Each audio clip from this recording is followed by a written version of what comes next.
ನಾಮಾಂಕಿತವಾಯಿತು. ಪ್ರಪಂಚದಲ್ಲಿ ರೂಢಿಯಲ್ಲಿ ಯಾವುದು ಉಂಟು ಅದನ್ನು ಪಾಲಿಸಿಕೊಂಡು ಬಂದವರು. ಅಯೋಧ್ಯೆಯ ಚಕ್ರವರ್ತಿಯಾದಂತಹ ದಶರಥ ಮಹಾರಾಜನಿಗೆ ಮಗನಾಗಿ ರಾಮನೆಂಬ ಅಭಿಧಾನವನ್ನು ಹೊಂದಿದವನು. ಹೀಗೆ ಅಯೋಧ್ಯೆಯಲ್ಲಿ ಮನಸ್ಸನ್ನು ಮನುಷ್ಯನ ಭಾಗ್ಯವನ್ನು ಯಾರಿಂದಲೂ ನನ್ನ ಜೀವನದಲ್ಲಿ ಬಂದಂತ ಘಟನೆ ಉಂಟು. ತಂದೆಯ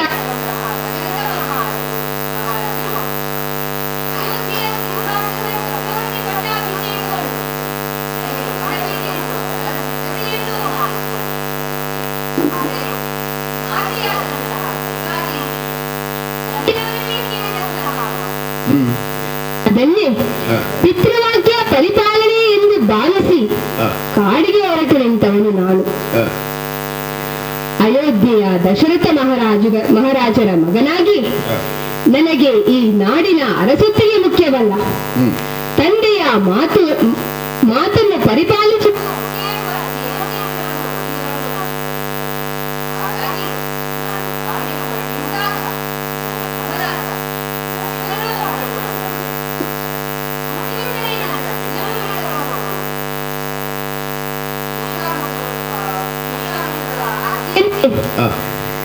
ಯಜ್ಞ ಯಾಗ ಕಂಟಕರನ್ನು ನಿವಾರಿಸಲಿಕ್ಕೆ ಹೊರಡುವಾಗ ಬಹುಬಾಣಗಳನ್ನು ಹೊರಟುಕೊಂಡು ಬಂದವನು ಅವನು.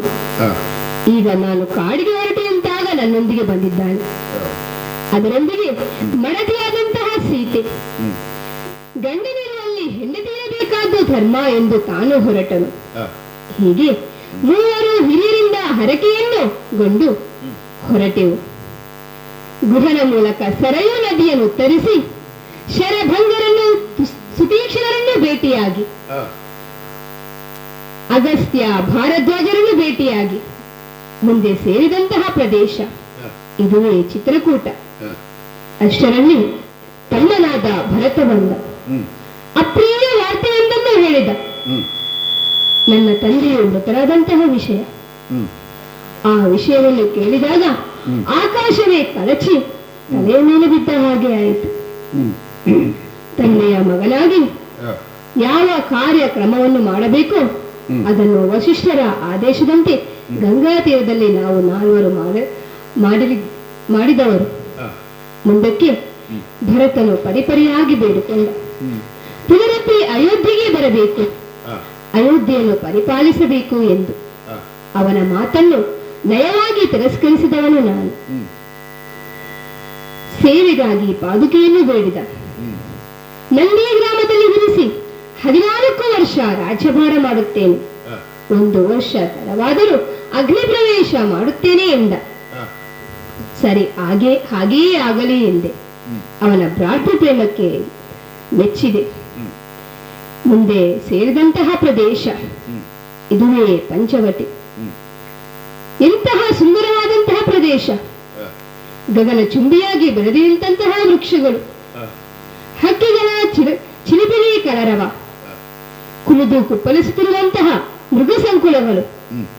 ಇನ್ನೇನು ಬೇಕು ಮನುಷ್ಯನ ವಾಸಸ್ಥಾನಕ್ಕೆ? ಯೋಗ್ಯವಾದಂತಹ ಗಾಳಿ, ಕುಡಿಯುವುದಕ್ಕೆ ನೀರು, ಇದಕ್ಕಿಂತ ಹೆಚ್ಚಿಗೆ ಇನ್ನೇನು ಬೇಕು? 5 ವಟವೃಕ್ಷಗಳಿಂದ ಆವೃತವಾದಂತಹ ಪ್ರದೇಶ, ಅಶ್ವತ್ಥ, ನೆಲ್ಲಿ, ಆಲ, ಅತ್ತಿ ಇವುಗಳಿಂದ ಆವೃತವಾದಂತಹ ಪ್ರದೇಶ. ಅದಕ್ಕೋಸ್ಕರ ಇದನ್ನು ಪಂಚವಟಿ ಅಂತ ಕರೆಯುತ್ತಾರೆ. ನೋಡುತ್ತಿದ್ದರೆ ದೂರದಿಂದ ಹರಿಯುತ್ತಿದ್ದಾಳೆ ಜುರುಜುರು ನಿನಾದದಿಂದ ಬಹಳ ಆನಂದವಾಗಿ ಹರಿಯುತ್ತಾ ಸಂಭ್ರಮಿಸುತ್ತಿರುವಂತಹ ಗೋದಾವರಿ. ತಮ್ಮನಲ್ಲಿ ಹೇಳಿದೆ, ಇಲ್ಲಿ ಒಂದು ಪರ್ಣಶಾಲೆಯನ್ನು ನಿರ್ಮಾಣ ಮಾಡು, ನಮ್ಮ ವಾಸಕ್ಕೆ ಯೋಗ್ಯವಾದಂತಹ ಸ್ಥಳ, ಆದ್ದರಿಂದ ಇಲ್ಲಿ ಒಂದು ಪರ್ಣಶಾಲೆಯ ನಿರ್ಮಾಣ ಮಾಡು ಎಂದು ಹೇಳಿದೆ. 2 ಪರ್ಣಶಾಲೆಯನ್ನು ನಿರ್ಮಾಣ ಮಾಡಿದ್ದಾನೆ. ಒಂದು ನನಗೂ ಸೀತೆಗೂ, ಇನ್ನೊಂದು ನನ್ನ ರಕ್ಷಣೆಗೆ ನಿಂತಿರುವ ಅವನಿಗೂ. ಆದರೆ ಪರ್ಣಶಾಲೆ ನಿರ್ಮಾಣ ಮಾಡಿದರೆ ಸಾಕೆ, ತಿನ್ನುವುದಕ್ಕೆ ಏನಾದರೂ ಬೇಕು ಎಂದಾಗ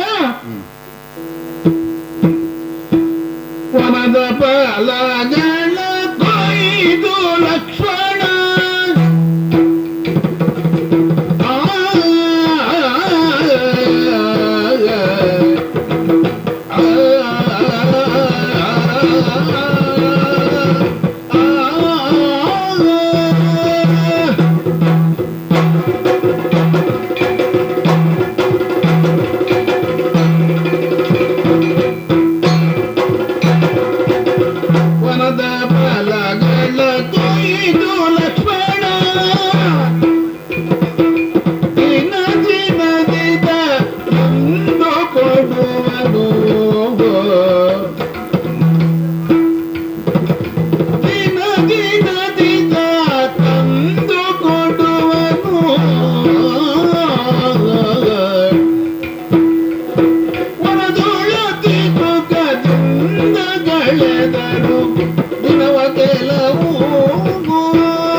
ಸಾಧಿಸಿದಾಗ ಪುತ್ರಕಾಮೇಷ್ಟಿ ಯಾಗವನ್ನು ಮಾಡಿ 4 ಪುತ್ರರನ್ನು ಪಡೆದವರು ನಮ್ಮ ಅಪ್ಪ.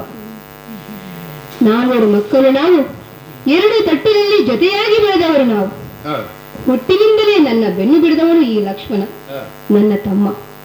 ಬಹಳಷ್ಟು ಅಭಿಮಾನ ಉಂಟು ನನಗೆ. ಕಾಡಿಗೆ ವನವಾಸಕ್ಕೆ ಬರುವಾಗಲೂ ಕೂಡ ನನ್ನಿಂದ ಮುಂದೆ ಸಾಗಿ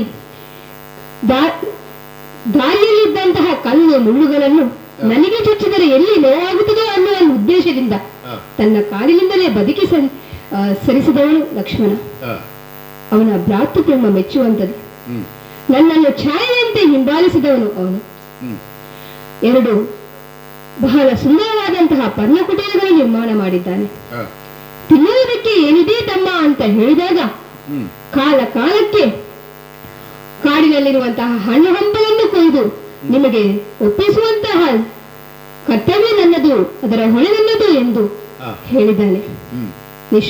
ನಿಸ್ವಾರ್ಥ ಸೇವೆ. ಮೆಚ್ಚುಗೆ ಅವನ ಆ ಸೇವೆಯನ್ನು. ನನ್ನ ಸೇವೆಯಲ್ಲಿ ಸಾರ್ಥಕ್ಯವನ್ನು ಕಂಡುತ್ತಿರುವಂತಹ ತನ್ನ ತಮ್ಮನಾದ ಲಕ್ಷ್ಮಣ ಅರಮನೆಯಲ್ಲಿ ಇರುತ್ತಿದ್ದರೆ ನಮ್ಮ ಜೀವನ ಸುಖಿ ಜೀವನ ಆಗ್ತಾ ಇತ್ತು. ಆದರೆ ಈ ಕಾಡಿಗೆ ಬಂದ ಹಾಗ, ಈ ಪಂಚವಟಿ ಪ್ರದೇಶವನ್ನು ನೋಡಿದ ನಂತರ ಭ್ರಾತೃ ಪ್ರೇಮವನ್ನು ತೋರಿಸಿರುವ ತಮ್ಮನ ಜೊತೆಗೆ ಇದ್ದಾಗ ಈ ಕಾಡಿನಲ್ಲಿರುವ ಜೀವನವೇ ಸುಖಮಯ ಎನ್ನುತ್ತಾ ಇದೆ. ಆದ್ದರಿಂದ ನಮಗೊದಗಿದಂತಹ ಆ ವನವಾಸದ ದೀಕ್ಷೆ ಏನು ಉಂಟು ಅದನ್ನು ಪೂರೈಸಿ ಆದಷ್ಟು ಬೇಗ ಅಯೋಧ್ಯೆಗೆ ಸೇರುವ ಪ್ರಯತ್ನವನ್ನು ಮಾಡುತ್ತೇವೆ. ಒಂದು ದಿನ ಅಲ್ಲಿರುವ ಋಷಿಗಳು ಬಂದು ರಾಮನ ಚರಣ ಕೆರಗುತ್ತ ರಾಕ್ಷಸರು ಮಾಡ್ಪ ನಿರ್ಬಂಧಗಳನ್ನು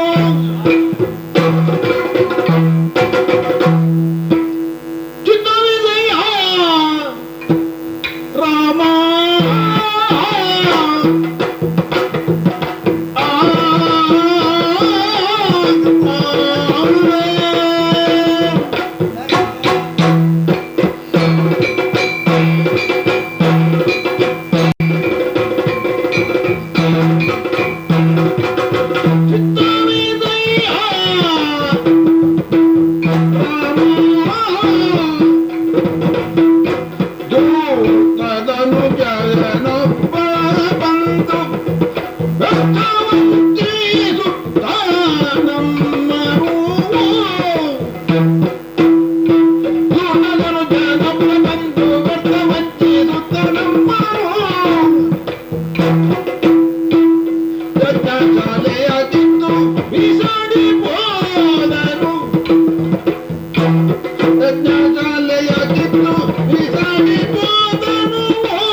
ನಮ್ಮಂತ ಕಷ್ಟವನ್ನು ಯಾರಿಗೆ ಹೇಳಲಿ?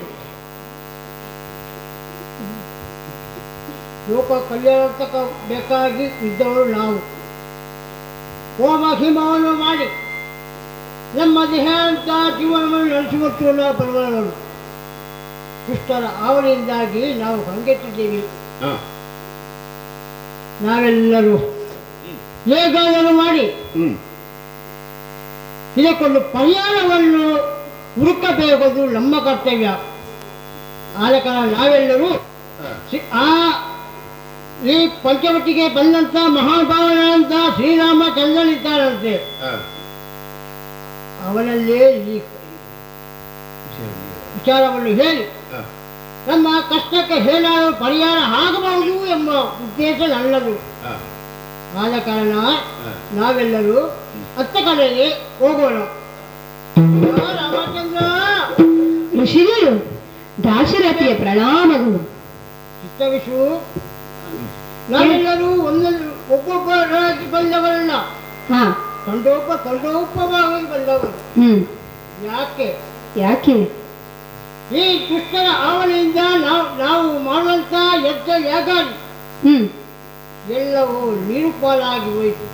ಹಾ ನನ್ನಂತಹ ದುಷ್ಟರು ಯಜ್ಞ ಶಾಲೆಗೆ ಬೇಡ ಬೇಡ ಅಂತ ಹವ್ಯಾಸಗಳನ್ನ ಹಾಕಿ ಹಾ ನಮ್ಮ ಯಜ್ಞವನ್ನೇ ಹಾಳು ಮಾಡುತ್ತಾ ಇದ್ದಾರೆ. ಹ್ಮ್ ಅಷ್ಟು ಮಾತ್ರವಲ್ಲ, ಹ್ಮ್ ನಮಗೆ ಪರಮ ಪವಿತ್ರವಾದ ಆ ಚಪ್ಪಸರ ಹಾ ಅದನ್ನು ಕೈಯಿಂದ ಕಿತ್ತು ಹಾ ಓಡಿ ಹೋಗ್ತಾರೆ.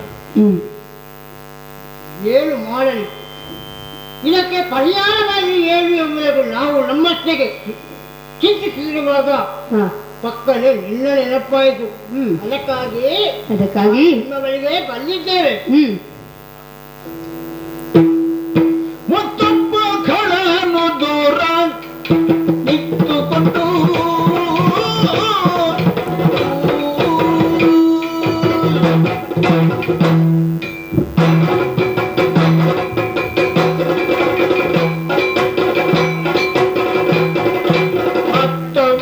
ಕಳನು ದೂರ ನಿಂತುಕೊಂಡು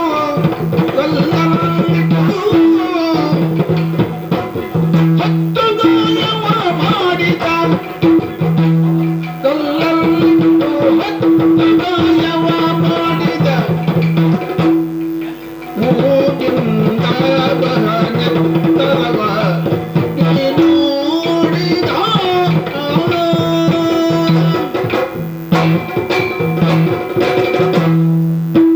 ಶ್ರೀರಾಮಚಂದ್ರ, ನಾವು ಈ ಕಾಡಿನಲ್ಲಿದ್ದು ಅದೆಷ್ಟೋ ವರ್ಷಗಳಿಂದ ಆ ರಾಕ್ಷಸರ ಉಪಟಳವನ್ನು ಸಹಿಸುತ್ತಾ ಇದ್ದೇವೆ. ಒಂದೊಂದು ರಾಕ್ಷಸರು ಬಂದು ನಮ್ಮನ್ನು ಕೂತ್ಕೊಳ್ಳಿಕ್ಕೆ, ನಿಂತುಕೊಳ್ಳಿಕ್ಕೆ, ನಡೆದಾಡ್ಲಿಕ್ಕೆ ಬಿಡುವುದಿಲ್ಲ. ಕಲ್ಲಿನಿಂದ ಎಸೆಯುವುದು, ನಮ್ಮನ್ನು ಹತ್ತು ಗಾಯ ಮಾಡುವುದು, ದರದರಡೆ ಕಾಡಿನಲ್ಲಿ ಎಳೆದುಕೊಂಡು ಹೋಗುವುದು. ಇಂತಹ ಪರಿಸ್ಥಿತಿಯಲ್ಲಿ ನಾವು ಮಾತಾಡದೆ ಬಾಯಿ ಮುಚ್ಚಿಕೊಂಡು ಅಳುತ್ತಾ ಕುಳಿತುಕೊಳ್ಳುವುದಲ್ಲದೆ ಬೇರೆ ಯಾವುದೇ ದಾರಿ ಇಲ್ಲ. ಆಗ ನಿನ್ನ ಆಗಮನ ಈ ಕಾಡಿಗೆ ಆಗುವುದು ನಮಗೆ ಗೊತ್ತಾಯಿತು. ಅದಕ್ಕೆಲ್ಲ ಪರಿಹಾರ ಹುಡುಕುವಂತ ಆ ಶ್ರೀರಾಮಚಂದ್ರ ಇಲ್ಲಿಗೆ ಬಂದಿದ್ದಾನೆಂಬ ಸುದ್ದಿ ನಮಗೆ ಮುಟ್ಟಿದಾಕ್ಷಣ ನಾವು ಓಡೋಡಿಕೊಂಡು ನಮ್ಮ ಅಲಗಳನ್ನು ನನ್ನ ಬಳಿಗೆ ಹೇಳಿಕೊಂಡಿದ್ದೇವೆ.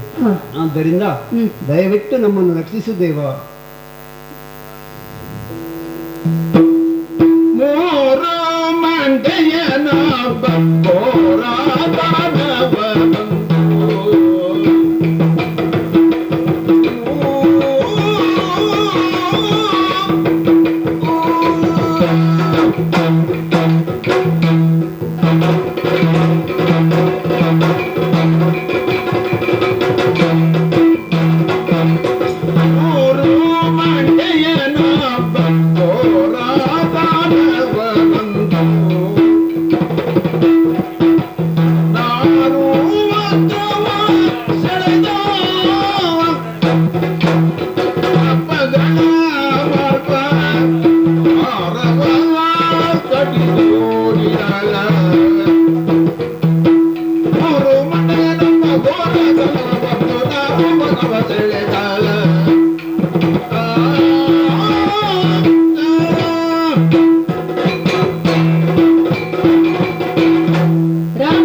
ರಾಕ್ಷಸನಿದ್ದಾನೆ. ಮೂರು ಮಂಡಿಯವ?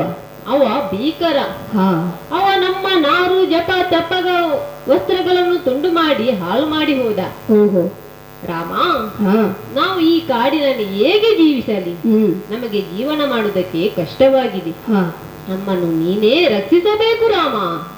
ಮುನಿವರಿಯರೇ, ರಾಮ ಎಂದು ಹುಯಿಲಿಟ್ಟ ಋಷಿಗಳ ಮಾತ ಕೇಳು,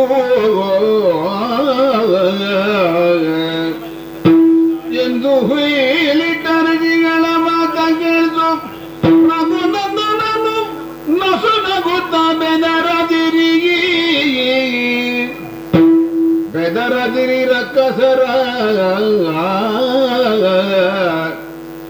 ಕೊಂದು ಕೊಡುವೆನು ತಾಳಿ ಕಿರಿದು ದಿನದೊಳಗೆ ತಾನೆಂದೊಡಂಬಡಿಸಿ ಬಳಿಕ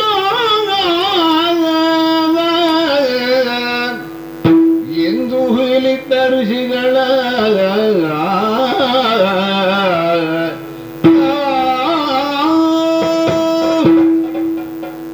ಮುನಿವರಿಯರೇ, ರಾಮ ಲೋಕಹಿತ ಮಮ ಕರಣೀಯ ಎಂಬ ಉದ್ದೇಶದಿಂದ ತಪೋನಿಷ್ಠರಾದ ನೀವು ಈ ಲೋಕಕಂಟಕರಿಂದ ಬೆದರದಿರಿ. ಆರ್ತರಾದ ನಿಮ್ಮವರ ದುಃಖವನ್ನು ದೂರ ಮಾಡುವುದೇ ನನ್ನ ಉದ್ದೇಶ.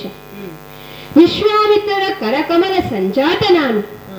ಈ ವನವಾಸ ಎಂಬುವುದು, ಪಿತೃವಾಕ್ಯ ಪರಿಪಾಲನೆ ಎಂಬುವುದು ಒಂದು ಉದ್ದೇಶವಷ್ಟೇ. ದುಷ್ಟ ರಾಕ್ಷಸರ ವಧೆಯೇ ನನ್ನ ಉದ್ದೇಶ. ಮುನಿವರಿಯರೇ, ಹೆದರಿದಿರಿ. ನಿಮಗೆ ಒದಗಿದಂತಹ ಈ ಅಡ್ಡಿ ಆತಂಕಗಳನ್ನು ಸ್ವಲ್ಪ ಸಮಯದಲ್ಲಿ ಹೋಗಲಾಡಿಸಿ ನಿರಾತಂಕವಾಗಿ ಯಜ್ಞಾದಿ ಪ್ರಕ್ರಿಯೆಗಳಲ್ಲಿ ತೊಡಗಿಸಿಕೊಳ್ಳುವಂತಹ ವಾತಾವರಣವನ್ನು ಕಲ್ಪಿಸಿಕೊಡಬಹುದಾದಂತಹ ಹೊಳೆನೆಲ್ಲದು. ಧೈರ್ಯದಿಂದಿರಿ. ಹಾಗೇ ಆಗಲಿ ರಾಮ, ಕಾಲದ ನಿರೀಕ್ಷೆಯಲ್ಲಿ ಇರುತ್ತೇವೆ. ಆಯ್ತು ಮುನಿವರಿಯರೇ.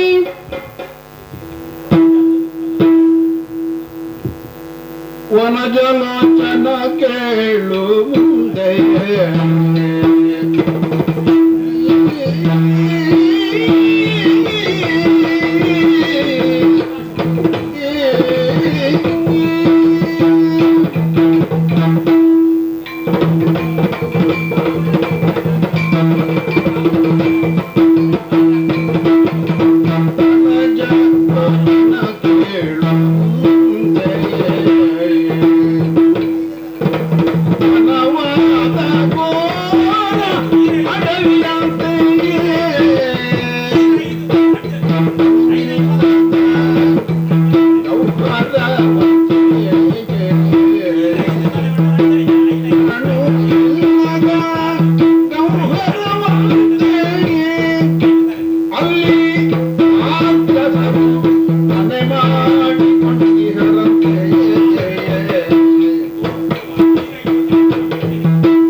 ಪ್ರಾಣಕಾಂತೆ, ಪಿತೃಪರಿಪಾಲನೆಕ್ಕೆಂದು ವನವಾಸಕ್ಕೆ ಲಕ್ಷ್ಮಣನೊಂದಿಗೆ ತಾವು ಹೊರಟಾಗ ತಾನು ಹಠ ಹಿಡಿದು ಪಟ್ಟಿ ಹಿಡಿದು ನಿಮ್ಮೊಂದಿಗೆ ಹೆಜ್ಜೆ ಹಾಕಿದ್ದೇನೆ ಸ್ವಾಮಿ. ಯಾಕೆ ಗೊತ್ತೇ? ಯಾಕೆ? ಪತಿಯ ಕಷ್ಟಕ್ಕೆ ಸತಿಯಾದವಳು ಸಹಕರಿಸಬೇಕು. ಕೇವಲ ಸುಖಕ್ಕೆ ಮಾತ್ರ ಬಯಸಿದವರು ಅಲ್ಲ ಅಂತ ಹೇಳಿ. ಆದರೆ ಹಿರಿಯರು, ಅತ್ತೆಯಂದಿರು ಎಲ್ಲರೂ ಸೀತಾ ಬೇಡ ಬೇಡ, ವನವಾಸ ಬೇಡ, ಅಲ್ಲಿ ಕಾಡು ಮೃಗಗಳಿದ್ದಾವೆ, ದಟ್ಟ ಅರಣ್ಯದಲ್ಲಿ ನಿನಗೆ ಜೀವಿಸಲು ಕಷ್ಟ ಎಂದು ಪರಿಯಾಗಿ ಹೇಳಿದರು. ಅದನ್ನು ಯಾವುದನ್ನೂ ನಾನು ಲೆಕ್ಕಿಸದೆ, ಅದು ಯಾವುದು ನನಗೆ ಗಣ್ಯವೇ ಇಲ್ಲದಾಗೆ ನಿಮ್ಮೊಂದಿಗೆ ಬಂದೆ. ಯಾಕೆ ಗೊತ್ತೇ? ಯಾಕೆ? ನಿಮ್ಮ ಸಾಮೀಪ್ಯ, ನಿಮ್ಮೊಂದಿಗೆ ಇರಬೇಕೆನ್ನುವ ಹಂಬಲ, ರಾಮನಿಲ್ಲದ ಸೀತೆ ಎಂದು ಒಂದು ಗಳಿಗೆಯನ್ನು ಕಳೆಯಲು ಅಸಮರ್ಥರು ಎಂದು. ಸ್ವಾಮಿ, ಈಗ ಮುನಿಯವರಿವರು ಹೇಳುವಾಗ ನನ್ನ ಹೃದಯದಲ್ಲಿ ದಟ್ಟವಾದಂತ ಭಯದ ಕಾರ್ಮೋಡವೇ ಆವರಿಸ್ತಾ ಇದೆ ಸ್ವಾಮಿ. ಭಯವೇ? ದಟ್ಟವಾದ ಕಾಡು, ಕಾಡಿನಲ್ಲಿ ದುಷ್ಟ ಮೃಗಗಳು, ಅದು ಮಾತ್ರ ಅಲ್ಲ, ದೊಡ್ಡ ದೊಡ್ಡ ಗುಹೆಗಳಂತೆ. ಆ ಗುಹೆಯಲ್ಲಿ ಒಂದು ತಲೆಯಿಂದ 10 ತಲೆಯವರೆಗಿರುವಂತಹ ರಾಕ್ಷಸರೂ ಇದ್ದಾರಂತೆ. ಎಲ್ಲೆಂಬ ಪಿತ್ತ ಅವರಿಗೆ ತಲೆಗೆ ಏರಿದಂತೆ. ಇದನ್ನೆಲ್ಲ ಕೇಳುವಾಗ ನನ್ನ ಮನಸ್ಸಿನಲ್ಲಿ ಭಯದ ಕಾರ್ಮಡವೇ ಕೈದಂತಾಗ್ತದೆ ಸ್ವಾಮಿ. ನಮಗೆ ಕೂತುಕೊಳ್ಳಿಕ್ಕೆ ಒಂದು ಬಣ್ಣ ಕುಟೀರ, ಈ ಕುಟೀರದಲ್ಲಿ ಹೇಗೆ ಜೀವಿಸಲಿ ಸ್ವಾಮಿ? ಏನು ಮಾಡೋಣ ಸ್ವಾಮಿ, ಏನು ಮಾಡೋಣ? ರಾತ್ರಿ ಜರನಾಥನಾಗಿ ಮತ್ತೊಬ್ಬ ಕಳ್ಳನಿರುವನಂತೆ, ಮತ್ತೊಬ್ಬ ಕಳ್ಳನಿರುವನಂತೆ, ಮಸ್ತಕಗಳು 10 ಕಂತೆ, ಆಮೇಲವಗೆ ಹಸ್ತಗಳು 20 ತಂತೆ.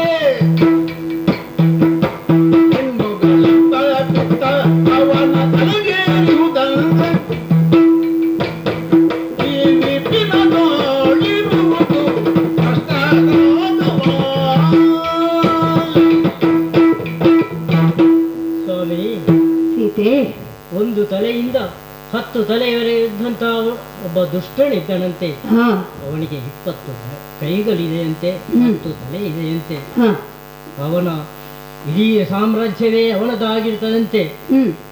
ಅವನು ಏನು ಮಾಡುವುದಕ್ಕೂ ಏಸುವನಲ್ಲಂತೆ. ಏನು ಸ್ವಾಮಿ, ಏನು ಮಾಡೋಣ ಸ್ವಾಮಿ? ಈ ಕುಟೀರದಲ್ಲಿ ನಾನು ಹೇಗೆ ಇರೋಣ ಸ್ವಾಮಿ, ಹೇಗೆ ವಾಸಿಸೋಣ? ಸೀತೆ ಸ್ವಾಮಿ, ಎನ್ನ ಮನೋಪ್ರೀತೆ ಅಂಜಾಬೇಡಲೆ ಸೀತೆ ಇದಿಲೆ ದಾದುಲ ಜಾತೆ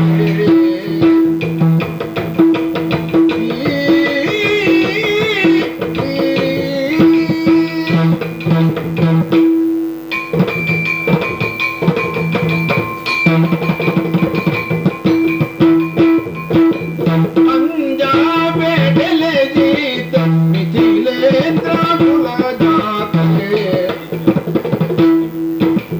ಪಂಜಿತುವೆ ರಾಜರ ರಾಜವನೇ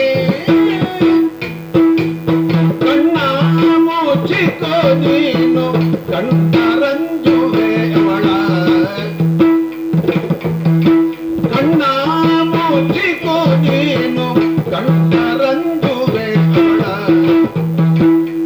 ಹೆಣ್ಣು ಮೂಲಿಯ ಕೊಂದು ಮಣ್ಣು ಮೂಡಿಸುವೆ ಅಂಜಬೇಡಲೆ ಸೀತೆ.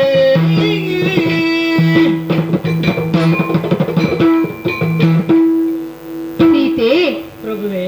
ಎನ್ನ ಮನೋಪ್ರೀತೆ, ಹ, ನಾನು ಕಾಡಿಗೆ ಹೊರಡುವಾಗ ಹ, ನನ್ನ ಜೊತೆ ಬರುತ್ತೇನೆಂದು ಹೇಳಿ ಬಂದವನು ನೀನು. ಹೌದು ಸ್ವಾಮಿ.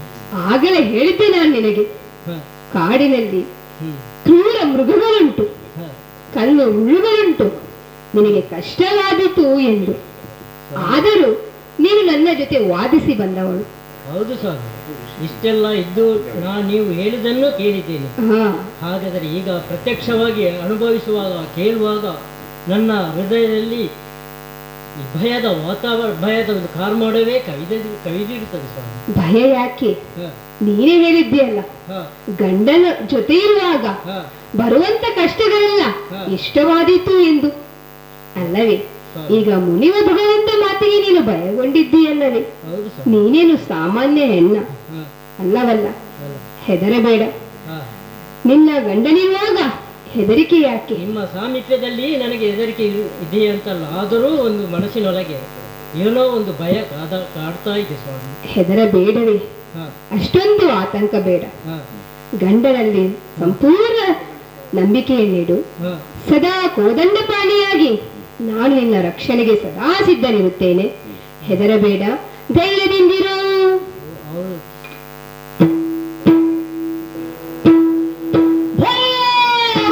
ರಕ್ಕದರ ತಂಡು ಬಿಟ್ಟುದರೆ ನಿರ್ಕೋಜದ ಪರದ ಗಮನದ ಬಡ್ಡೆಯು ಸಿಡಿಲೊತ್ತರದ ಒಬ್ಬೆಯು ಶೂರ್ಪನಗೆ ಬಂದ ಕಾರಣಕ್ಕೆ ಕುಲಗೇಡಿಯು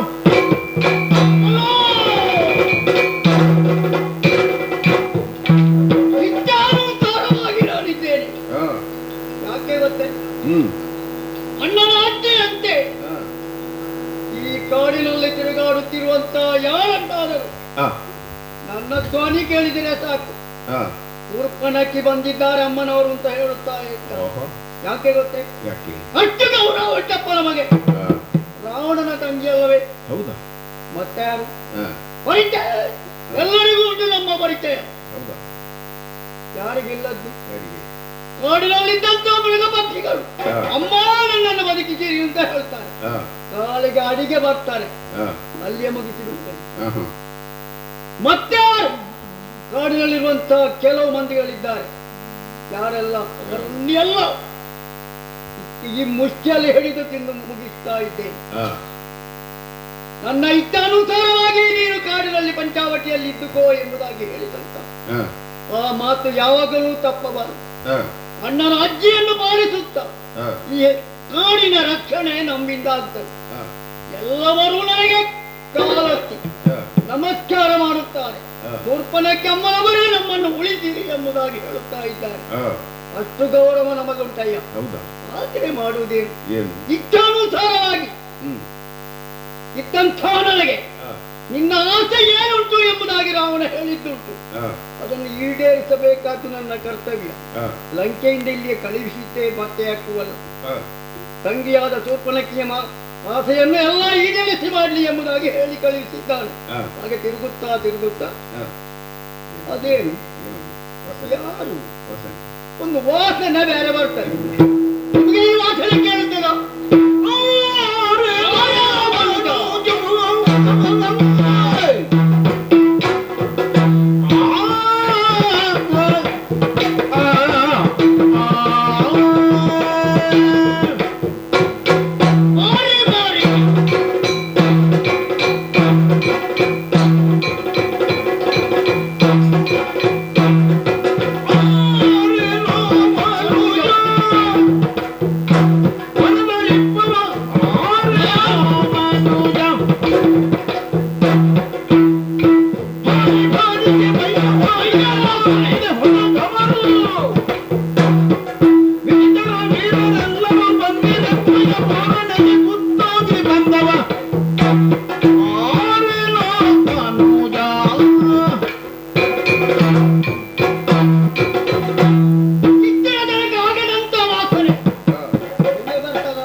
ತಾಗಲಿಕ್ಕಿಲ್ಲ.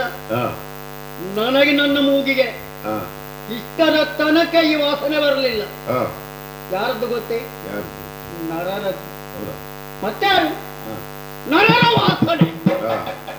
ಈ ವಾಸನೆ ಕೇಳಿದ ಕ್ಷಣ ನನ್ನ ಮನಸ್ಸು ಆ ಕಡೆ ಸೆಳೆಯುತ್ತಾ ಇದೆ. ಯಾಕೆ ಗೊತ್ತಾ? ಕೆಲವು ಸಮಯ ಆಯ್ತು.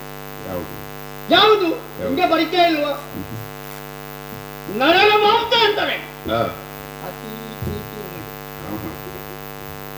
ನೀವು ಇದರಲ್ಲಿ ಇಲ್ಲ. ನಮ್ಮ ಬಳಗಿನವರೆಲ್ಲ ಕೇಳುತ್ತಾರೆ ನರರು ಬಂದಿದ್ದಾರೋ ಎಂಬ ಕಾಡಿಗೆ. ನಾನು ಹೇಳಿದೆ ಯಾರು ಬರಲಿಲ್ಲ. ಮುದ್ದ ಪಕ್ಷಿಗಳೆಲ್ಲ ಮುಗಿತಿದ್ದೇವೆ. ನರರ ವಾಸನೆ ಮೂಗಿಗೆ ತಾಗಿದೆ. ಆದ್ರೆ ಮಾಡುವುದೇನು? ಇಷ್ಟು ಕಾಲಗಳು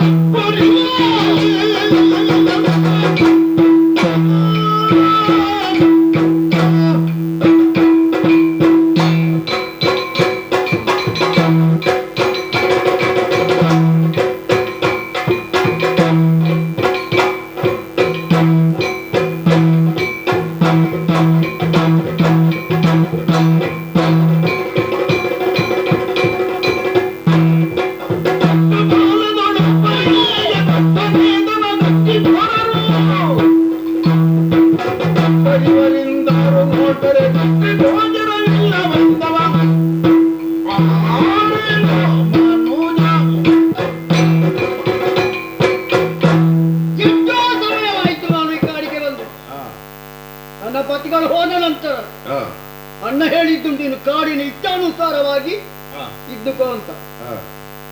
ಎಷ್ಟೋ ಸಮಯದಲ್ಲಿ ಒಂದು ಇಂಥ ವಾಸನೆ ಬರಲಿಲ್ಲ.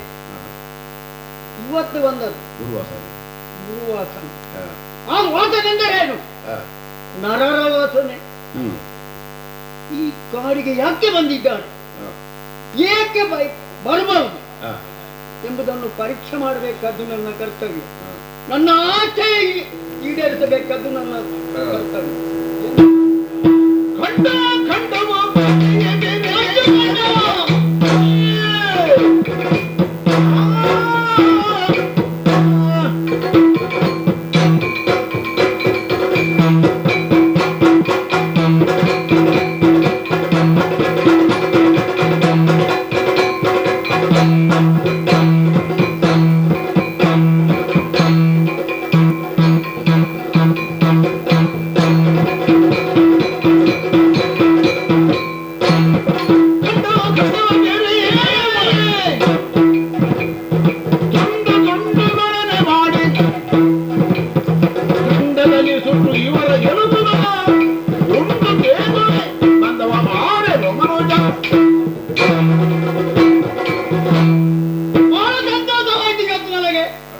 ಯಾಕೆ ಇಷ್ಟ ತನಕ ತಿಂದದ್ದೇ ಬೇರೆ.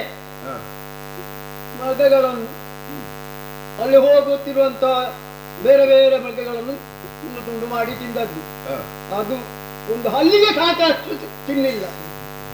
ಈಗ ನೋಡಿದಂತೆ ನಿಮಗೆ ವಾಸನೆ ಬರೋದು, ನಿಮಗೆ ಬರ್ತಾರ ನರಳ ವಾಸನೆ. ಇದು ನಮ್ಮ ಪುಣ್ಯ. ಈ ಪುಣ್ಯಕ್ಕಾಗಿಯೇ ಈ ಕಾಡಿಗೆ ಬಂದಿದ್ದೇನೆ. ಇವರನ್ನು ಏನು ಮಾಡಬೇಕು ಗೊತ್ತಾ? ಕೈಯಲ್ಲಿ ಹಿಡಿದು ತುಂಡು ತುಂಡು ತುಂಡು ತುಂಡು ಮಾಡಬೇಕು.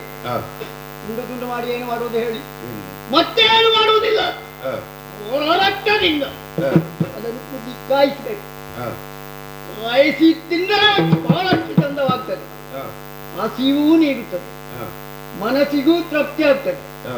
ಆ ಕಾರ್ಯವನ್ನು ಮಾಡಬೇಕಾದ ಇಷ್ಟರ ತನಕ ನಮ್ಮಣ್ಣ ಹೇಳಿದ್ದುಂಟು, ನಿನ್ನ ಇಚ್ಛಾನುಸಾರವಾಗಿ ಏನು ಬೇಕೋ ಅದನ್ನು ಮಾಡಿಕೊ, ಯಾರು ನಿನಗೆ ಅಡತಡೆ ಬರಲಿಕ್ಕಿಲ್ಲ. ಇನ್ನು ನನ್ನ ಅನುಜ್ಞೆ ಅಂತ ಹೇಳಿದ್ದಾರೆ. ಹಾಗಾಗಿ ಅಡ ಮಾಡುವುದಕ್ಕೆ ನೋಡ್ತೇನೆ ಹೇಳ್ತೇನೆ.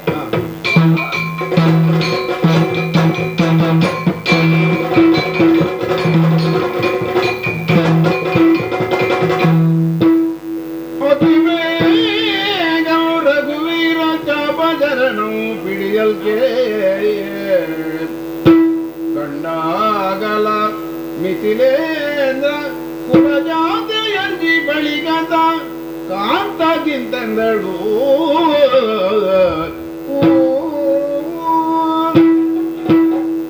ರಾಘವ ನೀಯನ್ನ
ಧನುರ್ಬಾಣಗಳನ್ನು ಧರಿಸಿ ಹೊರಟು ನಿಂತವನು ನಾನು. ಅಷ್ಟರಲ್ಲೇ ಕಳೆದೆಯಲ್ಲೇ ಏನೇ ಅದು ಕೇಳಿದಿರಾ? ಒಂದು ಕರ್ಕಶವಾದ ಹೆಣ್ಣಿನ ಸ್ವರ, ಬಹಳ ಮುಂಚಿನಿಂದಲೇ ಇದ್ದಿರಬಹುದು ಆ ಒಂದು ಸ್ವರ. ಹೇಳಿದ ಅನುಭವದ ಒಂದು ಸ್ವರವೂ ಕೇಳ್ತಾ ಇದೆ. ಸ್ವಾಮಿ, ನಾನು ಆವಾಗಲೇ ಹೇಳಿದ ಹಾಗೆ ನನ್ನ ಹೃದಯದಲ್ಲಿ ಭಯದ ಒಂದು ಕಾರ್ಮೋಡವೇ ಕವಿದಿದೆ ಎಂದು. ಆದರೂ ನೀವು ಅತ್ತ ಇತ್ತ ಹೋಗುವಾಗ ನನಗೆ ಭಯವು ಮತ್ತೆ ಮತ್ತೆ ಕಾಡ್ತಾ ಇದೆ. ಆ ಸ್ವರ ಇಂದಿನದಲ್ಲ, ಮುಂಚಿಂದಲೋ ಇಲ್ಲಿ ವಾಸಿಸಿರಬೇಕು ಅವಳು. ಅವಳ ಅನುಭವದ ಸ್ವರದಿಂದಲೇ ಅವಳು ಅರ್ಭಟವನ್ನು ಕೇಳುವಾಗ ನನಗೆ ಎದೆ ಬಡಿತ ಬಡಬಡ ಆಗ್ತಾ ಇದೆ. ಸ್ವಾಮಿ, ಎಲ್ಲಿಗೂ ಹೋಗಬೇಡಿ ಸ್ವಾಮಿ, ನನ್ನನ್ನು ಬಿಟ್ಟು. ಸ್ವಾಮಿ, ನನ್ನನ್ನು ಬಿಟ್ಟು ಎಲ್ಲಿಗೂ ಹೋಗಬೇಡಿ. ಸೀತೆ, ಅಂಜಬೇಡವೇ? ಅಂಜಬೇಡಲೇ ಸೀತೆ, ಮಿಥಿಲೇಂದ್ರ ಕುಲ ಜಾತೆ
ಮೈಥಿಲಿ, ಸ್ವಾಮಿ. ಮಿಥಿಲೇಂದ್ರ ಕುಲಜಾತೆ, ಹಾ, ದೂರದಿಂದ ಕೇಳಿಬರುತ್ತಿರುವಂತಹ ಹೆಣ್ಣ ರಕ್ಕಸಿಯ ಸ್ವರ ಕೇಳಿ ಭಯಗೊಂಡಿದ್ದೀಯಲ್ಲವೇ? ಹೌದು ಸ್ವಾಮಿ.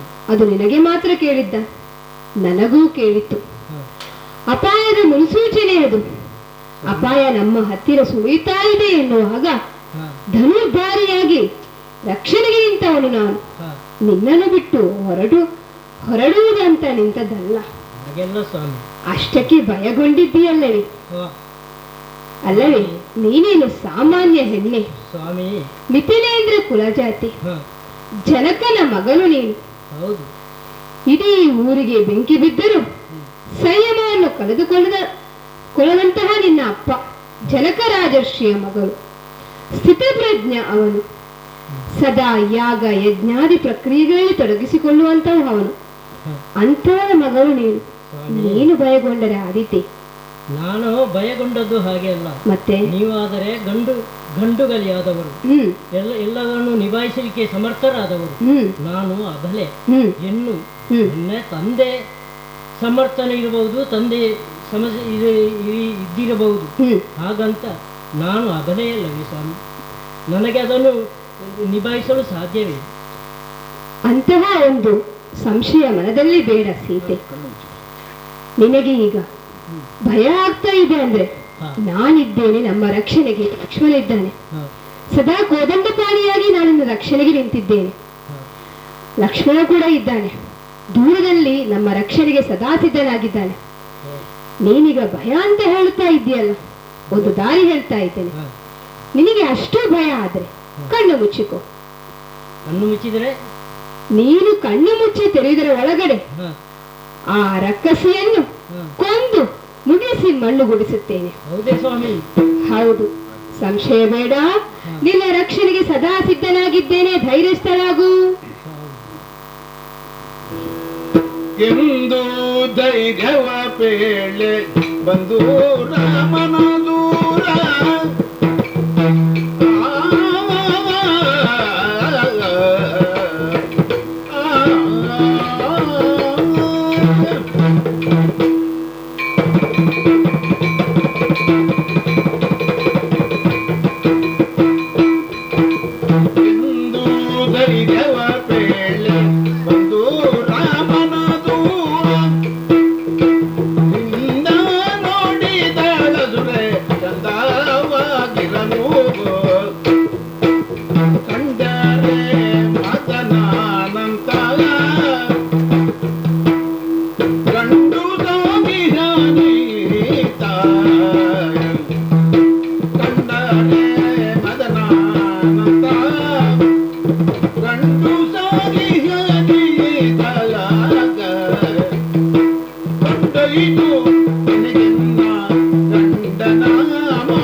ನನಗೆ ಇವತ್ತೊಂದು ಬಹಳ ಸಂತೋಷವಾಗಿದೆ. ಯಾಕೆ ಗೊತ್ತಾ? ನನ್ನ ಪತಿಗಳನ್ನು ಯಾರು ನಮ್ಮ ಪತಿಗಳನ್ನು ನನ್ನ ಅಣ್ಣ ಏನೋ ತಪ್ಪಿ ಮುಗಿಸಿದ್ದಾರೆ. ನಿನ್ನ ಇಷ್ಟಾನುಸಾರವಾಗಿ ನೀನು ಪಂಚಾವಟಿಯಲ್ಲಿ ಇದ್ದುಕೋ ಅಂತ ಹೆಣ್ಣಾದವರಿಗೆ ಏನ್ ಬೇಕಾದ್ದು? ಮತ್ತೇನಲ್ಲಯ್ಯ, ಹೆಣ್ಣಾದಂತ ಪ್ರಾಯಕ್ಕೆ ಬಂದಂತಹ ಸಮಯದಲ್ಲಿ ಯೋಗ್ಯ ಗಂಡನನ್ನು ಮದುವೆಯಾಗಬೇಕು. ಕಾಡಿನಲ್ಲಿ ಎಲ್ಲ ತಿರುಗಿ ನೋಡಿದೆ, ಎಲ್ಲಿ ಕಾಣಲಿಲ್ಲ. ಅಲ್ಲಿ ಒಂದು ಕಾಣಿಸ್ತ. ಇದು ನನ್ನ ಪುಣ್ಯದ ಫಲ ನನಗುಂಟು ಅಂತ ಆಯ್ತು. ಈಗ ಯಾವುದು ಗಂಡು ಕಲ್ಲು ಅಂತ ಕಾಣಿಸ್ತು. ಹ. ಆ ರೂಪ ನೋಡಿದರೆ ಬಹಳ ಚಂದವಾಗಿ ಕಾಣಿಸ್ತು. ಹ. ತುಟಿ ಎಂದರೆ ಏನು ಗೊತ್ತೇ? ಹ. ತೊಂಡೆಯ ಹಣ್ಣಿನಂತೆ ತುಟಿ ಇದೆ. ಆಹಾ. ಹಲ್ಲು ಹ್ಮ್. ಇಷ್ಟು ಚಂದದ ಹಲ್ಲು ಇಷ್ಟ ತನಕ ನೋಡಿಲ್ಲ. ಹ. ದಾಳಿಂಬೆಯ ಬೀಜದಂತಿರುವಂತ ಇವನ ಹಲ್ಲು. ಹ್ಮ್. ಅಷ್ಟು ಯಾಕೆ ಕಿವಿ ನೋಡಿ ಅಂತೆ, ಹ್ಮ್. ಎಷ್ಟು ಚಂದದ ಕಿವಿ. ಇಷ್ಟೆಲ್ಲ ಚಂದ ಇರುವಾಗ ಕಾಲು ಕೈ ಎಲ್ಲ ಒಂದಕ್ಕೊಂದು ಚಂದವಾಗಿಯೇ ಕಾಣುತ್ತದೆ. ಹ. ನನ್ನ ಮನಸ್ಸಿಗೆ ಇದೆ. ಹ. ಈ ಮನಸ್ಸಿನ ಒಳಗೊಂದು ಮನಸ್ಸು, ಏನು? ಅದು ಏನು ಅಲ್ಲಪ್ಪ, ಮತ್ತೆ? ನಿನ್ನ ಇಚ್ಛಾನುಸಾರವಾಗಿ ನೀನು ಮಾಡಿಕೊ ಅಂತ ಅಣ್ಣ ಹೇಳಿದ್ದಾನೆ. ಹ. ಈಗ ನನಗೆ ನನ್ನ ಮನಸ್ಸಿನ ಇಚ್ಛೆಗೆ ಹ. ತಕ್ಕುದಾದಂಥ ವರ. ಹ. ಮನ್ಮಥ ನಿನಗೆ ಏನು ಇಚ್ಛೆ ಉಂಟ? ಹ. ನಾನು ಗ್ರಹಿಸಿದ್ದು ಮನ್ಮಥನನ್ನೇ ಮದುವೆ ಆಗಬೇಕು ಅಂತ. ಹೌದಾ? ಈಗ ಮನ್ಮಥ ಅಲ್ಲ. ಹ. ನೀವು ಅದರಲ್ಲಿ ಏನು ತಲೆ ಬಿಸಿ ಮಾಡುವುದು ಬೇಡ. ಹ. ನಾನು ಕಾಡಿನಲ್ಲಿರುವುದು ಈ ಪಂಚಾವಟಿ ನಮ್ಮದೇ. ಹ. ಯಾರು ನಮ್ಮ ಆಜ್ಞೆಯನ್ನು ಮೀರಲಿಕ್ಕೆ ಸಾಧ್ಯವಿಲ್ಲ. ಇವನನ್ನು ಮದುವೆ ಆಗಬೇಕಾದ್ರೆ ಈ ರೂಪದಲ್ಲಿ ಆಗ್ತದೆ. ಮತ್ತೆ ಹೇಗೆ? ನಿಮಗೆ ಎಲ್ಲ ಗೊತ್ತುಂಟು. ರೂಪವನ್ನು ಬದಲಿಸ್ತೇನೆ. ಏನು ನಿಜ ಮನದೊಳಗೆ ಯೋಜನೆಯ ಮಾಡಿ, ಏನು ನಿಜ ಮನದೊಳಗೆ ಯೋಚನೆಯ ಮಾಡಿ ಘನವಾದ ದೇಹವನ್ನು ಕುಣಿಸಿ ಮರೆ ಮಾಡಿ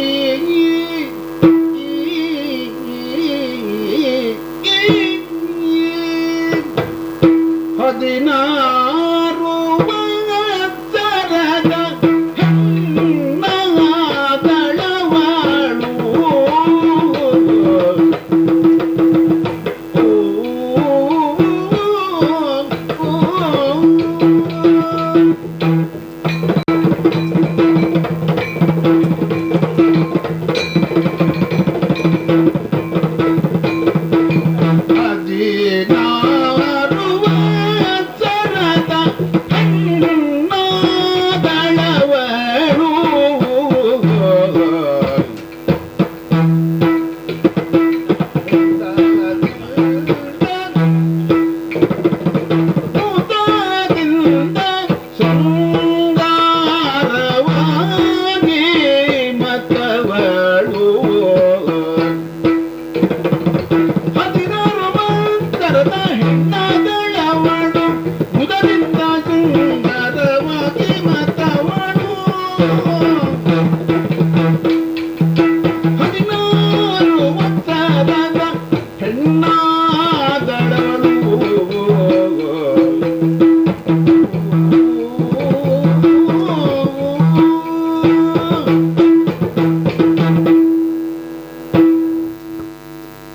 ಓಯ್, ನನ್ನ ಪರಿಚಯ ಸಿಕ್ಕಿತೆ ನಿಮಗೆ.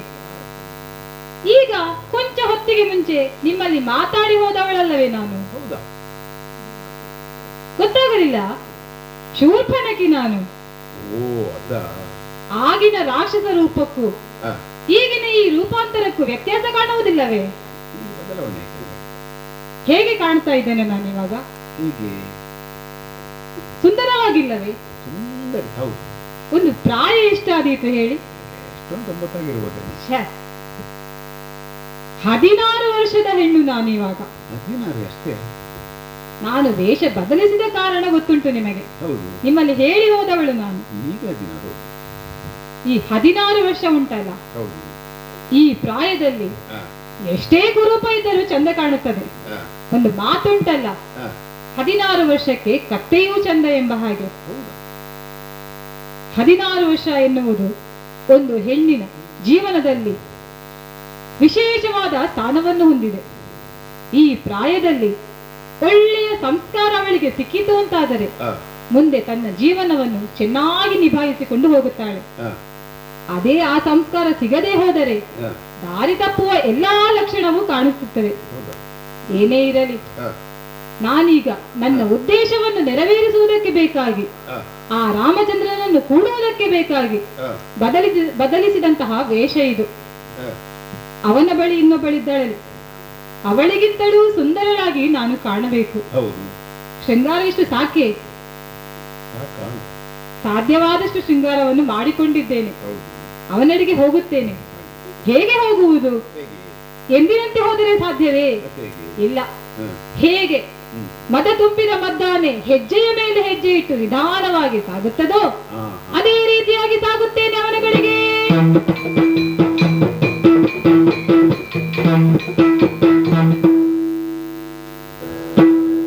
ಕೊರವ ಮುಗಿದಳು ಬಳಿಕ ಕಂಡು ರಘುಪತಿಯ, ಕರವ ಮುಗಿದಳು ಬಳಿಕ ಕಂಡು ರಘುಪತಿಯ, ಅರುಹಿದಳು ಕಾರ್ಯಗಳ ಅಂತರ ಸ್ಥಿತಿಯ,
ಬಗ್ಗಿ ನಮಸ್ಕಾರ ಮಾಡಿದ್ದೇನೆ. ಒಳ್ಳೆಯದಾಗಲಿ ಒಳ್ಳೆಯದಾಗಲಿ, ಎದ್ದೇಳು. ಅಲ್ಲ, ನೀನ್ ನನ್ನ ಕಡೆ ನೋಡಿ ಮಾತಾಡು ರಾಘವ. ರಾಘವ, ಸೂರ್ಯವಂಶ ಎಂಬ ಕುಲಕ್ಕೆ ಚಂದ್ರಮನಂತೆ ತಿಲಕಪ್ರಾಯನಾದವನು ನೀನು. ಈ ವಂಶದಲ್ಲಿ ರಾಘವ ಎನ್ನುವನೊಬ್ಬ ಆಗಿ ಹೋದವನಂತೆ. ಆ ನಂತರ ಅದೆಷ್ಟೋ ಮಂದಿ ಆಗಿ ಹೋದವರಿದ್ದಾರೆ. ಆದರೆ ರಾಘವ ಎಂದು ಕರೆಯುವುದು ನಿನ್ನನ್ನು ತಾನೇ. ಕೆಲವರು ರಾಮ ಎಂದು ಕರೆಯುತ್ತಾರೆ, ಇರಲಿ ಬಿಡು. ನೀನು ಮಾತಾಡುವ ಗೊತ್ತಾಗ್ತಾ ಉಂಟು, ನನ್ನ ಬಗ್ಗೆ ಬಹಳಷ್ಟು ತಿಳಿದುಕೊಂಡು ಬಂದಿದ್ದೀಯಾ ಅಂತ. ಹೌದೌದು. ನೀನು ಪತಿಯಲ್ಲವೇ? ಪತಿ ಯಾರಿಗೆ? ಅಂದರೆ ರೂಢಿಯಲ್ಲಿರುವ ಮಾತು, ನೀನು ನರಪತಿ ಎಂಬುದಾಗಿ. ಓ, ಅದು ನೀನು ಹೇಳಿದ ಪತಿ ಅಲ್ಲವಲ್ಲ ರಾಮ. ನಾನು ನಿನ್ನ ಬಗ್ಗೆ ಬಹಳ ತಿಳಿದುಕೊಂಡಿದ್ದೇನೆ. ನೀನು ಗುಣನಿಧಿಯಂತೆ, ಓಹೋ, ಗುಣಗಳ ಆಗರವಂತೆ, ಗುಣಸಾಗರನಂತೆ. ನರಪತೇ, ಶೃಣು ಮಮ ವಚನಂ. ಕಿಂ ತವ ವಚನಂ? ಅದೇನು ರಾಮ? ಅಂದರೆ ಮುಂದೆ ಹೇಳು, ಮುಂದುವರಿಸು. ಅಲ್ಲ, ನಾನು ಕಲಿತುಕೊಂಡು ಬಂದದ್ದು ಅಷ್ಟೇ. ಓ, ಇನ್ನು ಮುಂದೆ ನನಗೆ ತಿಳಿದಿರುವಂತೆ ಮಾತಾಡುತ್ತೇನೆ. ರಾಘವ, ನೀನು ಗುಣಸಾಗರನೆಂದು ಹೇಳಿದೆ. ಎಲ್ಲೋ ಹುಟ್ಟಿದ ನದಿಯೊಂದು ಹರಿದು ಬಂದು ಸಾಗರವನ್ನು ಸೇರುವುದಿಲ್ಲವೇ? ಹಾಗೆಯೇ ನಾನು ಬಂದು ನಿನ್ನನ್ನು ಸೇರಿದ್ದೇನೆ ಈಗ. ಅಲ್ಲ, ಎಲ್ಲೋ ಹುಟ್ಟಿದ ನದಿಗೆ ಗೊತ್ತುಂಟ ನಾನು ಸಮುದ್ರ ಇಂತಹ ಕಡೆಗೆ ಹರಿಯುವುದು ಎಂದು. ಅದು ಬಿಡು, ನದಿಯು ಸಮುದ್ರವನ್ನು ಯಾವಾಗ ಸೇರುವುದು? ಇಳಿತ ಸ್ಥಿತಿಯಲ್ಲಿರುವಾಗ ಸೇರುತ್ತದೆ. ಹೌದು, ಅದೆಲ್ಲ ಬಿಡು. ಈಗ ನದಿಗಳು ನಿನಗೂ ಏನು ಸಂಬಂಧ? ಅಲ್ಲ, ಹೇಗೆ ನದಿಯು ಸಾಗರವನ್ನೇ ಬಂದು ಸೇರುತ್ತದೆಯೋ, ಎಲ್ಲೋ ಇದ್ದವಳು ನಾನು ನಿನ್ನನ್ನು ಬಂದು ಸೇರಲಿಲ್ಲವೇ? ಸೇರುವುದ ಅಂದರೆ? ಅಂದರೆ ನಿನ್ನ ಬಳಿಗೆ ನಾನೀಗ ಬರಲಿಲ್ಲವೇ? ಓ, ಹಾಗೆ. ಅಲ್ಲ ರಾಘವ, ನಾನು ಇಷ್ಟೊಂದು ಮಾತನಾಡುತ್ತಿದ್ದೇನೆ. ಹೀಗೆ ಮಾತನಾಡುವವಳು ಯಾರು, ಇವಳ ಬಗ್ಗೆ ತಿಳಿದುಕೊಳ್ಳಬೇಕು ಎನ್ನುವಂತಹ ಕುತೂಹಲವೇ ನಿನಗಿಲ್ಲವೇ? ಅಲ್ಲ, ಇಷ್ಟೊಂದು ಮಾತನಾಡಿದವರ ಹತ್ರ ಅದು ಬೇರೆ ಕೇಳಲಿಕ್ಕೆ ಉಂಟ? ಹೇಗೂ ಇಷ್ಟು ಮಾತಾಡಿದ್ಯಲ್ಲ, ಅದನ್ನು ನೀನೇ ಹೇಳಬಹುದಲ್ಲ. ಬಿಡು, ನಾನೇ ಹೇಳುತ್ತೇನೆ. ಹ್ಮ್ ನೀನು ಶೃಂಗಾರವೇ ಇಲ್ಲದವನ ಹಾಗೆ ಮಾತನಾಡುತ್ತಿದ್ದೀಯ. ನಾನು ಅಂತಿಂತವಳಲ್ಲ, ಮತ್ತೆ ಅತಿ ಕುಲವತಿ ನಾನು. ಅಂದರೆ ಲೆಕ್ಕಕ್ಕಿಂತ ಹೆಚ್ಚು ಅಂತ ಅರ್ಥನ? ಹಾಗಲ್ಲ, ಮತ್ತೆ ಅತಿ ಅಂದರೆ ಶ್ರೇಷ್ಠವಾದ ಕುಲದವಳು ಎಂಬುದಾಗಿ. ಹಾ, ಬ್ರಾಹ್ಮಣ ಕುಲದವಳು ನಾನು. ನನ್ನಪ್ಪ ದೊಡ್ಡ ಋಷಿ, ಅಮ್ಮ ರಕ್ಕಸಿಯಂತೆ. ಹೌದಾ? ಹಾಗೆಂದು ಅವರಿಬ್ಬರೂ ಈಗ ಇಲ್ಲ. ನನ್ನನ್ನು ಸಾಕಿ ಬೆಳೆಸುದು ಎಲ್ಲ ಇಲ್ಲಿರುವ ಋಷಿಗಳು. ಅವರು ಹೇಳಿಯೇ ಗೊತ್ತು ನನಗೆ ನಾನು ಅತಿ ಕುಲವತಿ ಎಂದು. ಹಾಗೆ ರಾಮ, ನೀನಾದರೂ ಪೃಥ್ವಿ ಪಾಲಕ, ನಾನು ಅತಿ ಕುಲವತಿ. ನೋಡು ನೋಡು, ನಮ್ಮಲ್ಲಿ ಒಂದು ಹೊಂದಾಣಿಕೆ. ಏನು? ಅದು ಬಿಡು. ಪೃಥ್ವಿ ಪಾಲಕನಾದ ನಿನಗೆ ನನ್ನ ಅತಿ ಕುಲ ಕಾಣುತ್ತಿಲ್ಲ.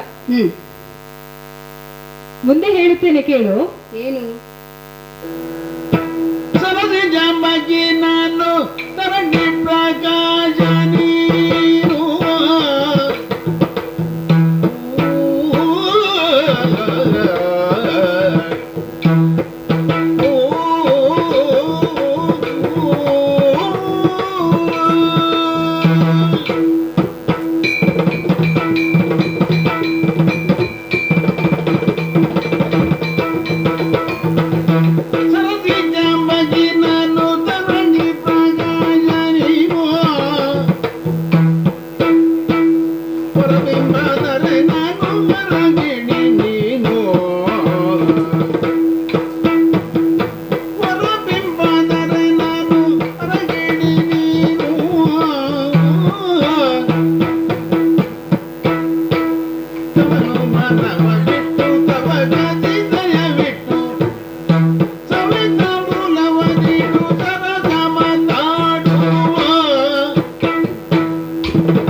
ರಾಘವ, ನಾನು ಕಾಣುವುದಕ್ಕೆ ಹೇಗಿದ್ದೇನೆ?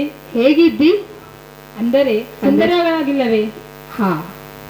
ನನ್ನನ್ನು ದಾರಿಯಲ್ಲಿ ಹೋಗುವಾಗ ಎಲ್ಲರೂ ಕರೆಯುವುದುಂಟು. ಹೇಗೆ ಅಂತ? ಅಕುರತಿ ಅಕುರತಿ ಬಂದಳು ಎಂಬುದಾಗಿ. ಓ ಹೆಣ್ಣೆ, ನೋಡುವುದಕ್ಕೆ ಇಷ್ಟು ಸುಂದರವಾಗಿದ್ದೀಯಲ್ಲ, ಅದೇನವರೆಲ್ಲ ಕೊರತಿ ಅಂತ ಕರೆಯುವುದು? ಹಾಗಲ್ಲ, ಮತ್ತೆ ಅಕೋ ರತಿ ಬಂದಳು ಎಂದು. ಓ ಹಾಗೆ. ಈ ಪ್ರಪಂಚದಲ್ಲಿ ರತಿ ಎನ್ನುವಳನ್ನು ಮೀರಿಸುವ ಸೌಂದರ್ಯವಿಲ್ಲವಂತೆ. ನಾನು ಆ ರತಿಯ ಹಾಗೆ. ನೀನಾದರೂ ಮನ್ಮಥನ ಹಾಗೆ ಇದ್ದೀಯ. ಆ ರತಿಗೆ ಹೇಗೆ ಮನ್ಮಥನೋ ಹಾಗೆ ನನಗೆ ನೀನೇ ಮನ್ಮಥ ರಾಮ. ನೀನು ಹೇಳುವಂತಹ ರತಿ ಮನ್ಮಥರನ್ನು ನಾನು ಇಲ್ಲಿಯ ತನಕವೂ ನೋಡ್ಲಿಲ್ಲ. ಅಲ್ಲ, ನಾನು ನೋಡಲಿಲ್ಲ. ಮತ್ತೆ ಹೇಗೆ? ಅವರನ್ನು ನೋಡುವುದು ಯಾಕೆ? ನೋಡು, ನನ್ನ ಕಣ್ಣುಗಳನ್ನು ನೋಡು ನೀನು. ಏನಾಗಿದೆ ನಿನ್ನ ಕಣ್ಣಿಗೆ? ಹಾಗಲ್ಲ, ಮತ್ತೆ ನನ್ನ ಕಣ್ಣಿನ ಸೌಂದರ್ಯವನ್ನು ನೋಡು. ತಾವರೆ ಹಾಗಿಲ್ಲವೇ? ಹೋ, ಹೇಗೆ ತಾವರೆಯು ಅರಳಬೇಕಾದರೆ ಸೂರ್ಯಕಿರಣಗಳು ಬೀಳಬೇಕು, ಹಾಗೆಯೇ ಸರಸಿಜಾಂಬೆಕಿಯಾದ ನನ್ನ ಕಣ್ಣುಗಳು ಅರಳುವುದನ್ನು, ನಿನ್ನ ದೃಷ್ಟಿ ಬಿದ್ದಾಗ ಅರಳುವುದನ್ನು ನೋಡು. ಅದು ಬಿಡು, ನನ್ನ ತುಟಿ ಹೇಗುಂಟು? ಹೇಗುಂಟು ಅಂದರೆ ಕೆಂಪಾಗಿಲ್ಲವೇ? ಓ ಹೌದಲ್ಲ, ಕೆಂಪಾಗಿದೆ. ಯಾವ ಬಣ್ಣ ಹಚ್ಚಿದ್ದು? ಛೇ, ಬಣ್ಣ ಹಚ್ಚಿದಲ್ಲ ರಾಮ, ಮತ್ತೆ ಮೊದಲಿನಿಂದಲೇ ಹೀಗೆ. ನನ್ನ ತುಟಿಗಳನ್ನು ಕಾಣುವಾಗ ನಿನಗೆ ಏನನ್ನಿಸುತ್ತದೆ? ಏನನ್ನಿಸುತ್ತದೆ ಅಂದರೆ ತೊಂಡೆಯ ಹಣ್ಣಿನ ಹಾಗಿಲ್ಲವೇ? ಓ, ಅದು ಬೇರೆ ಪ್ರಮೇಯ ಇದೆ ಅಲ್ಲ ರಾಮ. ಮೇಲೆ ಒಂದು ಗಿಣಿ ಹಾರುತ್ತಾ ಇದೆ.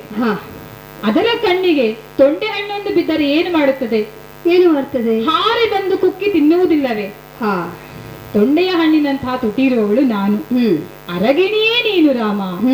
ಹೇಗೆ ಗಿಣಿಯೊಂದು ತೊಂಡೆ ಹಣ್ಣನ್ನು ಕಂಡಾಗ ಹಾರಿ ಬಂದು ಕುಕ್ಕಿ ತಿನ್ನುತ್ತದೋ ಹಾಗೆಯೇ ನಾನು ನಿನ್ನನ್ನು ಬಯಸಿ ಬಂದಿದ್ದೇನೆ. ನನ್ನನ್ನು ನೀನು ವರಿಸಬೇಕು. ನನ್ನ ಮನದಿಚ್ಛೆಯನ್ನು ಹೇಳುತ್ತಾ ಇದ್ದೇನೆ. ಆದರೂ ನೀನು ಅವಳೆಡೆಗೆ ನೋಡುತ್ತಾ ಇದ್ದೀಯ. ಹಾ ನಿನಗೆ ಕವಲು ಮನ ಯಾಕೆ ರಾಮ? ನಾನು ಬರುವಾಗಲೇ ತಾಂಬೂಲ ತಂದಿದ್ದೇನೆ. ಓ ತಾಂಬೂಲ ಕೊಟ್ಟು ಗೊತ್ತುಂಟು. ಹಾ ನಾನು ನಿನ್ನ ಬಾಯಿಗೆ, ನೀನು ನನ್ನ ಬಾಯಿಗೆ, ನಾವಿಬ್ಬರು ಸವಿಯಾದ ತಾಂಬೂಲವನ್ನು ಮೆಲ್ಲುತ್ತಾ ಸರಸ ಮಾತಾಡುವ ಬಾ ರಾಮ. ಓ ಹೆಣ್ಣೆ, ನೀನು ಇಷ್ಟೆಲ್ಲ ಮಾತನಾಡುತ್ತೀಯಲ್ಲ, ನಿನಗೆ ನಾನೇ ಬೇಕಾ? ಬೇರೆ ಯಾರು ಸಿಗಲಿಲ್ಲವ? ಇಲ್ಲ ರಾಮ, ಮತ್ತೆ ಎಲ್ಲೆಲ್ಲಿ ಹುಡುಕಿದೆ? ಎಲ್ಲಿ ನೋಡಿದರೆ ನಗಿಲ್ಲ ಒಬ್ಬುವ ಜನ.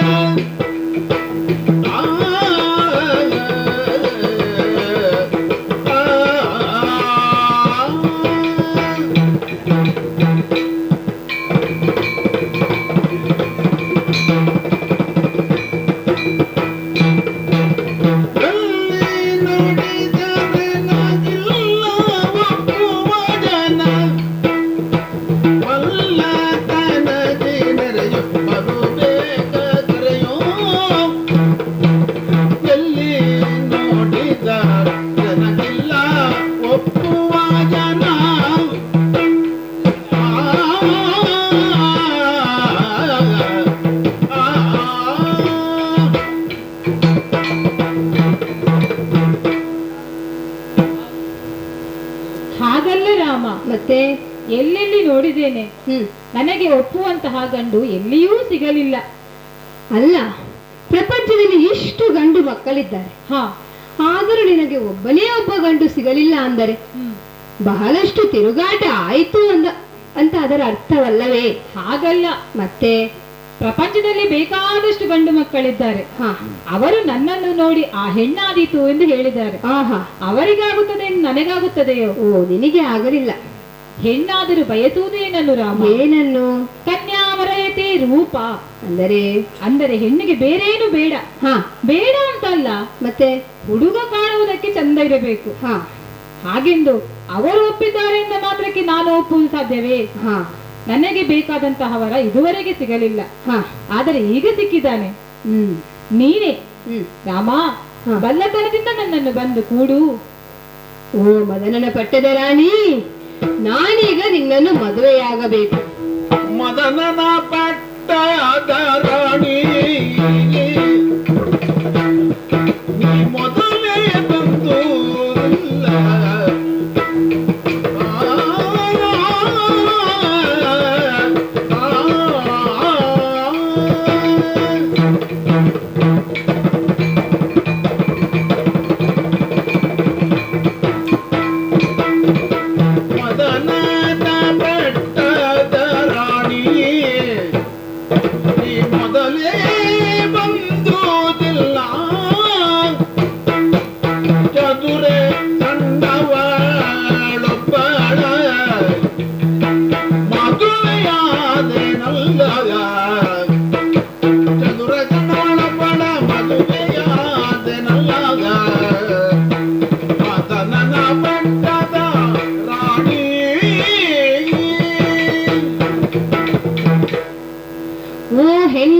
ರಾಮ, ನೀನು ಹೇಳಿದ್ದೀಯಲ್ಲ ಮದನನ ಪಟ್ಟದ ರಾಣಿ ಎಂದು.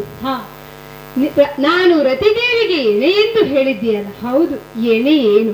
ನೀನು ರತಿದೇವಿಯೇ, ಎಲ್ಲಷ್ಟು ಸಂಶಯವಿಲ್ಲ. ನಿನ್ನ ಮೂಗು ಕಿವಿಯೆಲ್ಲ ನೋಡುವಾಗ ಉಂಟಲ್ಲ, ವೇಷ ಮಾಡಿ ಬಂದದ್ದು ಅಂತ ಕಾಣ್ತದೆ. ಎಂತದು ರಾಮ ವೇಷವು? ವೇಷ ಅಂದ್ರೆ ಅದಲ್ಲ, ಮತ್ತೆ ಆ ಶೃಂಗಾರ.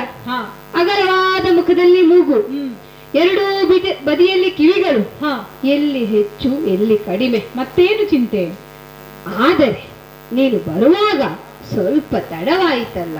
ತಡವಾಯಿತೆ ರಾಮ, ನಾನು ಬೇಗ ಹೊರಟಿದ್ದೆ. ಆದರೆ ಬರುವ ದಾರಿಯಲ್ಲಿ ಮಾತಿಗೆ ಸಿಕ್ಕಿದರು, ಹಾಗೆ ಸ್ವಲ್ಪ ತಡವಾಯಿತು.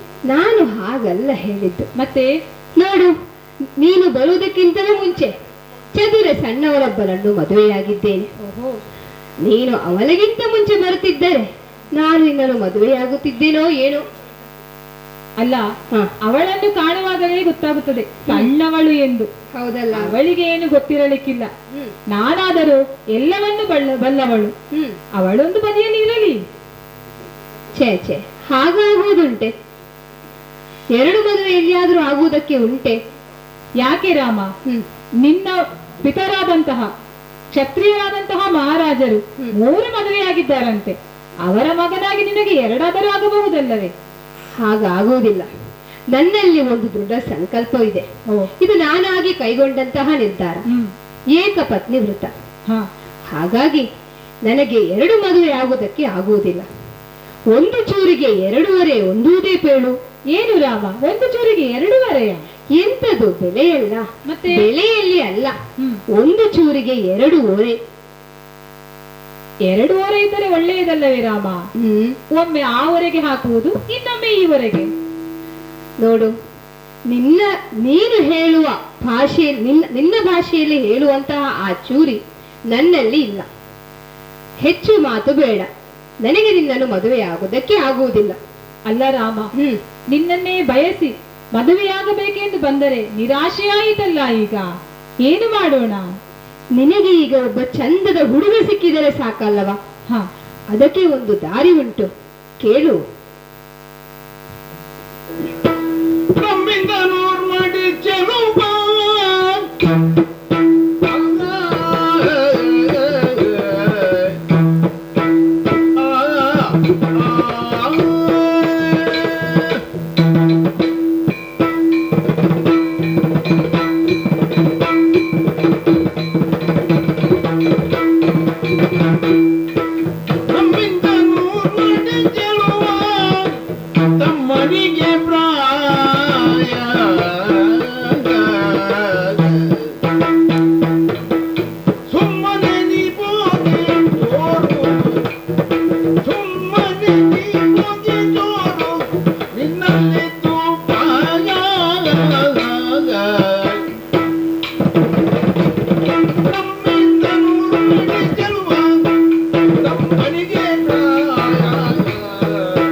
ನೋಡು ಚದುರೆ, ನಾನು ಕಾಡಿಗೆ ಬರುವಾಗ ನನ್ನೊಂದಿಗೆ ನನ್ನ ತಮ್ಮನಾದ ಲಕ್ಷ್ಮಣನು ಬಂದಿದ್ದಾನೆ. ಅವ ನೋಡುವುದಕ್ಕೆ ಹೇಗೆ ಇದ್ದಾನೆ ಗೊತ್ತಾ? ಹೇಗಿದ್ದಾನೆ? ಈಗ ನೋಡು, ನನ್ನನ್ನು ನೋಡಿ ನೀನು ಚಂದ ಅಂತ ಹೇಳಿದ್ದೆ. ಹೌದು, ಹೌದಲ್ವಾ? ಒಂದು ವೇಳೆ ನೀನು ಅವನನ್ನು ನೋಡುತ್ತಾ ಇದ್ದರೆ ನನ್ನ ಬಳಿಗೆ ಬರ್ತಾ ಇರಲಿಲ್ಲ. ಓಹೋ, ಯಾಕೆ ಗೊತ್ತುಂಟ? ಯಾಕೆ? ನೋಡುವುದಕ್ಕೆ ಅವ ನನಗಿಂತಲೂ 100 ಮಡಿ ಚೆಲುವ. ಅವನಿನಗಾದೀತು, ನೀನು ಅವನ ಬಳಿಗೆ ಹೋಗಬೇಕು. ಆದರೆ ಮಾತಿನಲ್ಲಿ ಸ್ವಲ್ಪ ಕಠಿಣ ಅವನು. ರಾಮ, ನೀನು ನನಗೆ ಸರ್ವ ರೀತಿಯಲ್ಲಿಯೂ ತಕ್ಕುದಾದಂತಹ ಗಂಡು ಎಂದು ಭಾವಿಸಿದ್ದೆ. ನಿನ್ನ ತಮ್ಮ ಎಂದು ಹೇಳುತ್ತಿದ್ದೀಯ. ಅವನು ಸಣ್ಣವನಲ್ಲವೇ ರಾಮ? ಓಹೋ, ಈಗ ನೀನು ಪ್ರಾಯದ ಹೆಣ್ಣಲ್ಲವೇ? ಏನು ಮಾಡೋದು? ಅಲ್ಲ, ಪ್ರಾಯದ ಹೆಣ್ಣೆ ಎಂತದು ರಾಮ? ಮತ್ತೆ ನನಗೆ 16 ವರ್ಷ ತುಂಬಿದಷ್ಟೇ. ಹೌದಲ್ಲ ರಾಮ, ಈಗ ಅವನ ಬಳಿಗೆ ಹೋದರೆ ಹೇಗಾದೀತು? ಅವನು ನಿನಗಿಂತ ಸಣ್ಣವನಲ್ಲವೇ? ನೋಡು, ನಿನಗೆ 16 ವರ್ಷ ತುಂಬಿದಷ್ಟೇ ಅಂತ ನೀನು ಹೇಳಿದ್ದಿ. ಮತ್ತೆ ಅವನಿಗೆ ಇಷ್ಟ ಆದೀತು ಅಂತ ನಿನ್ನ ಅಂದಾಜು? ಅವ ನನಗೆ 1 ದಿವಸದಲ್ಲಿ ಸಣ್ಣವ, ಪ್ರಾಯ ಲೆಕ್ಕದಲ್ಲಿ ಅಲ್ಲ. ಅವನಿನಗಾದೀತು. ಅಲ್ಲ, ಅವನ ಬಳಿಗೆ ಹೋಗುವುದಾದರೂ ಹೇಗೆ? ನೇರವಾಗಿ ಹೋಗಬೇಕು, ಮಾತನಾಡಬೇಕು ಎಂದು ಹೇಳಿದೆಯಲ್ಲ. ನೋಡು, ನಾವು ಕಾಡಿಗೆ ಬರುವಾಗ ನನ್ನೊಂದಿಗೆ ನನ್ನ ತಮ್ಮನೂ ಕೂಡ ಬಂದಿದ್ದಾನೆ. ನನಗೂ ಮದುವೆ ಆಗಿದೆ, ಅವನಿಗೂ ಮದುವೆ ಆಗಿದೆ. ಆದರೆ ನನ್ನ ಹೆಂಡತಿ ನನ್ನ ಜೊತೆ ವಾದಿಸಿ ಬಂದವಳು. ಲಕ್ಷ್ಮಣನ ಹೆಂಡತಿ ಊರಿನಲ್ಲೇ ಇದ್ದಾನೆ, ಅವಳು ಬರಲಿಲ್ಲ. ಅವನ ಬಳಿಯಲ್ಲಿ ಹೆಂಡತಿ ಇಲ್ಲದೆ ಇರುವ ಕಾರಣದಿಂದಾಗಿ ನಿನ್ನನ್ನು ಮದುವೆಯಾಗಬಹುದು. ಆದ್ದರಿಂದ ಅವನಲ್ಲಿ ಹೋಗಿ ಭಿನ್ನವಿಸು, ಅವಳು ನಿನಗೆ ಒಂದು ಗತಿ ಕಾಣಿಸಬಹುದು. ಅಲ್ಲ, ಗತಿ? ಒಮ್ಮೆಮ್ಮೆ ನೀನು ಮಾತನಾಡುವಾಗ ಏನು ಮಾತನಾಡುತ್ತೀ ಎಂದು ಗೊತ್ತೇ ಆಗುವುದಿಲ್ಲ. ಕೆಲವೊಮ್ಮೆ ಭಯವೂ ಆಗುತ್ತದೆ ರಾಮ. ಏನು ಹೇಳುತ್ತಿದ್ದೀಯಾ ನೀನು? ಹಾಗಲ್ಲ, ಅವ ನಿನ್ನನ್ನು ಮದುವೆಯಾದಾನು ಅಂತ ಹೇಳಿದ್ದು ನಾನು. ಆದರೆ ಒಂದು ಮಾತು ನೆನಪಲ್ಲಿಟ್ಟುಕೋ, ಅವನ ಬಳಿ ವಂಚನೆ ಮಾಡಬಾರದು. ವಂಚನೆ? ಅಲ್ಲ ರಾಮ, ನಾನು ವಂಚನೆ ಮಾಡುವವಳ ಹಾಗೆ ಕಾಣುತ್ತೇನಾ? ವಂಚನೆ ಮಾಡುವುದು ಬಿಡು, ಆ ಶಬ್ದಕ್ಕೆ ಅರ್ಥವೂ ನನಗೆ ಗೊತ್ತಿಲ್ಲ. ಹೌದಪ್ಪ, ಕೆಲವರೆಲ್ಲ ಹೇಳುವುದೇ ಹೀಗೆ, ವಂಚನೆಯ ಶಬ್ದಕ್ಕೆ ಅರ್ಥವೇ ಗೊತ್ತಿಲ್ಲ ಅಂತ. ಮತ್ತೆ ಜೀವನ ಪೂರ್ತಿ ಮಾಡುವುದೇ ವಂಚನೆ. ತಾವು ಮಾಡುತ್ತಿರುವುದು ವಂಚನೆ ಎಂಬುದು ಅವರಿಗೆ ಅದರ ಅರಿವಿರುವುದಿಲ್ಲ. ನೋಡು, ಹೆಣ್ಣು ಮಕ್ಕಳ ಮನಸ್ಸು ಕಣ್ಣು ತಿರುಗಿದಾಗೆ ತಿರುಗುತ್ತದೆ. ಬಹಳ ಚಂಚಲ. ಆದ ಕಾರಣ ಹೇಳ್ತಾ ಇದ್ದೇನೆ, ವಂಚನೆ ಇಲ್ಲದೆ ಹೋಗು ಚಂಚಲಾಕ್ಷಿ ನನ್ನ ತಮ್ಮನ ಬಳಿಗೆ. ಅವನ ಬಳಿಯಲ್ಲಿ ಹೆಂಡತಿ ಇಲ್ಲದೆ ಇರುವ ಕಾರಣ ಮನ್ಮಥನ ಶರದುರಿಯಿಂದ ಅವನು ಬಳಲುತ್ತಾ ಇರಬಹುದು. ನೀನು ಅವನಲ್ಲಿ ಭಿನ್ನವಿಸಿದರೆ ಅವನು ನೀನು ಮದುವೆಯೂ ಆಗಬಹುದು. ಹಾಗಾದರೆ ಅವನೆಡೆಗೆ ಸಾಗುತ್ತೇನೆ.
ಈಗ ಸಮಾಧಾನ ಆಯ್ತು.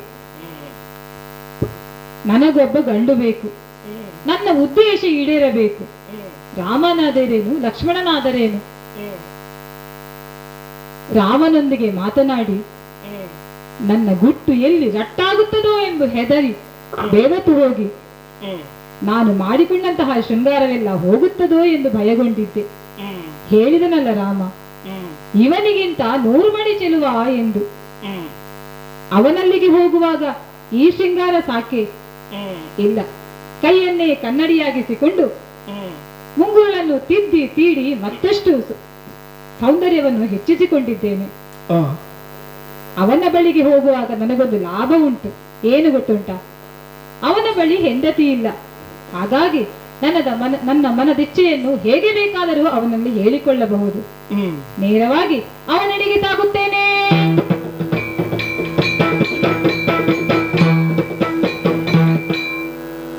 ಕಾಮಸನ್ನಿವ ಮಾತ ಕೇಳೋ ಮಾತ ಕೇಳೋ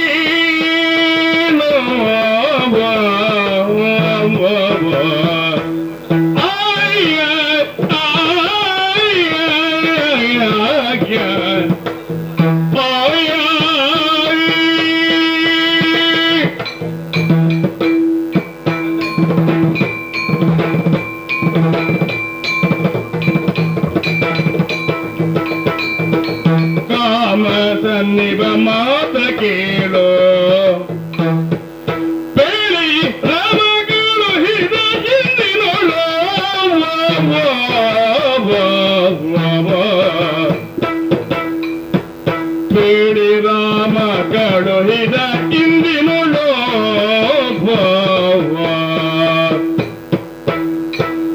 ರಾಮನ ಬಿಟ್ಟು ಕೃಪಣಿ ನಿನ್ನ ಕಾಗಿಸಿ ಬಂದೆ ಮೊಹದಳು ಇನ್ನು ತಾಮಸಗೊಳ್ಳದಿರು ತಾಳಲಾರೆನೋ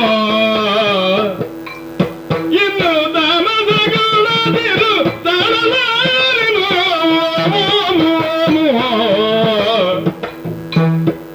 ನಾನು ಪ್ರೇಮದಿಂದಲೇ ಕೂಡು ಸರಸ ಮಾತಾಡು ಇನ್ನು ತಾಮಸಗೊಳ್ಳದಿರು ತಾಳಲಾರೆನು ಪ್ರೇಮದಿಂದಲೇ ಕೂಡು ಸರಸ ಮಾತಾಡು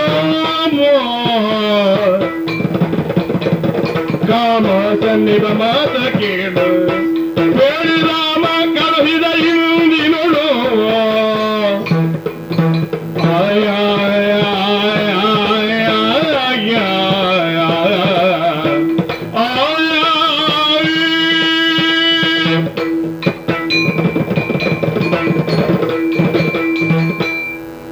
ಓ ಕಾಮಸನ್ನಿಭ ಲಕ್ಷ್ಮಣದೇವ, ವಿಶೇಷವಾಗಿದ್ದೀಯ. ನಿಜವಾಗಿಯೂ ನೀನು ಮನ್ಮಥ ರೂಪ ಸದೃಶನೇ ಹೌದು. ನೀನು ಇಲ್ಲಿ ಇದ್ದಿ ಎಂದು ರಾಮ ನನಗೆ ಹೇಳಿ ಕಳುಹಿಸಿದ. ಇಲ್ಲದಿದ್ದರೆ ನನಗೆ ಹೇಗೆ ಗೊತ್ತಾಗುತ್ತಿತ್ತು ನೀನು ಇಲ್ಲಿದ್ದಿ ಎಂದು? ಓ ಲಕ್ಷ್ಮಣದೇವ, ನನ್ನ ಮಾತನ್ನು ಕೇಳುವೆಯಾ? ನಿನ್ನನ್ನು ಹಂಬಲಿಸಿ ನಿನ್ನನ್ನು ಸೇರಬೇಕು ಎಂದು ನಾನು ನಿನ್ನಲ್ಲಿಗೆ ಬಂದವಳಿದ್ದೇನೆ. ಸರಸ ಮಾತಾಡುತ್ತಾ ನನ್ನನ್ನು ಕೂಡು ಲಕ್ಷ್ಮಣದೇವ. ಇನ್ನೂ ತಡ ಮಾಡಿದರೆ ನಾನು ಸಹಿಸಲಾರೆ. ಈಗ ಇಷ್ಟೊತ್ತು ಮಾತಾಡೋದು ನನ್ನಲ್ಲೇ ನೀನು. ಯಾಕಂದ್ರೆ ಹ ನಿನಗೆ ದಾರಿ ತಪ್ಪಿ ಬಂದಿದ್ದೀಯೋ ಅಂತ ನನಗೆ ಅನ್ನಿಸ್ತಾ ಉಂಟು. ಯಾಕೆ ನೀ ಇಷ್ಟು ಆಡಿದಂತ ಮಾತುಗಳು ಅದು ನನಗೆ ಸಹ್ಯ ಅಲ್ಲ ಅನ್ನುವ ಕಾರಣಕ್ಕಾಗಿ ನೀನು ದಾರಿ ತಪ್ಪಿದ್ದು. ಇದು ಬಂಡು ಮಾತಾಡ್ತೆ ನೀನು.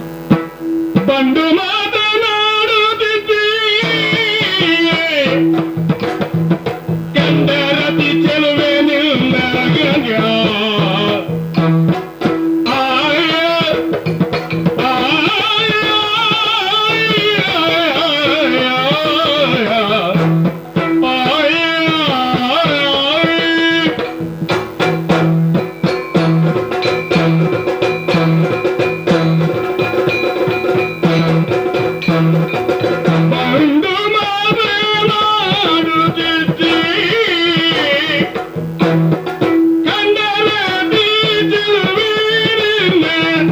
ಗಂಡನಾರು ಗಂಡನಾರು ದೇಶ ಯಾವುದು? ದೇಶವಾವುದು ಪುಂಡರೀಕಾಲೋಚನ ಭೂಮಂಡಲೇಶ ರಾಮದೇವರ ಕಂಡುದಲ್ಲಿ ನೀ ಕಂಡುದಲ್ಲಿ ಪುಂಡರೀಕಾಲೋಚನ ಭೂಮಂಡಲೇಶ ರಾಮದೇವರ ಕಂಡುದಲ್ಲಿ ಹೋಗು ಸುಮ್ಮನೆ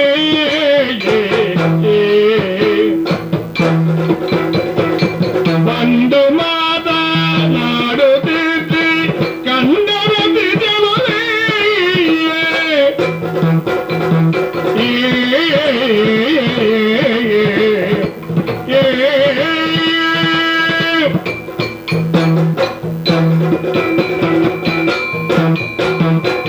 ಗುಂಡಾರಣ್ಯ ಇದು.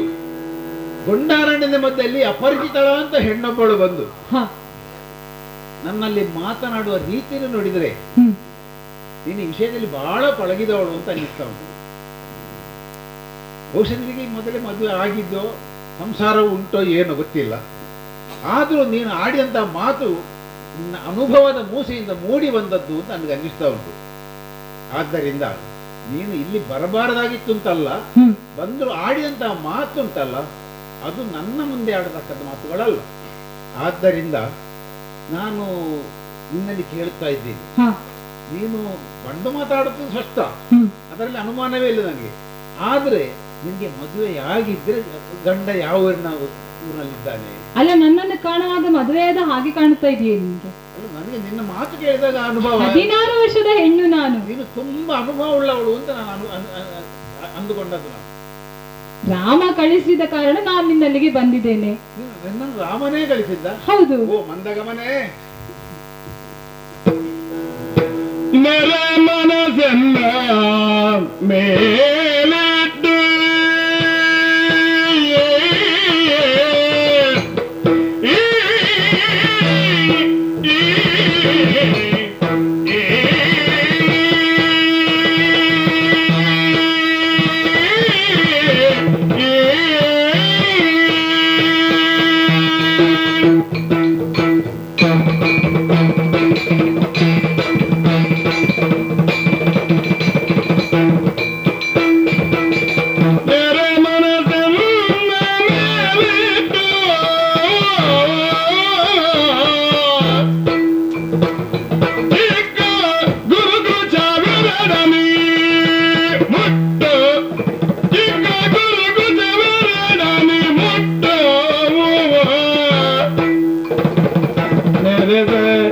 ಚಂದೋಟಿಗೆ ಬಾಯಿದ್ದೆ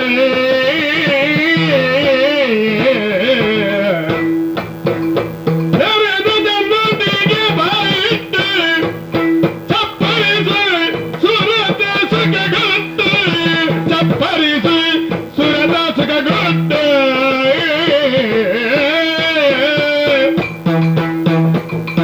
ಎಲ್ಲ ವಿರಹವ ನಿಲ್ಲಿಸೋ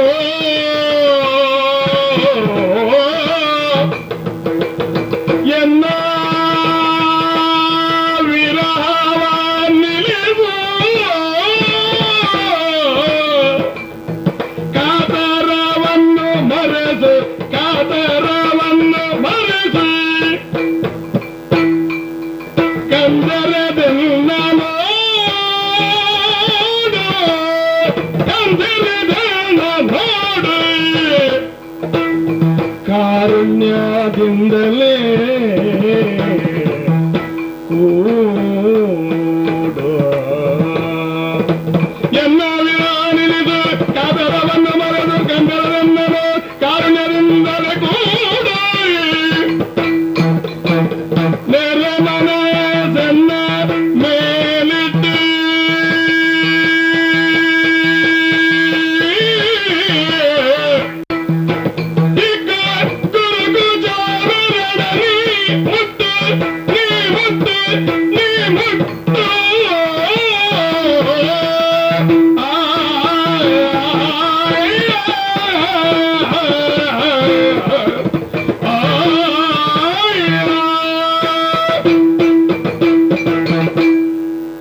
ಈಗ ನನ್ನ ಮಾತು ನಿನ್ನಲ್ಲಿ ಅಸಹ್ಯವನ್ನುಂಟು ಮಾಡಿತು. ಗೊಂದಲ ಆಯ್ತು ನನಗೆ. ಹಾಗಾದ್ರೆ ನಾನು ಸಹ್ಯವಾಗಿ ಮಾತನಾಡುತ್ತೇನೆ. ಬರುವಾಗ ನೀನು ತುಂಬಾ ಬದಲಾವಣೆ ಮಾಡ್ಕೊಂಡು ಬಂದಿದ್ದಿ ಅಂತ ಅನಿಸ್ತಾ ಉಂಟು. ಓ ಲಕ್ಷ್ಮಣ ದೇವ, ಹಾ ಹೆಣ್ಣು ಗಂಡಿನ ಸಂಬಂಧದಲ್ಲಿ ಹಾ ದಾಂಪತ್ಯ ಎನ್ನುವುದು ವಿಶೇಷವಾದುದು. ದಂಪತಿಗಳಿಗೆ ಹಾ, ಹಾ ಆ ಸಂಬಂಧದಲ್ಲಿ ಹಾ ಗಂಡನಿಂದ ಪಡೆದಂತಹ ಮಗುವಿಗೆ ಹಾ ಅಮೃತ ಸಮಾನವಾದ ಎದೆ ಹಾಲನ್ನುಣಿಸಿ ಹಾ. ಆ ಮಗುವಿನ ಬೆಳವಣಿಗೆಗೆ ಅವಳು ಕಾರಣವಾಗುತ್ತಾಳೆ. ಆ ಸ್ತನ್ಯವನ್ನು ದುರುಪಯೋಗಪಡಿಸಿಕೊಳ್ಬಾರ್ದು. ಹೌದು. ಹಾ ಅಲ್ಲ, ಇನ್ನೂ ಬಿಡಿಸಿ ಹೇಳಿದರೆ ಅಸಹ್ಯವಾದೀತು. ಹಾ ಆದುದರಿಂದ ಓ ಲಕ್ಷ್ಮಣ ದೇವ, ಹಾ ನಿನ್ನನ್ನು ಬಯಸಿ ಬಂದವಳಿದ್ದೇನೆ. ಹೌದಾ? ನನ್ನನ್ನು ಹ್ಮ್ ನನ್ನಲ್ಲಿ ಮನಸ್ಸಿಟ್ಟು ನನ್ನಲ್ಲಿ ನೆರೆ ಲಕ್ಷ್ಮಣ ದೇವ. ಹಾ ಅಲ್ಲ, ನಾನು ಇಷ್ಟೊಂದು ಹೇಳುತ್ತಾ ಇದ್ದೇನೆ, ಹ್ಮ್ ನೀನೇನು ಕತ್ತಿ ಮಸೆಯುತ್ತಿದ್ದಿ. ಹ್ಮ್ ಆ ಕತ್ತಿಯನ್ನು ಬದಿಗೊತ್ತಿ ಕತ್ತೆತ್ತಿ ನನ್ನನ್ನೊಮ್ಮೆ ನೋಡು ಲಕ್ಷ್ಮಣ, ನನ್ನನ್ನು ಕೂಡು. ಬಂದಗಮನ ಇಂಥ ಸುದ್ದಿ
ಚಂದದಿ ಕೂಡುವೆ ನಂದನು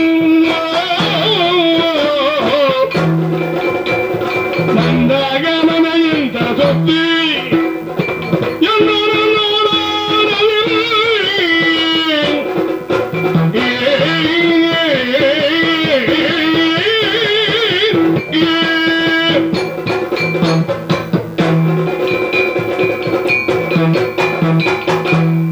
ಸುಂದರವಾಗಿದ್ದೆ ಹೌದು, ಸುಂದರಿಯೇ ಹೌದು, ಅದರ ಬಗ್ಗೆ ಆಕ್ಷೇಪ ಇಲ್ಲ ನನಗೆ.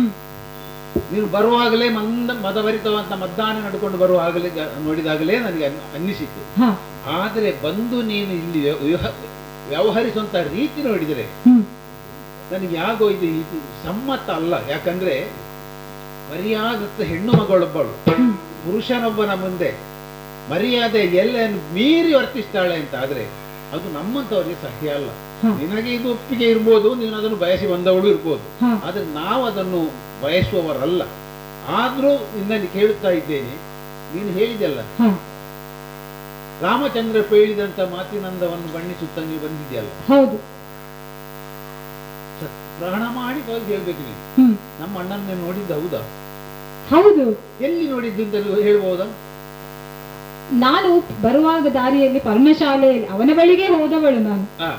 ಅವನಿಗೆ ನನ್ನ ಮನಸ್ಸನ್ನು ಅವನಿಗೆ ಹೇಳಿದಾಗ ನಾನಾಗಲಿಕ್ಕಿಲ್ಲ, ನನ್ನ ತಮ್ಮನಾದೀತು, ನಿನ್ನ ಬಳಿ ಹೆಂಡತಿಯೂ ಇಲ್ಲ ಎಂದು ಹೇಳಿದ ಅವನು. ಹೌದಾ? ನನ್ನ ಬಳಿ ಹೆಂಡತಿ ಇಲ್ಲ. ಹೌದು, ಈಗ ನಾನು ಇಲ್ಲಿ ಒಬ್ಬಂಟಿಯಾಗಿ ಇದ್ದೇನೆ, ಹಾಗೆಯೇ ಬಂದವಳು ನಾನು. ಆದ್ರೂ ನೀನು ಒಮ್ಮೆ ಅಣ್ಣ ಆದಿತ್ತು ಅಲ್ಲಿ ಹೋದೆವ. ಅಣ್ಣ ಆದಿತ್ತು ಅಲ್ಲಿ ಹೋದವಳಿಗೆ ಅಣ್ಣ ದಾರಿ ತೋರಿಸಿದ ನಿನಗೆ. ಹೌದು, ಇದು ನಿನ್ನ ಮಾತು. ಆದ್ರೆ ನಿನ್ನ ಮಾತನ್ನು ನಾನು ಒಪ್ಪಿಕೊಳ್ಳಬಹುದೇ? ಒಪ್ಪುವುದಿಲ್ಲವೇ? ಕಾಡಿನ ಮಧ್ಯದಲ್ಲಿ ಅಪರಿಚಿತಳ ಅಂತ ಹೆಣ್ಣೊಬ್ಬಳು ಎಲ್ಲಿಂದ ಬಂದವಳು ನನಗೆ ಗೊತ್ತಿಲ್ಲ. ಆದ್ದರಿಂದ ನೀನು ನನ್ನ ಅಣ್ಣನ ಬಳಿಗೆ ಹೋಗಿದ್ದಿ ಅಥವಾ ನಮ್ಮ ಅಣ್ಣನಲ್ಲಿ ಮಾತನಾಡಿದ್ದಿ, ಅವನೇ ತೋರಿಸಿದ ನಿನ್ನ ಮಾತನ್ನು ಖಂಡಿತ ಒಪ್ಪುವುದಕ್ಕಾಗುವುದಿಲ್ಲ. ಆದ್ದರಿಂದ ನೀನು ಅಣ್ಣನನ್ನು ನೋಡಿದ್ದೇ ಹೌದಾಗಿದ್ದೆ ಇನ್ನೊಮ್ಮೆ ಹೋಗು. ನಮ್ಮ ಅಣ್ಣ ಏನಾದ್ರೂ ಹೇಳಿದ್ರೆ ಅದಕ್ಕೆ ಕುರುಹು ಸಮೇತ ಕೊಡ್ತಾನೆ. ಆದ್ದರಿಂದ ನಮ್ಮ ಅಣ್ಣನ ಮಾತನ್ನು ಮೀರಿ ಹೋಗುವ ನಾನಲ್ಲ. ಆದ್ದರಿಂದ ಆಧಾರ ಬೇಕು. ಆಧಾರ ಬೇಕು. ಈಗ ಆಧಾರ ಇಲ್ಲದೆ ಯಾವುದು ನಡೆಯುವುದಿಲ್ಲ. ಹಾಗಾದರೆ ಆಧಾರದ ನೀನು ನಮ್ಮ ಅಣ್ಣನನ್ನು ನೋಡಿದ್ದೆ ಅನ್ನೋದಕ್ಕೆ ಆಧಾರ ಏನು? ನನ್ನ ಮಾತನ್ನು ಒಪ್ಪಿಸುವುದಕ್ಕೆ ಬೇಕಾಗಿ ಆಧಾರ ತರಬೇಕು. ಖಂಡಿತ ಹೌದು. ಈಗ ಹೋಗಿ ತಂದೆ.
ನನಗೆ ಹೇಳುವವರು ಕೇಳುವವರು ಯಾರೂ ಇಲ್ಲ ಎಂದು ಈ ರೀತಿ ಮಾಡುತ್ತಿದ್ದೀಯಾ ನೀನು?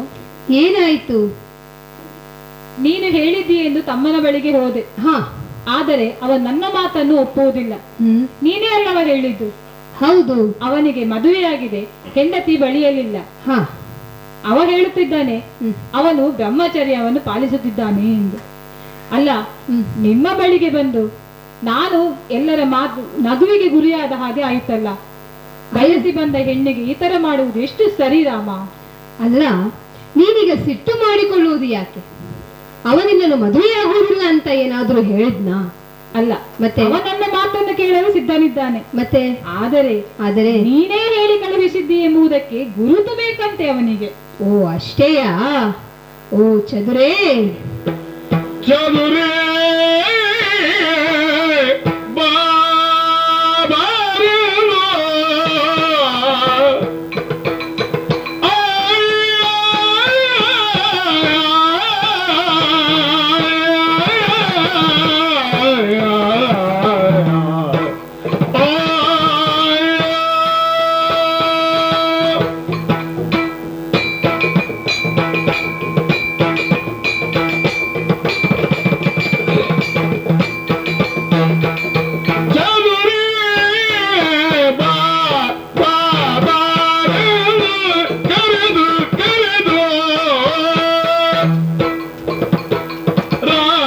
ನಂಬಿನ ತುದಿಯಂ ಮೂಗನು ಕೈಯಲ್ ಬರೆದು ರಾಮ ನಂಬಿನ ತುದಿಯಂ ಮೂಗನು ಕೈಯಲ್ ಬರೆದು ಒದಗಿ ತೋರಿಸು ಬೆನ್ನ ಸರಿದು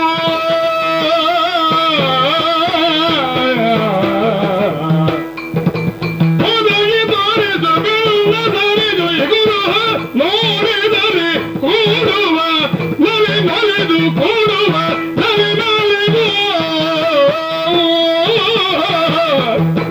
ಸಾಧುರೇ ಬಾ ಬಾ ಬಾ ಆ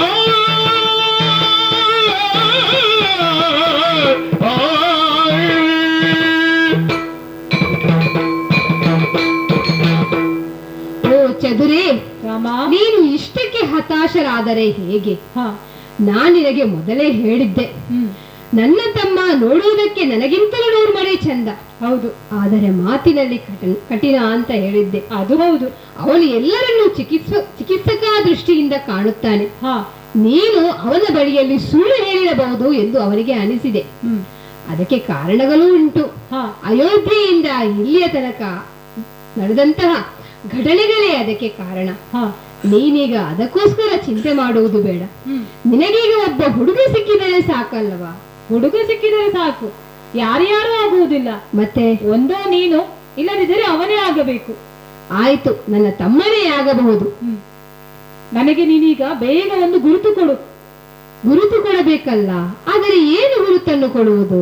ನಿನ್ನ ಕೈಯಲ್ಲಿ ಬಾಣ ಉಂಟಲ್ಲ, ಅದನ್ನೇ ಗುರುತಿಗಾಗಿ ಕೊಟ್ಟು ಬಿಡು. ಅಲ್ಲ, ಬಾಣ ನನ್ನ ಕೈಯಲ್ಲಿ ಮಾತ್ರ ಇರುವುದಾ? ಎಲ್ಲರೂ ಧನುರ್ಬಾಣಗಳನ್ನು ಧರಿಸಿಕೊಂಡವರೇ ಅಲ್ಲವಾ? ಅದು ಹೌದು. ಹಾಗಾದರೆ ಬರೆದು ಕೊಡು. ಬರೆದು ಕೊಡಬಹುದು, ಆದರೆ ನಿನಗೂ ಬರೆಯುವುದಕ್ಕೆ ಬರುವುದಿಲ್ಲವಾ? ಅವನು ಹೇಳಿದರೆ ಇದು ನೀನೇ ಬರೆದು ತಂದುದು ಅಂದ್ರೆ ಹಾಗಾದರೆ ಏನು ಮಾಡೋಣ ಇವಾಗ? ಬರೆಯಬಹುದು. ಹಾ, ಎಲ್ಲಿ ಬರೆಯಬಹುದು ಗೊತ್ತುಂಟಾ? ನಿನಗೆ ಯಾವ ಜಾಗದಲ್ಲಿ ಬರೆಯಲಿಕ್ಕೆ ಆಗುವುದಿಲ್ಲವೋ ಅಂತಹ ಜಾಗದಲ್ಲಿ ಬರೆಯಬಹುದು.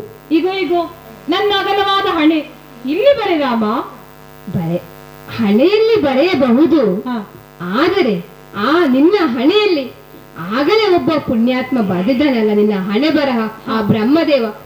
ಪುನಃ ನಾನು ಅಲ್ಲಿ ಬರೆದು ಸುಮ್ಮನೆ ಯಾಕೆ ಅದನ್ನು ಹಾಳು ಮಾಡುವುದು? ಹಾ, ಒಂದು ದಾರಿ ಉಂಟು. ಏನದು? ನಿನಗೆ ಬರೆಯಲು ಆಗದಂತಹ ಒಂದು ಜಾಗ, ಅದು ನಿನ್ನ ಬೆನ್ನು. ಹಾ, ನಿನ್ನ ಬೆನ್ನಲ್ಲಿ ಬರೆದರೆ ಆಗಬಹುದು. ಆದರೆ ಬೆನ್ನಲ್ಲಿ ಬರೆಯಬೇಕಾದರೆ ನಾನು ನಿನಗೆ ತಿರುಗಿ ನಿಂತುಕೊಳ್ಳಬೇಕಾ?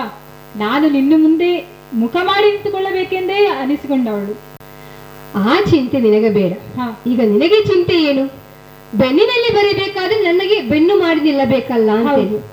ಹೌದು, ನೀನು ನನಗೆ ಬೆನ್ನು ಮಾಡಿ ನಿಂತರೆ ಮುಂದೆ ಲಕ್ಷ್ಮಣನಿಗೂ ಬೆನ್ನು ಹಾಕಿ ನಿಲ್ಲಬೇಕಾಗ್ತದೆ. ಹಾ, ಅದಕ್ಕೆ ಒಂದು ಕೆಲಸ ಉಂಟು. ಹ್ಮ್, ನೀನು ನನಗೆ ಬಾಗಿ ನಮಸ್ಕಾರ ಮಾಡು, ಹಾ, ಆಗ ನಾನು ಬೆನ್ನಲ್ಲಿ ಬರೆಯುತ್ತೇನೆ.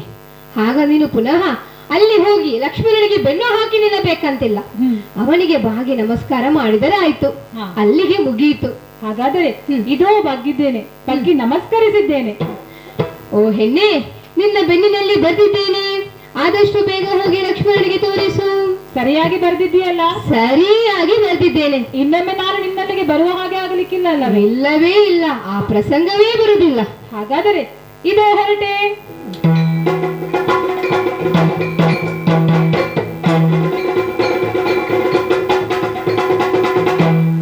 ಓ ಲಕ್ಷ್ಮಣ ದೇವ, ಹೋಗಿ ಬಂದ್ಯಾ? ಇದು ನೀನು ಕೇಳಿದಂತಹ ಆಧಾರವನ್ನು ತಂದಿದ್ದೇನೆ. ಗುರುತಿನ ಚೀಟಿ ಇಟ್ಕೊಂಡೇ ಬಂದಿದೆ. ಹೌದೌದು, ಇದು ನಿನಗೆ ಬಗ್ಗೆ ನಮಸ್ಕರಿಸಿದ್ದೇನೆ. ನನ್ನ ಬೆನ್ನಿನಲ್ಲಿ ಬರೆದಿದ್ದಾನೆ ರಾಮ. ಚೀಟಿಯಲ್ಲಿ ಹೋಗಾದ್ರೆ ನೋಡ್ತೇನೆ. ಅಣ್ಣನ ಆಜ್ಞೆಯ ಮಾಡಿ ಲಕ್ಷ್ಮಣ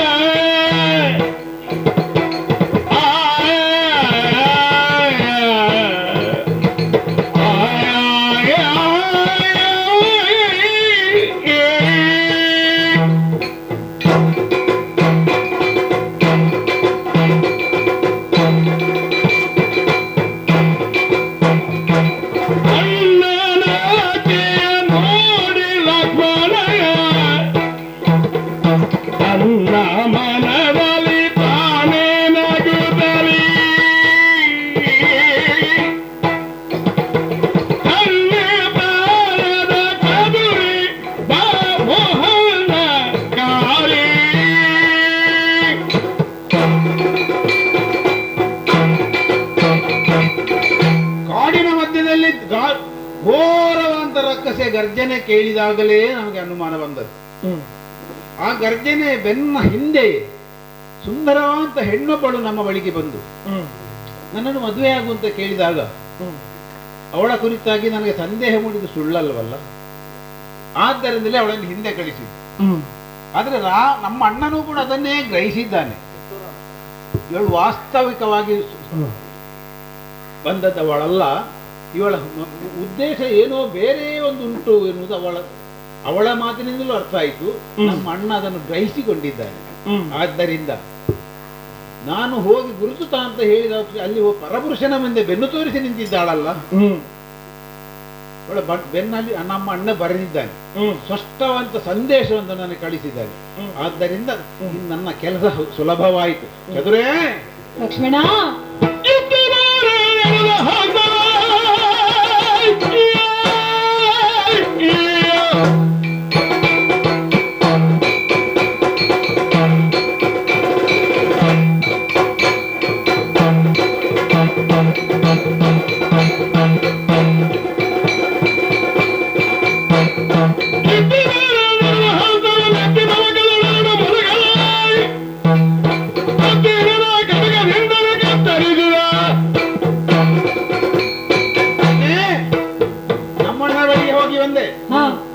ಗುರುತನ್ನು ತಂದೆ. ಹೌದು, ಸ್ಪಷ್ಟವಾದ ಸಂದೇಶವನ್ನು ನಮ್ಮ ಅಣ್ಣ ನನಗೆ ಕೊಟ್ಟಿದ್ದಾನೆ. ಸಿಕ್ಕಿತಲ್ಲ. ಆದ್ದರಿಂದ ಸಂಪೂರ್ಣವಾಗಿ ಏನ್ ಮಾಡಬೇಕು ಅಂತ ನಾವು ಹೇಳಿ ಕಳಿಸಿದ್ದಾನೆ. ಕೇವಲ ಬರಹದ ಮೂಲಕವೇ ನನಗೆ ಸೂಚಿಸಿದ್ದಾನೆ. ಆದ್ದರಿಂದ ಇತ್ತಬ ನಿನ್ನ ಸೌಂದರ್ಯಕ್ಕೆ ಭೂಷಣವಾದದ್ದು ಯಾವುದು? ನಿನ್ನ ಮುಖದಲ್ಲಿರುವಂತಹ ಮೂಗು. ಹಾಗಾಗಿ ನಿನ್ನ ಮೂಗು ಇನ್ನೂ ಮುಂದಕ್ಕೆ ಇರಬಾರ್ದು. ಇನ್ನು ಹೇಗೂ ಮೂಗು ಹೋದವಳೆ, ಈ ಇನ್ನು ಮುಂದಕ್ಕೆ ಮೂಗು ನೋಡುವವರಿಗೆ ಕಾಣಿಸಲೇಬಾರದು. ಆದ್ದರಿಂದ ಇದು ನಿನ್ನ ಮೂಗನ್ನು ಕತ್ತರಿಸಿದ್ದೇನೆ.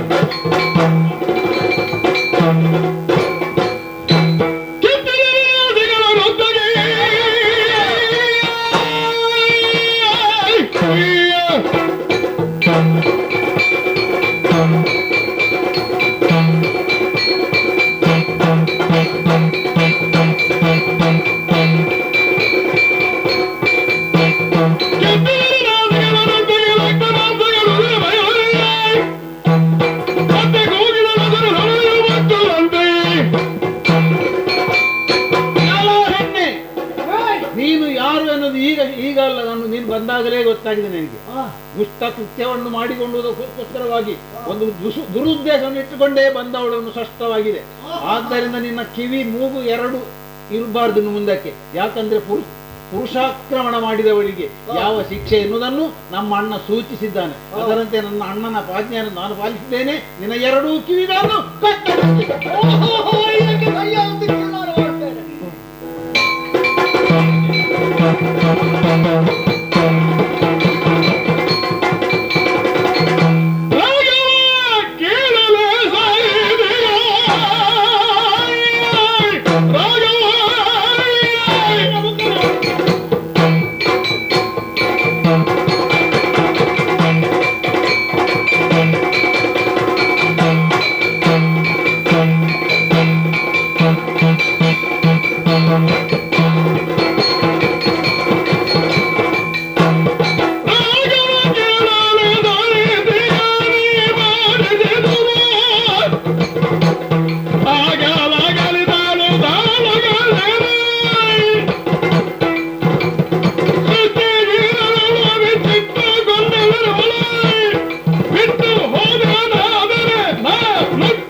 ಏನಾಯ್ತು? ಏನಾಯ್ತು ನೋಡಿ ಅಂತ ಈಗ ಹ್ಮ್ ನನ್ನ ಮುಖ ಹೇಗೆ ಉಂಟು? ಹ್ಮ್ ರಾಮಕ್ಕ ಹೇಳಿದ್ದು ಮಾಡಿದ್ದು ಮಾತ ಹ್ಮ್ ಯಾವ ಮಾತ? ಹ್ಮ್ ಹೆಣ್ಣಿಗೆ ಯಾವುದು ಚಂದ ಅಂತ ನಿಮಗೆ ಗೊತ್ತಿಲ್ವಾ? ಹ್ಮ್ ಮೂಗು ಹ್ಮ್ ಮತ್ತೆ ಹ್ಮ್ ನಿಮ್ಮಲ್ಲೇ ಕೇಳುವುದು ನಾನು. ಹ್ಮ್ ನಿಮ್ಮ ಹೆಣ್ಣು ಮಕ್ಕಳಿಲ್ವಾ? ಹೌದಪ್ಪ. ನಿಮ್ಮ ಹೆಣ್ಮಕ್ಕಳು ಎಷ್ಟು ಚಂದದಲ್ಲಿದ್ದಾರೆ, ಹ್ಮ್ ಎಷ್ಟು ರೂಪದಲ್ಲಿದ್ದಾರೆ. ಹ್ಮ್ ನನ್ನ ರೂಪ ಈ ಕ್ಷಣದಲ್ಲಿ ಹೇಗಾಯ್ತು? ಹೌದಪ್ಪ. ಹೇಗಾಗಿದೆ? ಹ್ಮ್ ಮೊಲೆ ಹೋಗಿದೆ, ಹ್ಮ್ ಮೂಗು ಹೋಗಿದೆ.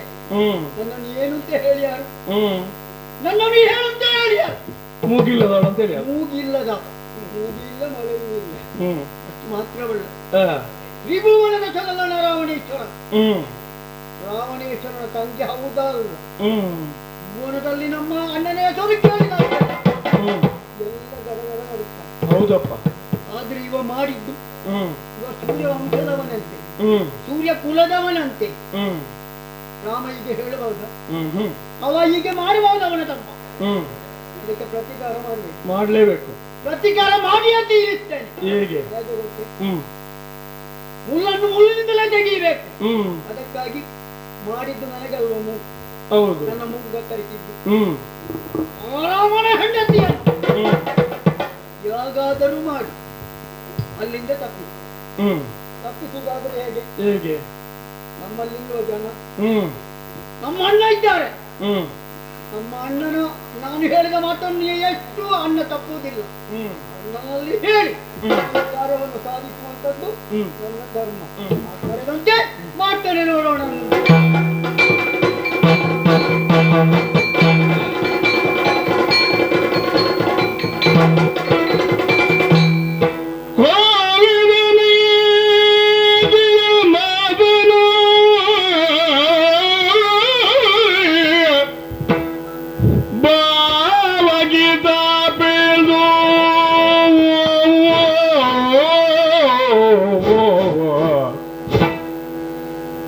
ಭಾವಗೀತಾ ಪ್ರೇಮ ವರನ ನಡಬಡಿಸಿದೊಡ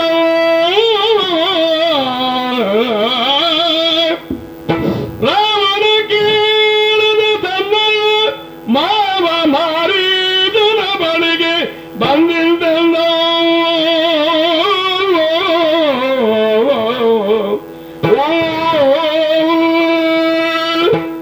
ಪ್ರಪಂಚದಲ್ಲಿ ಅತ್ಯಂತ ಪ್ರಸಿದ್ಧವಾದಂತಹ ಒಂದು ನೀತಿ ಇದ್ರೆ ಅದು ಕೋವಿದ ನೀತಿ, ಮತ್ತೊಂದು ರಾಜನೀತಿ. ಇನ್ನೂ ಸರಳ ಮಾಡುವುದಿದ್ದರೆ ಅದು ಸಾಮಾಜಿಕ ನೀತಿ.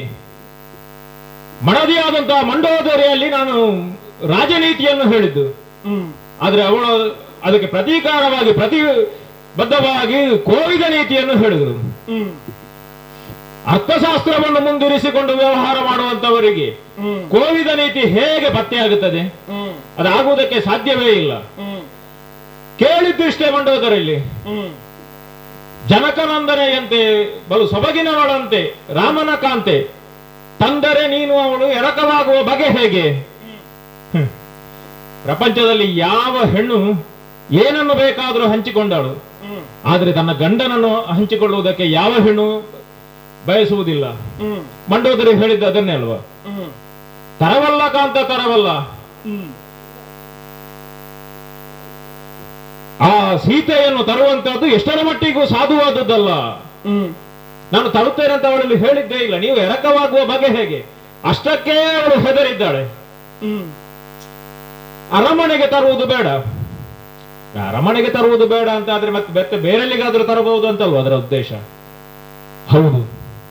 ರಾವಣನ ಜೀವನಕ್ಕೆ ಹೊತ್ತಿಗಾಗುವಾಗ ಪಂಥಾವನವನ್ನು ಒಡ್ಡಿ ನಿಂತವನು ರಾಮ, ಅಯೋಧ್ಯೆಯ ರಘುವರ, ದಶರಥನ ಮಗ. ರಾವಣನು ಲೋಕರಾವಣನಾಗಿ ವಿಜೃಂಭಿಸಿದಂತಹ ವ್ಯಕ್ತಿತ್ವ. ರಾವಣ ರಾಕ್ಷಸಲ್ಲ, ರಾವಣ ನಾಮ ರಾಕ್ಷಸ. ತ್ರೈಭುವನದಲ್ಲ ದಶವದನ. ಒಂದು ಹೆಜ್ಜೆ ಮುಂದೆ ಹೋದರೆ ಚತುರ್ದಶ ಭುವನದಲ್ಲ ದಶವದನ.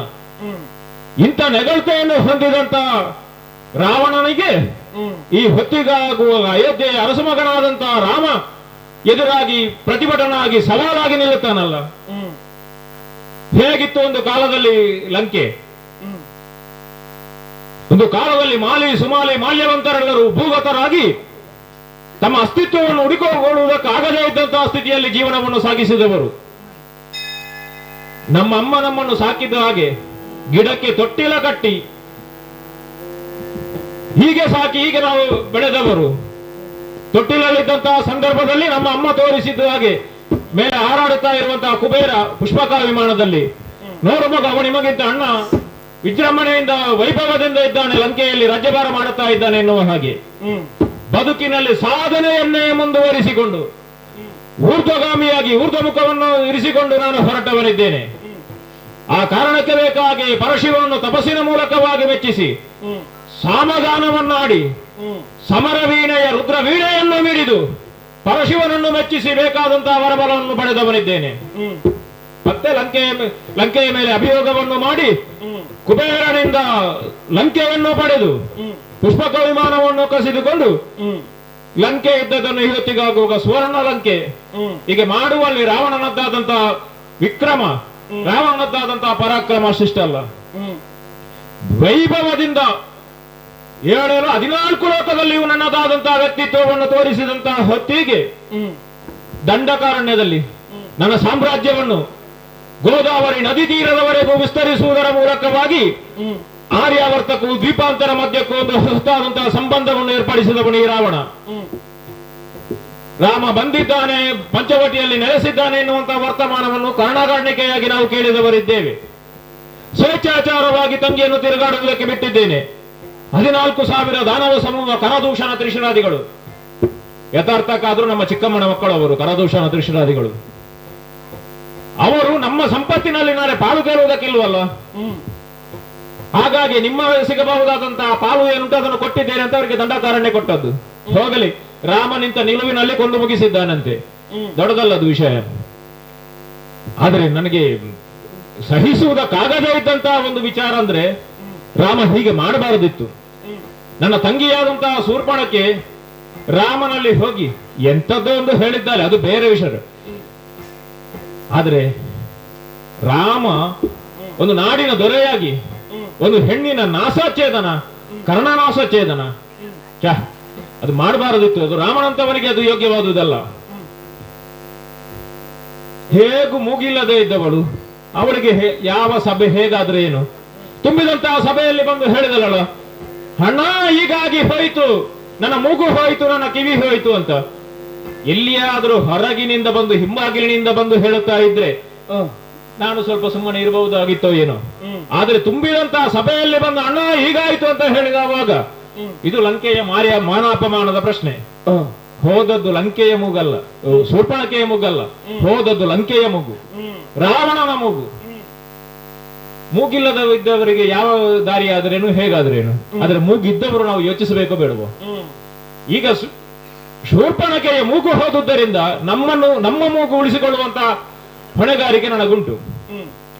ಮಂಡೋದರಿಗೆ ಈ ಪ್ರಯತ್ನದಲ್ಲಿ ಆಗುವುದಿಲ್ಲ ಅಂತ ಆದ್ರೆ ಸೀತೆಯನ್ನು ತರುವುದೇ. ಅದು ಅಂತಃಪುರ ಕಲ್ಲದೆ ಇದ್ರೆ ಬೇರೆ ಜಾಗದಲ್ಲಿ ಬೇರೆ ಮನೆ ಮಾಡಿ ಆದ್ರೂ ಆದೀತು. ಹೆಣ್ಣಿಗಾದಂತಹ ಅನ್ಯಾಯವನ್ನು ಹೆಣ್ಣಿನಿಂದಲೇ ತೀರಿಸಬೇಕು. ಚಾಟನಂ ಪ್ರತಿಚಾಟನಂ. ಹಾಗಾಗಿ ಒಂದು ತೀರ್ಮಾನಕ್ಕೆ ಬಂದಿದ್ದೇನೆ. ಸೀತೆಯನ್ನು ತರುವಲ್ಲಿ ನಾನು ಒಬ್ಬನೇ ಕಾರ್ಯಪ್ರವೃತ್ತನಾದ್ರೆ ಸಾಕಾಗುವುದಿಲ್ಲ. ಇದರಲ್ಲಿ ಕೆಲವರನ್ನೆಲ್ಲ ನಾನು ಬಳಸಿಕೊಳ್ಳಬೇಕು, ಬೆಳೆಸಬೇಕು. ಕೆಲವರೆಲ್ಲ ಮೂಗು ಹಿಡಿದು, ನಮ್ಮ ಮೂಗು ಹೋಗಿದೆ, ಕೆಲವರೆಲ್ಲ ಮೂಗು ಹಿಡಿದು ಕುಳಿತಿದ್ದಾರೆ. ನೋಡೋಣ, ಅವರ ತಲೆ ಹೋಗುತ್ತದ ಅಂತ ನೋಡುವ. ಅವರ ತಲೆಯನ್ನಾದ್ರೂ ತೆಗೆಯಬೇಕು. ನಮಗೆ ಬೇಕಾದ ಹಾಗೆ ಅವರ ತಲೆಯನ್ನು ಉಪಯೋಗಿಸಿಕೊಳ್ಬೇಕು. ನಮ್ಮಲ್ಲಿ ಒಬ್ಬರು ಇದ್ದಾರೆ, ಯಾರು ಬಹಳ ಹಳೆಯ ಕಾಲದವರು. ಅವರು ಏನು ಅಂತ ಅವರಿಗೆ ಗೊತ್ತಿಲ್ಲ. ಹೌದಾ? ಹೌದೌದು. ಹಾಗಾಗಿ ಅವರ ಬಳಿಗೆ ಹೋಗಬೇಕು. ಬೇರೆ ಯಾರು ಅಲ್ಲ, ನನ್ನ ಮಾವ ಮಾರೀಚ.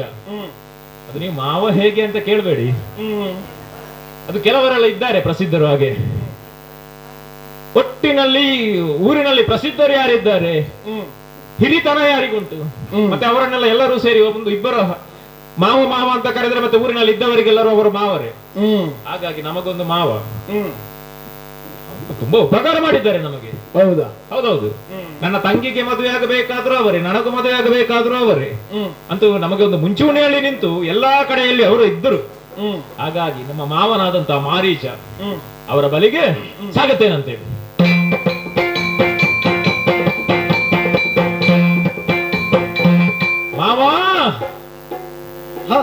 ವಂದಿಸಿಕೊಂಡಿದ್ದೇನೆ.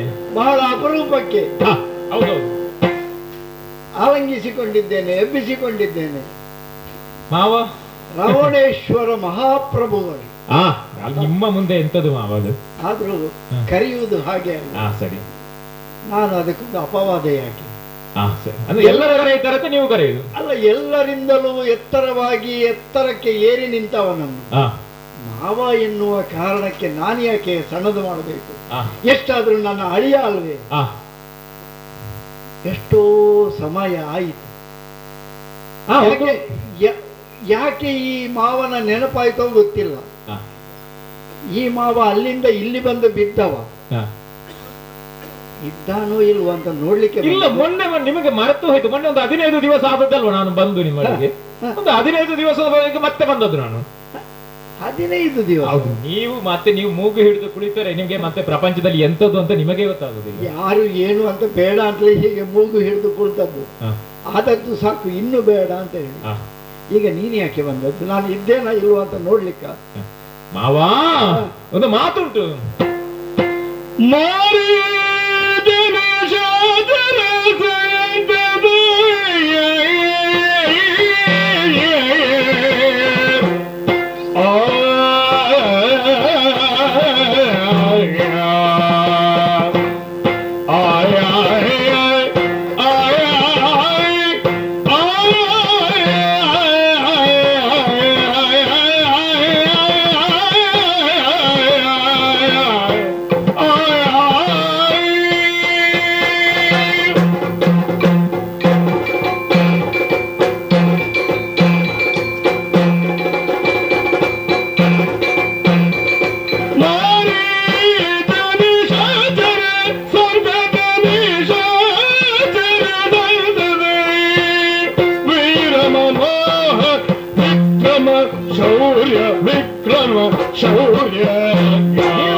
ಸಮುದ್ರ ಗಂಭೀರ, ಕಾರುಣ್ಯ ಸಮುದ್ರ ಗಂಭೀರ,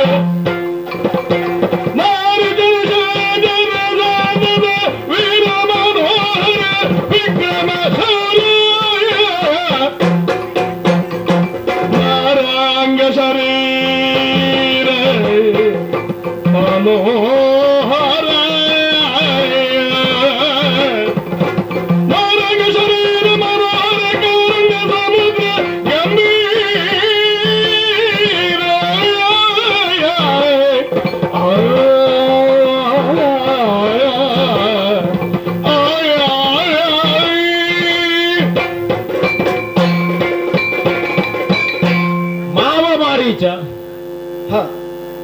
ಮಾರೀಚ ಮಾವ. ಎರಡಕ್ಕೂ ವ್ಯತ್ಯಾಸ ಉಂಟು. ಅಲ್ಲ, ಅಂತೂ ಮಾವ ಉಂಟಲ್ಲ. ಒಂದರಲ್ಲಿ ಮಾವ ಬಂತು, ಹಾ, ಮತ್ತೊಂದರಲ್ಲಿ ಆಜ್ಞಾಪಾಲಕ. ಹೌದು, ಎರಡು ಧ್ವನಿ ಸೂಚಕಗಳು ಅದು. ಹೌದೌದು. ಈಗ ಮಾವನನ್ನು ಯಾವ ರೀತಿಯಲ್ಲಿ ಈಗ ನೀನು ಅದು ಮಾರೀಚ ಮಾವನೋ ಮಾವ ಮಾರೀಚನೋ? ಅದು ಮಾವ ಮಾರೀಚ. ಮಾವ ಮಾರೀಚ. ಮಾವ ಹೇಗೆ ಅಂತ ಕೇಳಬೇಡಿ ನನ್ನಲ್ಲಿ. ಆದ್ರೂ ಸಂಬಂಧ ಒಂದು ಉಂಟು.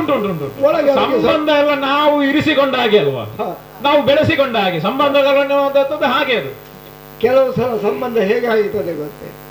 ಸ್ವಲ್ಪ ಏನಾದ್ರೂ ಕೈಯಲ್ಲಿ ಆಡಾಡ್ತಿದ್ರೆ ಅದು ಎಲ್ಲವೂ ಸಂಬಂಧವೇ ಆಗಿ. ಪ್ರಪಂಚದಲ್ಲಿ ಯಾರು ಶ್ರೀಮಂತರಿದ್ದಾರೋ ಅವರೆಲ್ಲ ಸಂಬಂಧ ಬೇಗ ಆಗುತ್ತದೆ, ಬೇಗ. ಅದು ಹೇಗೆ? ಅದು ನನ್ನ ಮಾವನ ತಮ್ಮನ ಅಳಿಯನ ಅದು ಮತ್ತೆ ಕೊನೆಗೆ ಬರುವುದು ಭಾವ ಅಂತಲೇ ಬರುವುದು. ಅದು ನಮಗೆ ಭಾವ ಆಗಬೇಕು. ಅದು ಎಲ್ಲೆಲ್ಲಿಂದ ಬಂದು ಭಾವ ಅಂತಲೇ ಅದು ಹಾಗೆಲ್ಲ ಸಂಬಂಧವೇ ಬರ್ತದೆ. ನಿಶಾಚರ ಸಂತತ ನಮ್ಮದೆಲ್ಲರದು. ನಿಶಾಚರ ಅಂದ್ರೆ ನೀವು ರಾತ್ರಿ ಹೊತ್ತು ತಿರುಗಾಡ್ತೀರಿ ಅಂತಲ್ಲ. ನಿಶಾಚರರು ಅಂದ್ರೆ ರಾಕ್ಷಸರು ಯಾವತ್ತಿದ್ರು ರಾತ್ರಿ ಹೊತ್ತು. ಅಲ್ಲ, ನಮ್ಗೆ ಇಟ್ಟ ಹೆಸರೇ ಹಾಗೆ. ಆದ್ರೆ ನಾನೊಂದು ಭಿನ್ನ ಅಂತ ಹೇಗೆ ಗೊತ್ತಾಗ್ಲಿಲ್ಲ. ಹೌದು, ಅಲ್ಲ, ನಿಶಾಚರರು ತಾವು ರಾತ್ರಿ ಅಂದ್ರೆ ಕತ್ತಲಿನಲ್ಲಿದ್ದಂತ ರಾಕ್ಷಸ ಕುಲಕ್ಕೆ ಬೆಳಕಿನೋಪಾದಿಯಲ್ಲಿ ತಾವು ಇರುವರು. ಸದಾ ಸಂತತರಾಗಿ ಆ ರಾಕ್ಷಸ ಕುಲವನ್ನು ಉದ್ಧರಿಸುವುದಕ್ಕೆ ಬೇಕಾಗಿದ್ದವರು ತಾವು. ಬೆಳಕಿನಲ್ಲಿರುವವರಿಗೆ ಬೆಳಕು ಬೇಕಾಗಿಲ್ಲ, ಕತ್ತಲೆಯಲ್ಲಿದ್ದವರಿಗೆ ಮಾತ್ರ ಬೆಳಕು ಬೇಕಾಗುತ್ತೆ. ಕತ್ತಲೆಯವರಿಗೆ ಅದರ ಅಗತ್ಯ ಜಾಸ್ತಿ. ರಾಕ್ಷಸರು ಯಾವತ್ತಿದ್ರು ರಾತ್ರಿಯಲ್ಲೇ ಇರುವವರು, ರಾತ್ರಿ ಎದುರುಗಾಡೋರು, ಅಂತವರಿಗೆಲ್ಲ ಬೆಳಕಾಗಿ ತಾವು ಇದ್ದವರು. ನಿಶಾಚರ ಸಂತತ ವೀರ ನಿಮ್ಮಷ್ಟು ಶೌರ್ಯ ಅಂದ್ರೆ ವೀರ ಧೀರ ಶೌರ್ಯ ಅದಕ್ಕೆಲ್ಲ ಬೇರೆ ಬೇರೆ ಅರ್ಥ ಉಂಟು. ನಿಮ್ಮಷ್ಟು ವಿಕ್ರಮಿಗಳು ಬೇರೆ ಪ್ರಪಂಚದಲ್ಲಿ ಬೇರೆ ಯಾರಿದ್ದಾರೆ? ಈಗ ನನ್ನನ್ನು ಹೊಗಳುವುದು ಅಲ್ಲ, ಹೊಗಳುವುದಲ್ಲ, ಇದು ಇದ್ದದ್ದು ಅಷ್ಟೇ ಅಥವಾ ಇನ್ನೇನಾದ್ರೂ ಉಂಟು? ಮಾರಾಂಗ ಶರೀರ ಮನೋಹರ ಅಲ್ವಾ? ಮನ್ಮಥನನ್ನು ತಂದು ಈ ಪ್ರಾಯದಲ್ಲಿ ಎಷ್ಟು ಚಂದ ನೀವು. ಅಲ್ಲ, ನನ್ನನ್ನು ಕಾಣುವಾಗ ಹಾಗೆ ಆಗ್ತದೆ. ಮತ್ತೆ ಎಷ್ಟು ಅಲ್ಲ ಚಂದ, ನಾನು ಚಂದವೇ, ಆದ್ರೆ ನನಗಿಂತಲೂ ನೀವು ಚಂದ ಅಂತ. ಎಷ್ಟಾದ್ರೂ ನಿನ್ನ ಮಾವ ಅಲ್ಲ? ಹೌದು ಅಂತ. ಅದು ವೀರ ಮನೋಹರ, ಆ ಮಾರಾಂಗ ಶರೀರ. ಆಗ್ಲಿ, ಕೇಳಲಿಕ್ಕೆ ಒಳ್ಳೇದಾಗ್ತದೆ.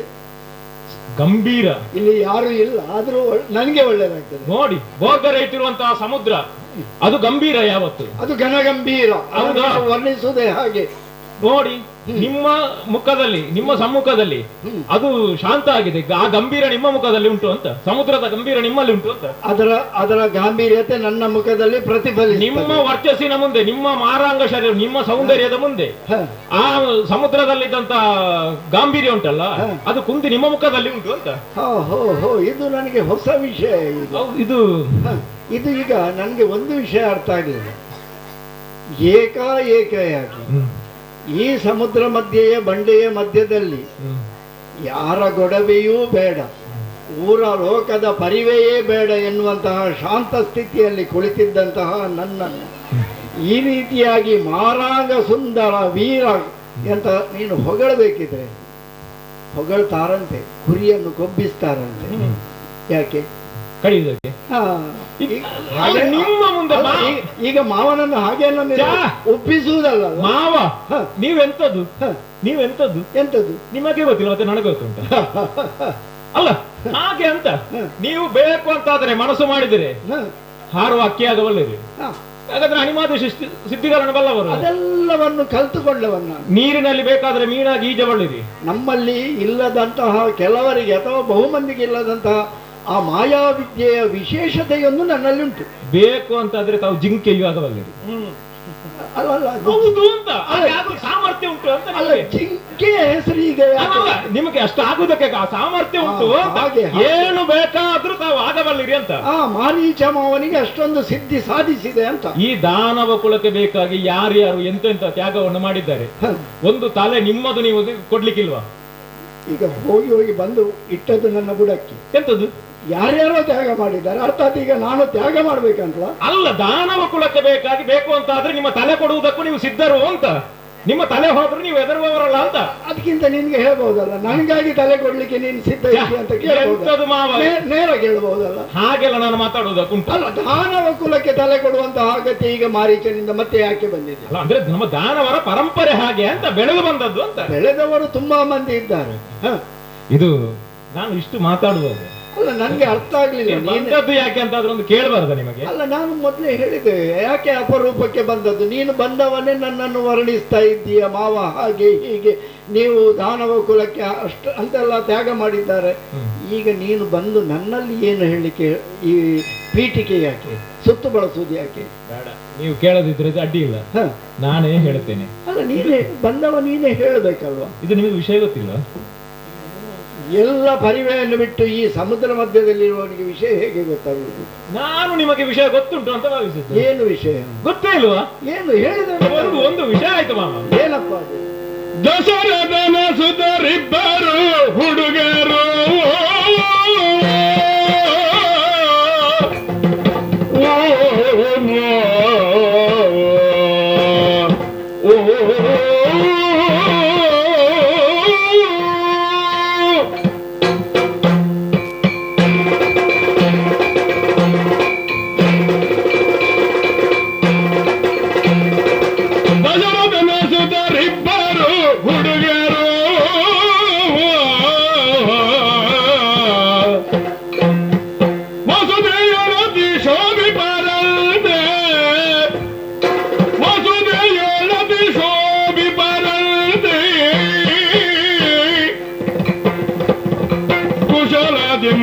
ದೂಷಣ ತ್ರಿಶಿರರ ಪೆಸರಡಗಿಸಿ ಎಸೆದಿಹರಂತೆ.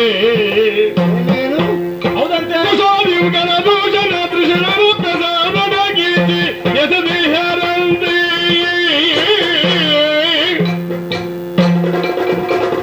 ದಶರಥನ ಸುತರಿಬ್ಬರು ಹುಡುಗರು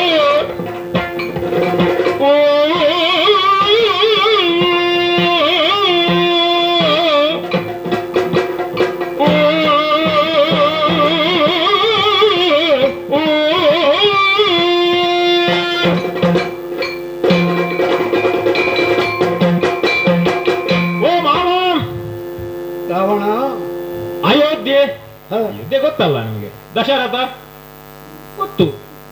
ಅಯೋಧ್ಯೆ ಅಲ್ಲ, ಅದನ್ನು ಈಗ ಮತ್ತೆ ಯಾಕೆ ನೆನಪು ಮಾಡುದು? ಅದು ನಿಮಗೆ ಗೊತ್ತುಂಟು ಅಲ್ಲ, ಗೊತ್ತಿದ್ರು ಮರೆಯಬಾರದು ಅಂತ ನೆನಪು ಮಾಡಿದ್ದು. ನಾನು ಮರೆತು ಹೋಗ್ಬೇಕಂತ ಇಲ್ಲಿ ಬಂದು ಕೂತದ್ದು. ಅದು ರಾಮ ಹಿಂದೆ ದಶರಥನಿಗೆ 4 ಮಂದಿ ಮಕ್ಕಳಂತೆ, 3 ಮಂದಿ ಹೆಂಡತಿಯರಲ್ಲಿ 4 ಮಂದಿ ಮಕ್ಕಳು. ಅದು ಈ ಕೆಲವರೆಲ್ಲ ಅದು ಹೇಳದೇ ಇದ್ರೆ ಮುಂದುವರಿಯುವುದೇ ಇಲ್ಲ. ಕೆಲವರಿಗೆಲ್ಲ 3 ಮಂದಿ ಹೆಂಡತಿಯರಲ್ಲಿ 4 ಮಂದಿ ಮಕ್ಕಳು ಅಂತ ಅದು ಹೇಳಲೇಬೇಕು. ಅದು ಮತ್ತೆ ಮುಂದೆ ಹೋಗ್ಬೇಕಂತಂದ್ರೆ ಹಾಗೆ ಹೇಳಲೇಬೇಕು. ಅಲ್ಲ, ಪೀಠಿಕೆ ಇಲ್ಲದೆ ಆರಂಭ ಆಗುವುದಿಲ್ಲ ಕೆಲವರಿಗೆ. 3 ಮಂದಿ ಮಾಡೋದಿರಲಿ 4 ಮಂದಿ ಮಕ್ಕಳು. ಪೀಠಿಕೆ ಬೇಕು, ಎಲ್ಲಿ ಬೇಕು ಎಷ್ಟು ಬೇಕು ಅಷ್ಟೇ. ಹೌದು. ಅದರಲ್ಲಿ ರಾಮ ಮತ್ತೆ ಲಕ್ಷ್ಮಣ. ಹೌದು. ನಮ್ಮ ದಂಡಕಾರಣ್ಯ, ಜನಸ್ಥಾನ, ಪಂಚವಟಿ ನೋಡಿದ್ದೇನಪ್ಪ ನಾನು. ಅದನ್ನು ಮರೀಲಿಕ್ಕೆ ಅಂತಲೇ ನಾನು ಪ್ರಯತ್ನ. ಅವರು ನಮ್ಮಲ್ಲಿಗೆ ಬಂದಿದ್ರು ಅಂತ, ನಮ್ಮ ದಂಡಕಾರಣ್ಯಕ್ಕೆ. ಅದು ಒಮ್ಮೆ ಹಿಂದೆ ಬಂದು ಹೋದದ್ದು. ಅಲ್ಲ, ಈಗ ಇಲ್ಲಿ ಇದ್ದಾರಂತೆ. ಈಗ ಮತ್ತೆ ಬಂದಿದ್ದಾರ? ಹೌದೌದು.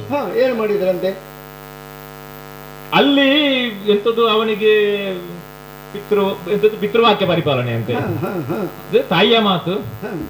ಈ ದೊಡ್ಡವರ ಮನೆಯ ಒಂದು ವಿಷಯ ನೋಡಿ, ಊರಿನಲ್ಲಿ ಆದ್ರೆ ಸಾಮಾನ್ಯದವರಾದ್ರೆ ಎಷ್ಟು ದೊಡ್ಡ ಪ್ರಚಾರ ಆಗುತ್ತಿತ್ತು. ಅಲ್ಲ, ಈಗ ದೊಡ್ಡವರ ಮನೆ ವಿಷಯ ಎಂತದ್ದು ಗೊತ್ತುಂಟ? ಅಲ್ಲ, ಈಗ ದೊಡ್ಡವರ ಮನೆ ವಿಷಯ ಅಂತ ಹೇಳುವಾಗ ಅವರದ್ದು ದೊಡ್ಡವರ ಮನೆ, ನಿಂದೇನು ಸಣ್ಣ ಮನೆ. ಅಲ್ಲ, ನಮ್ಮದು ಸಣ್ಣದಲ್ಲ. ನಮ್ಮದೇನಾದ್ರೂ ಮಾಡಿದರೆ ಪ್ರಚಾರ ದೊಡ್ಡದಾಗುತ್ತದೆ ಅಂತ. ಈಗ ಅವರಿಗೆ ಏನಾಗುತ್ತೆ, ಅದು ತ್ಯಾಗ ಆಗಿದೆ. ಎಂತದ್ದು ಗೊತ್ತುಂಟ? ಆಗುವುದಕ್ಕೆ ಕೌಟುಂಬಿಕವಾದಂತಹ ಕಲಹ. ಯಾರದು? ಕೈಕೇಯಿ, ಸವತಿ ಮಾಸ್ತರ್ಯ. ಸವತಿ ಮಾಸ್ತರ್ಯ ನೋಡಿ, ಕೈಕೆ, ಕೌಸಲ್ಯ, ಸುಮಿತ್ರೆ 3 ಮಂದಿಗೂ ಸರಿ ಇಲ್ಲ. ಅವರ ಸವತಿ ಮಾಸ್ತರ್ಯ. ಆ ಸವತಿ ಮಾಸ್ತರ್ಯಕ್ಕೆ ಬಲಿಯಾದದ್ದು ಯಾರು ಗೊತ್ತುಂಟ? ರಾಮ. ಮೈ ಮೇಲೆ ಬಟ್ಟೆ ಇಲ್ಲ, ಸರಿಯಾಗಿ ಬಟ್ಟೆ ಹಾಕಿಕೊಳ್ಳುವುದಕ್ಕೆ ಇಲ್ಲ ಅವನಿಗೆ. ಅವ ಕಾಡಿಗೆ, ಬಟ್ಟೆ ಇಲ್ಲದೆ ಕಾಡಿಗೆ ಬಂದದ್ದು. ಅದಕ್ಕೆ ಬಣ್ಣ ಹಚ್ಚಿ ಉದ್ಘಾಟಿಸಿದ್ದು ಯಾರು ಗೊತ್ತುಂಟು? ರಾಮನದ್ದು ಪಿತೃವಾಕ್ಯ ಪರಿಪಾಲನೆ. ನೋಡಿ, ದೊಡ್ಡವರ ಕಥೆ ನೋಡಿ, ಒಂದು ಅವಸ್ಥೆ. ಅದು ಲೋಕದಲ್ಲಿ ಹಾಗೆ ದೊಡ್ಡವರು ಮಾಡಿದ್ರೆ ಅದು ಆದರ್ಶ. ಯಾರಾದ್ರೂ ಪಾಪದವರು ಮಾಡಿದ್ರೆ ಗತಿ ಇಲ್ಲದೆ ಮಾಡಿದ್ದು ಅಂತ ಹೇಳುವುದೇ ಹಾಗೆ, ಲೋಕ ಹೇಳುವುದೇ ಹಾಗೆ. ಈಗ ಅವಾಗ ಅಲ್ಲಿಂದ ಊರು ಬಿಟ್ಟು ಅವನಿಗೆ ಊರಿಲ್ಲ. ಈಗ ದೊಡ್ಡವರು ಹರಿದ ಬಟ್ಟೆ ಹಾಕ್ಲಿ ಅಂತೆ. ಅಯ್ಯೋ ಎಂತಹ ಚಂದದ ಬಟ್ಟೆ. ಅದೇ ಪಾಪದವರು ಹಾಕಿದ್ರೆ ಗತಿ ಇಲ್ಲದಕ್ಕೆ ಹರಿದ ಬಟ್ಟೆ ಹಾಕಿ ತಿರ್ತಾ ಇದ್ದಾನಂತೆ. ಲೋಕ ಹೇಳುದು ಹಾಗೆ ಅಲ್ಲ. ಹೌದು, ಹಾಗಲ್ಲ. ಈ ರಾಮ ಈಗ ಕಾಡಿಗೆ ಬಂದಿದ್ದಾನಂತೆ, ಪಿತೃವಾಕ್ಯ ಪರಿಪಾಲನೆ ಬೇಕಾ. ಬಂದವ ಅಲ್ಲಿ ಇದ್ದು ಅಲ್ಲಿಂದಲೇ ತಿರುಗಿ ಹೋಗಬಹುದು ಅಂತ ನಮ್ಮ ನಿರೀಕ್ಷೆ ಇತ್ತು. ಮತ್ತೇನು ಮಾಡಿದ? ನಾವು ನಮ್ಮದೊಂದು ಕಳುಹಿಸಿಕೊಟ್ಟಿದ್ದೇವೆ ಅಲ್ಲಿಗೆ. ನಮ್ಮದು ಬೇಕಾದಷ್ಟು ಉಂಟಲ್ಲಿ. ಅಲ್ಲಿ ಉಂಟು. ನಮ್ಮ ತಂಗಿ ಶೂರ್ಪಣಕ್ಕೆ ಹೊತ್ತಲ್ಲ ತಿರುಗ್ತಾ ಇದ್ದಾಳೆ. ಹೇಳಿ ಪ್ರಯೋಜನ ಅಲ್ಲ, ನೀನು ಅವಳನ್ನು ತಿರುಗಲಿಕ್ಕೆ ಅಂತಲೇ ಬಿಟ್ಟದಲ್ವ? ಹೇಳಿ ಪ್ರಯೋಜನ. ಮತ್ತೆಂತ ಮಾಡುವುದು? ನಾನೆಂತ ಸಾಯುವುದು ಹೇಳಿ? ಅಲ್ಲ, ಒಂದು ಕಾಲಕ್ಕೆ ಅವಳಿಗೆ ಮದುವೆ ಮಾಡುವ ಮನಸ್ಸು ನಿನ್ಗಿರ್ಲಿಲ್ಲ, ಆದ್ರೆ ನನ್ನ ಒತ್ತಾಯಕ್ಕೆ ಅಲ್ವ ನೀನು ಮದುವೆ ಮಾಡಿದ್ದು. ಅಂತೂ ಇಲ್ಲಿ ಸಹಿಸುವುದಕ್ಕಾಗುವುದಿಲ್ಲ ಅಂತ ಗಂಡನನ್ನು ಕಳೆದುಕೊಂಡ ಮೇಲೆ ಪೂರ್ತಿ ಹುಚ್ಚಾಗಿದ್ದಾಳೆ ಅವಳು. ಹಾಗಾಗಿ ಅಲ್ಲಿಗೆ ಕಳುಹಿಸಿಕೊಟ್ಟೆ. ಎಲ್ಲಿಯೂ ಹೋಗಿ ಸುಮ್ಮನೆ ಇದ್ದಳು ಅವಳು. ಅಲ್ಲಿ ಎಲ್ಲಿಯಾದ್ರೂ ದೂರದಲ್ಲಿ ಆದ್ರೂ ತಿರುಗಿಕೊಂಡಿರ್ಲಿ ಅಂತ ಬಿಟ್ಟದ್ದು ನೀನು. ಅಲ್ಲಿ ಹೋಗಿ ಎಂತದ್ದು ಮಾಡಿದ್ದಾಳೆ ಅಂತ ಯಾರಿಗೆ ಗೊತ್ತು. ಅಂತೂ ಹೋಗಿ ಏನೋ ಮಾಡಿದ್ದಾಳೆ. ಏನೋ ಮಾಡಿದ್ದಾಳೆ ಅಂದ್ರೆ ಏನಕ್ಕೇನೋ ಆಗಿದೆ. ಅಂತೂ ಏನಕ್ಕೇನೋ ಆಗಿದೆ. ಅಂತೂ ಕಡೆಗೆ ಏನಾಗಿದೆ ಗೊತ್ತುಂಟು? ಒಂದು ವಿಷಯ ಈಗ ನನಗೆ ಆರಂಭದಲ್ಲಿ ಹೇಳಿದ ಮಾತಿಗೂ, ಮಾವ ವೀರ ಸುಂದರಾಗ ಅಂತ ಹೇಳಿದ ಮಾತಿಗೂ, ತ್ಯಾಗ ಬಲಿದಾನ ಎಲ್ಲ ಹೇಳಿದ ಮಾತಿಗೂ, ಈಗ ರಾಮ ಕಾಡಿಗೆ ಬಂದದ್ದಕ್ಕೂ ಏನು ಸಂಬಂಧ ಉಂಟು ಅಂತ ಈಗ ಸಂಬಂಧದಲ್ಲೇ ಹೇಳುದ. ಉಂಟು ಅದು ಅಲ್ಲಿಗೆ ಬರ್ತೇನೆ ನಾನು. ಇವಳು ತಿರುಗಾಡ್ತಾ ಇದ್ದಾಗ ರಾಮ ಹಾಗೆ ಮಾಡಬಾರ್ದಿತ್ತು, ಆದ್ರೂ ಮಾಡಿದ. ಏನು ಮಾಡಿದ? ಅವಳ ನಾಸಾಚೇದನ, ಕರ್ಣನಾಸಾಚೇದನ ಮಾಡಿದ. ಅದನ್ನು ಮಾಡಬಾರ್ದಿತ್ತು ರಾಮ. ಅಂತೂ ಆಗ ರಾಮ ಮಾಡಿದ. ಈಗ ಹೋದದ್ದು ಶೂರ್ಪಣಕ್ಕೆ ಮೂಗು. ಜನ ಏನ್ ಹೇಳ್ತಾರೆ? ಲಂಕೆಯ ಮಗು, ಮತ್ತೆ ರಾವಣನ ಮಗು. ಮತ್ತೆ ಹೇಳುದೇ ಹಾಗೆ. ಹೌದಲ್ವಾ? ಅವಳು ತುಂಬಿದ ಸಭೆಯಲ್ಲಿ ಬಂದು ಹೇಳಿದರು. ಹ್ಮ್. ಮಾತ್ರ ಅಲ್ಲ, ಹ್ಮ್. ಅಂತೂ ಕರದೂಷಣ ತ್ರಿಶಿರಾದಿ 14,000 ದಾನವ ಸಮೂಹವನ್ನು ಹಾ, ಹಾ. ತಲೆ ಕಡಿದು ಹ್ಮ್. ಅಲ್ಲಿದ್ದಂತಹ ಅಷ್ಟೂ ಸಾಮ್ರಾಜ್ಯವನ್ನು ಹ್ಮ್. ಕರೆದು ಬ್ರಾಹ್ಮಣರಿಗೆಲ್ಲ ದಾನ ಕೊಟ್ಟಿದ್ದಾನಂತೆ. ಯಾರು? ರಾಮ. ರಾಮ. ಅವನ ಅಪ್ಪನದ್ದದು, ರಾಮನ ಅಪ್ಪನದ್ದದು ಕರೆದು ಕೊಡುವುದಕ್ಕೆ. ನಾನು ಸಂಗ್ರಹ ಮಾಡಿದ್ದನ್ನು ಅವ ಕರೆದು ಕೊಡುವುದು. ಏನು ಮಾಡುದು? ಅಲ್ಲಿದ್ದವರೆಲ್ಲ ಹೋದ ಮೇಲೆ ಅವ ಕೊಡ್ಲೇಬೇಕಲ್ಲ ಯಾರಿಗಾದ್ರೂ. ಹೋಗ್ಲಿ ಬಿಡೋಣ. ಈಗ ಏನಾಗಿದೆ ಗೊತ್ತುಂಟು, ಇದನ್ನ ಇಷ್ಟಕ್ಕೆ ಬಿಟ್ಟರೆ ಹಾ. ಸರಿಯಾಗುವುದಿಲ್ಲ ಅಂತ ನಾನೊಂದು ತೀರ್ಮಾನಕ್ಕೆ ಬಂದಿದ್ದೇನೆ. ಏನು ತೀರ್ಮಾನ? ಒಂದು ಅನ್ಯಾಯಕ್ಕೆ, ಹಾ. ಒಂದು ಹೆಣ್ಣಿಗಾದಂತದ್ದು ಅನ್ಯಾಯ ತಾನೆ. ಅನ್ಯಾಯವೇ? ಹೇಳು. ಅನ್ಯಾಯವೇ. ಅದನ್ನು ಯಾವ ಕಾರಣಕ್ಕೂ ಇಲ್ಲ ಅಂತ ನಾವು ಹೇಳುವುದಕ್ಕೆ ಇಲ್ಲ. ಹಾ. ಮುಳ್ಳನ್ನು ಮುಳ್ಳಿನಿಂದಲೇ ತೆಗೆಯಬೇಕು. ಅದು ನಿನ್ನ ಇದು ತತ್ವ ಸಿದ್ಧಾಂತ. ಅದು ರಾಜನೀತಿ, ರಾಜತಂತ್ರ. ಹಾಗಾಗಿ ಈಗ ನಾನೊಂದು ತೀರ್ಮಾನಕ್ಕೆ ಬಂದಿದ್ದೇನೆ. ಏನ್ ತೀರ್ಮಾನ? ರಾಮನಿಗೆ ಹಾ. ರಾಘವನೆಂಬಾದೇವಿ ಗೋಳಲು ಸತಿ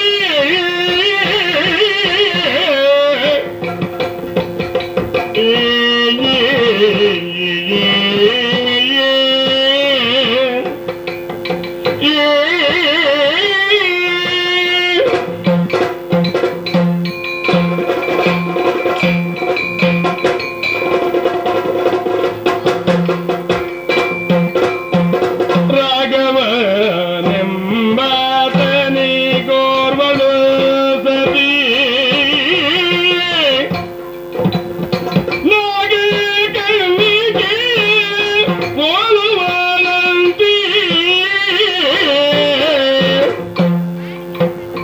ಹೋಗುವೆ ನಾ ತರುವುದಗೆ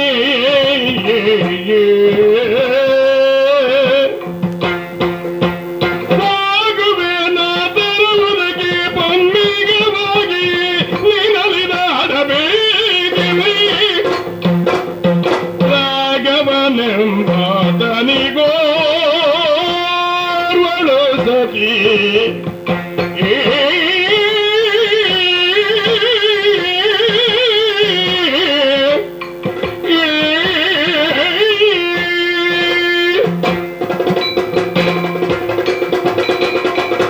ಕಾಡಿಗೆ ಬಂದವರು 3 ಮಂದಿ, ಹಾ. ರಾಮ, ಲಕ್ಷ್ಮಣ, ಸೀತೆ. ಹಾ. ಅದರಲ್ಲಿ ಹಾ. ರಾಮನಿಗೆ ಒಬ್ಬಳೇ ಹೆಂಡತಿ. ಹಾ, ಹಾ. ಲೋಕ ಸಹಜ. ಕೆಲವರಿಗೆ ಅಪವಾದ ಉಂಟು, ಅದು ಬೇರೆ ವಿಷಯ. ಒಂದು ಎರಡೆರಡು ಹೆಂಡತಿ ಇದ್ರೆ ಹಾ. ಒಂದು ನಷ್ಟ ಆದ್ರೂ ತೊಂದರೆ ಇಲ್ಲ, ಮತ್ತೊಂದಾದ್ರೂ ಉಂಟಲ್ಲ. ಹಾ. ಒಬ್ಬಳೇ ಹೆಂಡತಿ ಆದ್ರೆ ಕೆಲವರಿಗೆ ಸಮಸ್ಯೆ ಇರ್ತದೆ. ಹಾ. ಒಬ್ಬಳು ಇಲ್ಲ ಅಂತ ಆದ್ರೆ ಮತ್ತೆಂತ ಮಾಡುವುದು? ಹಾ, ಕಷ್ಟ ಅದು. ಈಗ ನಾನೊಂದು ತೀರ್ಮಾನಕ್ಕೆ ಬಂದಿದ್ದೇನೆ. ನೀನೆಲ್ಲ ಅದನ್ನು ಅಳ್ತಿದ್ದಿ ಚೆನ್ನಾಗಿ. ಹೌದೌದು. ಹಾ, ಅದಕ್ಕೆ ನೀನು ರಾಮನ ಹೆಂಡತಿಯನ್ನು ನಾನು ತರುವುದು. ಯಾರ್ಯಾರನ್ನು? ರಾಮನ ಹೆಂಡತಿಯ ಸೀತೆಯನ್ನು ನಾನು ತರುವುದು ಅಪಹರಿಸಿ ಅಲ್ಲಿಂದ. ನೀನ್ ನಿಶ್ಚಯಿಸಿದ್ಯಾ? ಹೌದೌದು. ಹಾ, ಹಾ, ಹಾ. ತಂದ್ರೆ ಹಾ. ಒಬ್ಬಳೇ ಹೆಂಡತಿ ಇರುವ ರಾಮ ಹಾ. ಮಾನಸಿಕವಾಗಿ ಕುಗ್ಗುತ್ತಾನೆ. ಹಾ, ಹಾ, ಹಾ. ಅವನಲ್ಲಿದ್ದಂತ ನೈತಿಕ ಸತ್ವ ಏನುಂಟು, ಹ್ಮ್. ಅವ ಮಾನಸಿಕವಾಗಿ ಕುಗ್ಗಿ ಆ ಸತ್ವ ಕಳೆದುಕೊಂಡು ಹಾ. ನಾನು ಬದುಕಿ ಪ್ರಯೋಜನ ಏನು, ಇದ್ದ ಒಂದು ಹೆಂಡತಿಯನ್ನು ನನಗೆ ಉಳಿಸಿಕೊಳ್ಳುವಷ್ಟು ಯೋಗ್ಯತೆ ಇಲ್ವಲ್ಲ ಅಂತ ಅವ ನೈತಿಕವಾಗಿ ಕುಗ್ಗಿ ಒಂದು ಹಗ್ಗ ತಗೊಳ್ತಾನೆ. ಇಲ್ಲದಿದ್ರೆ ಏನಾದ್ರೂ ಮಾಡಿ ಸಾಯುವುದೇ ನೋಡಿ. ಇದೀಗ ನಿನ್ನ ತರ್ಕ ಇದು. ಸುಲಭದಲ್ಲಿ ಶತ್ರು. ನಿಮಗೊಂದು ವಿಷಯ ಗೊತ್ತ, ರೋಗ, ಸಾಲ, ಶತ್ರು ಇದನ್ನೆಲ್ಲ ಮೂಲದಲ್ಲೇ ನಾಶ ಮಾಡಬೇಕು ಅಂತ ಉಂಟು. ಅದು ಇಲ್ಲ ಅಂತ ಆದ್ರೆ ಅದು ನಮ್ಮನ್ನು ಯಾವ ವಿಧಾನದಿಂದಲಾದ್ರೂ ನಮ್ಮನ್ನು ನುಂಗಿ ನೋಣಿಸಲ್ಪಡ್ತದೆ. ಶತ್ರು ಶೇಷ ಉಳಿಸಬಾರದು. ನನಗೆ ಖರ್ಚಿಲ್ಲದೆ ರಾಮನನ್ನು ಸುಲಭದಲ್ಲಿ ಅದನ್ನು ನಿಗ್ರಹಿಸುವುದಕ್ಕಾಗುತ್ತದೆ. ಈಗ ರಾಮನನ್ನು ನಿಗ್ರಹಿಸಲಿಕ್ಕೆ ನೀನು ಕಂಡುಕೊಂಡ ದಾರಿ, ರಾಮನಿಗೆ ಬೇರೆ ಹೆಂಡತಿ ಇರ್ತಾ ಇದ್ರೆ ನಾವು ಬೇರೆ ದಾರಿ ಹುಡುಕಬಹುದಿತ್ತು. ಒಬ್ಬಳೇ ಹೆಂಡತಿ ಇರುವುದರಿಂದ ಅದು ನಮಗೆ ಸುಲಭ ಆಯ್ತು ದಾರಿ. ಅದೊಂದು ಸುಲಭದ ತರ್ಕ. ಆದುದರಿಂದ ರಾಮನ ಹೆಂಡತಿಯನ್ನು ತರುವುದಕ್ಕೆ ಬೇಕಾಗಿ ನಾನು ತೀರ್ಮಾನಿಸಿದ್ದೇನೆ. ನಿಮ್ಮಿಂದ ಒಂದು ಉಪಕಾರ ಆಗಬೇಕು. ಈಗ ಅದಕ್ಕೆ ನನ್ನಿಂದ ಉಪಕಾರ. ನೀನು ಬಂದು ತ್ಯಾಗ ಬಲಿದಾನ ಅಂತ ಹೇಳಿದಾಗಲೇ ನನಗೆ ಅರ್ಥ ಆಗಿದೆ. ನೀನೋ ಮಾರೀಚ ಮಾವನ ಬುಡಕ್ಕೆ ತಂದಿದ್ದೀಯ ನೀನು ಅಂತ ಹೇಳಿ. ನೀವು ಇಲ್ಲಿ ಮೂಗು ಹಿಡಿದು ಕುಳಿತದ್ದು ಸಾಕು. ನಿನ್ಗೆ ಇದನ್ನು ನೋಡ್ಲಿಕ್ಕೆ ಆಗ್ಲಿಲ್ಲ ಪಾಪ. ನೀವೊಂದು ಮೃಗ ಆಗಬೇಕು, ನೀವು ಮನುಷ್ಯರಾದದ್ದು ಸಾಕು, ಮೃಗ ಆಗಬೇಕು. ಯಾವ ಮೃಗ? ನಿಮ್ಮನ್ನು ಏನು ಮಾಡುದು? ಅಲ್ಲ, ನೀವು ಎಂತದ್ದು ಬೇಕಾದ್ರೂ ಆಗುತ್ತೀರಿ, ನೀವು ಯಾವುದು ಬೇಕಾದ್ರೂ ಆಗುತ್ತೀರಿ. ಅಲ್ಲ, ಅದನ್ನು ಚೆನ್ನಾಗಿ ಅರಿತೆ. ಆದುದರಿಂದ ಈ ಮಾವನ ಬುಡಕ್ಕೆ ನೀನು ಬಂದ. ಆದುದರಿಂದಲೇ ಹೇಳಿದ್ದು, ನೀವು ಮನುಷ್ಯರಾದದ್ದು ಸಾಕು, ಇನ್ನು ಮೃಗ ಆಗಬೇಕು.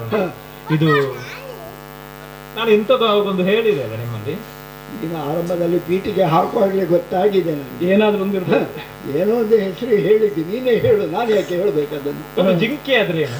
ನೀವು ಹೇಗೂ ಚಂದ ಅಲ್ವಾ? ಈಗ ಮಾವ ಹೌದು, ಅಲ್ಲಿಂದ ಎಲ್ಲಿಂದಲೋ ಎದ್ದು ಬಂದು ಬಿದ್ದವ. ಈ ಸಮುದ್ರ ಮಧ್ಯದಲ್ಲಿ ಅವನಷ್ಟಕ್ಕೆ ಇರುವುದು ಬೇಡ. ಅವನಿಗೊಂದು ಜಿಂಕೆ ನೋಡುವುದಕ್ಕೆ ಚಂದ, ನೀವು ಒಂದು ಜಿಂಕೆ ಆಗಬೇಕು. ಅಲ್ಲ, ಆಗಲೇ ನೀನು ಹೇಳುವಾಗಲೇ ಅರ್ಥ ಆಯ್ತು. ನಾನು ಬಹಳ ಚಂದ ವೀರ ಅಂತ ಹೇಳುವಾಗಲೇ ಈ ಚಂದಕ್ಕೊಂದು ಬುಡ ಬಂದಿದೆ ಈ ಸಲ ಅಂತ ಅರ್ಥ ಆಯ್ತು. ನೀವು ಆ ಸೀತೆ ಮುದೆ ಬಂಗಾರದ ವರ್ಣದ ಜಿಂಕೆಯಾಗಿ ಕುಣಿಬೇಕು, ಕಾಂಚನ ಮೃಗವಾಗಿ ಕುಣಿಬೇಕು. ಈಗ ಖಾಲಿ ಜಿಂಕೆ ಆದ್ರೆ ಸಾಕಾಗಿಲ್ಲ, ಬರೇ ಜಿಂಕೆ ಆದ್ರೆ ಪ್ರಯೋಜನ ಇಲ್ಲ. ಜಿಂಕೆ ಆಗಿ ಇಲ್ಲೇ ಬಿದ್ದುಕೊಂಡಿದ್ರೆ ಆಗುವುದಿಲ್ಲ. ಏನ್ ಮಾಡಬೇಕು? ಸೀತೆಯ ಮುಂದೆ ಅಲ್ಲಿಗೆ ಹೋಗ್ಬೇಕು, ಕುಣಿಬೇಕು, ಜಿಂಕೆ ನೋಡಿ ಬಯಸಬೇಕು ಅವರು. ಅಲ್ಲ, ನನಗೆ ಒಂದು ಸಂಶಯ. ನಾನೇನೋ ಜಿಂಕೆ ಆಗಬಹುದು, ಆದ್ರೆ ಅವಳ ಕಂಡು ಅದನ್ನು ಅಪೇಕ್ಷೆ ಪಟ್ಟಿಯಾಳೆ. ಅದು ಮೋಹಿಸುವಾಗೆ ಆಗಬೇಕು. ಈ ಪ್ರಪಂಚದಲ್ಲಿ ಹೆಣ್ಣು ಮಕ್ಕಳು ಬಂಗಾರಕ್ಕೆ ಮನಸ್ಸೋಗಳು ಅಷ್ಟು, ಬೇರೆ ಯಾವುದಕ್ಕೆ ಸೋಲ್ತಾರೆ? ಹೌದಲ್ಲ? ಲೋಕದ ಸಾಮಾನ್ಯ ಜ್ಞಾನ. ಹೌದೇ ಹೌದು. ಮನೆಯ ಯಾವುದೇ ಹೆಣ್ಣಾಗಲಿ ಹೆಂಗಸರಾಗಲಿ ಮನೆಯ ಒಳಗೆ ಎಷ್ಟು ಉಂಟು ಅಂತ ಅಲ್ಲ, ಹೊಸತೊಂದು ಕಟ್ಟರೆ ನೋಡಿ ಪಕ್ಕದ ಮನೆಯವಳು ಅಷ್ಟು ನಂಗಿದ್ದಾರೆ. ಈಗ ನನ್ಗೇನು ಸಹಜ ಇದು. ಹೌದೌದು. ಅದರಲ್ಲೂ ಗಂಡನಾದವನಿಗೆ ಈ ಇದು ತಪ್ಪಿದ್ದೇ ಅಲ್ಲ ಇದು. ಮತ್ತೆ ಅದು ಊರಿನದ್ದು ವಿಷಯ ಕೇಳಬೇಕು. ಅವಳ ಗಂಡ ನೋಡಿ ಅಷ್ಟು ಮಾಡಿದ್ದಾನೆ, ನೀವೆಂತದಕ್ಕೆ ಹಾಗೆ ಕೇಳುದು? ಅವಳಲ್ಲಿ ಅಷ್ಟು ಉಂಟು, ನೀವೆಂತದ್ದು ಕೊಟ್ಟಿದ್ದೀರಿ ನನಗೆ ಅಂತಲೇ ಕೇಳುವುದು. ಕೊಟ್ಟದ್ದು ಲೆಕ್ಕವೇ ಇಲ್ವೇ ಇಲ್ಲ. ಇರ್ಲಿ, ಈಗ ಇದೊಂದು ಕೆಲಸ ಆಗ್ಬೇಕು ನಿಮ್ಗೆ. ಅವು ಈರುವರು ಬೇರ್ಪಡ್ಬೇಕು. ಈಗ ಅವರು ಯಾರು ಇಲ್ಲದೆ ಇದ್ದಂತ ಒಂದು ಸಂದರ್ಭ ಸೃಷ್ಟಿಯಾಗಬೇಕು. ಸೀತೆಯನ್ನು ತರುವುದಕ್ಕೆ ತಾವು ಸಹಕಾರಿಗಳಾಗಬೇಕು. ಹೇಗೆ? ಈಗ ಸೀತೆಯನ್ನು ತರುವುದಕ್ಕೆ ಮುನ್ನುಡಿಯಾಗಿ ನಾನು ಸೀತೆಯ ಮುಂದೆ ಬಂಗಾರದ ಜಿಂಕೆಯಾಗಿ ನಲಿದಾಡಬೇಕು. ರಾಮ ಆ ಜಿಂಕೆಯನ್ನು ಹಿಡಿಯಲಿಕ್ಕೋಸ್ಕರ ಹೊರಡಬೇಕು. ಅಲ್ಲಿ ಅವರಿಬ್ಬರನ್ನು ನಾನು ಬೇರ್ಪಡಿಸಬೇಕು. ಒಂದು ಒಳ್ಳೆಯ ಕಲ್ಪನೆಯ ಕಥೆ ಇದು. ಇದೆಲ್ಲ ನಿಮ್ಮ ತಲೆ ಮಾವ ಅಲ್ಲ, ನನ್ನ ತಲೆ ಅದು. ಈಗ ಸೂತ್ರ ನೀನಲ್ವ ಬರೆಯುವುದು, ನಾನು ಆಲೋಚನೆ ಮಾಡುವುದು. ಅಷ್ಟೆಲ್ಲ ಸುಲಭದಲ್ಲಿ ಸಾಧ್ಯ ಆದೀತು. ಯಾಕೆ? ನಿನಗೆ ಗೊತ್ತಿಲ್ಲವೇ ರಾಮನಾರೆಂದು? ರಾಮನಾರೆಂದರೆ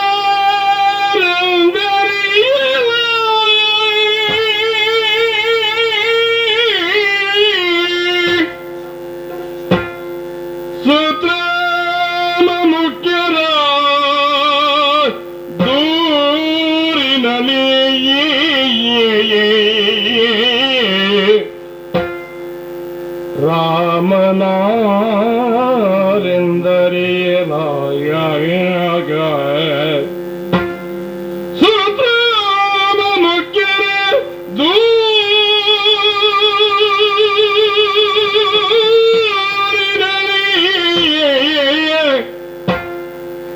ಬಳಿಕಿ ಮಹಿಬಾರಕರ ಭಂಗಿಸಲೆಂದು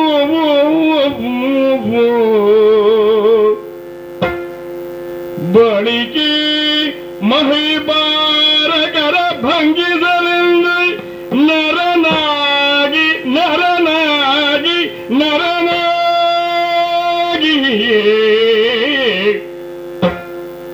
ಆ ಮಧುದ್ವೀಷನವತರಿಸಿದನು.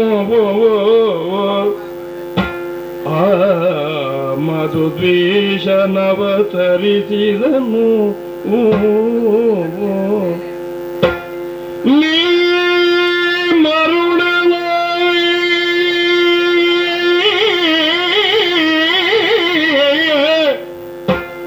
ಸುಲಭವೇ ರವಿ ತಾಮಸಿಗೆ ತಾಮಸವನಂಗೀಕರಿಸಬೇಡೆಂದ. ಸುಲಭವೇ ರವಿ ತಾಮಸಿಗೆ ತಾಮಸವನಂಗೀಕರಿಸಬೇಡೆಂದ. ಅಂಗೀಕರಿಸಬೇಡೆಂದ.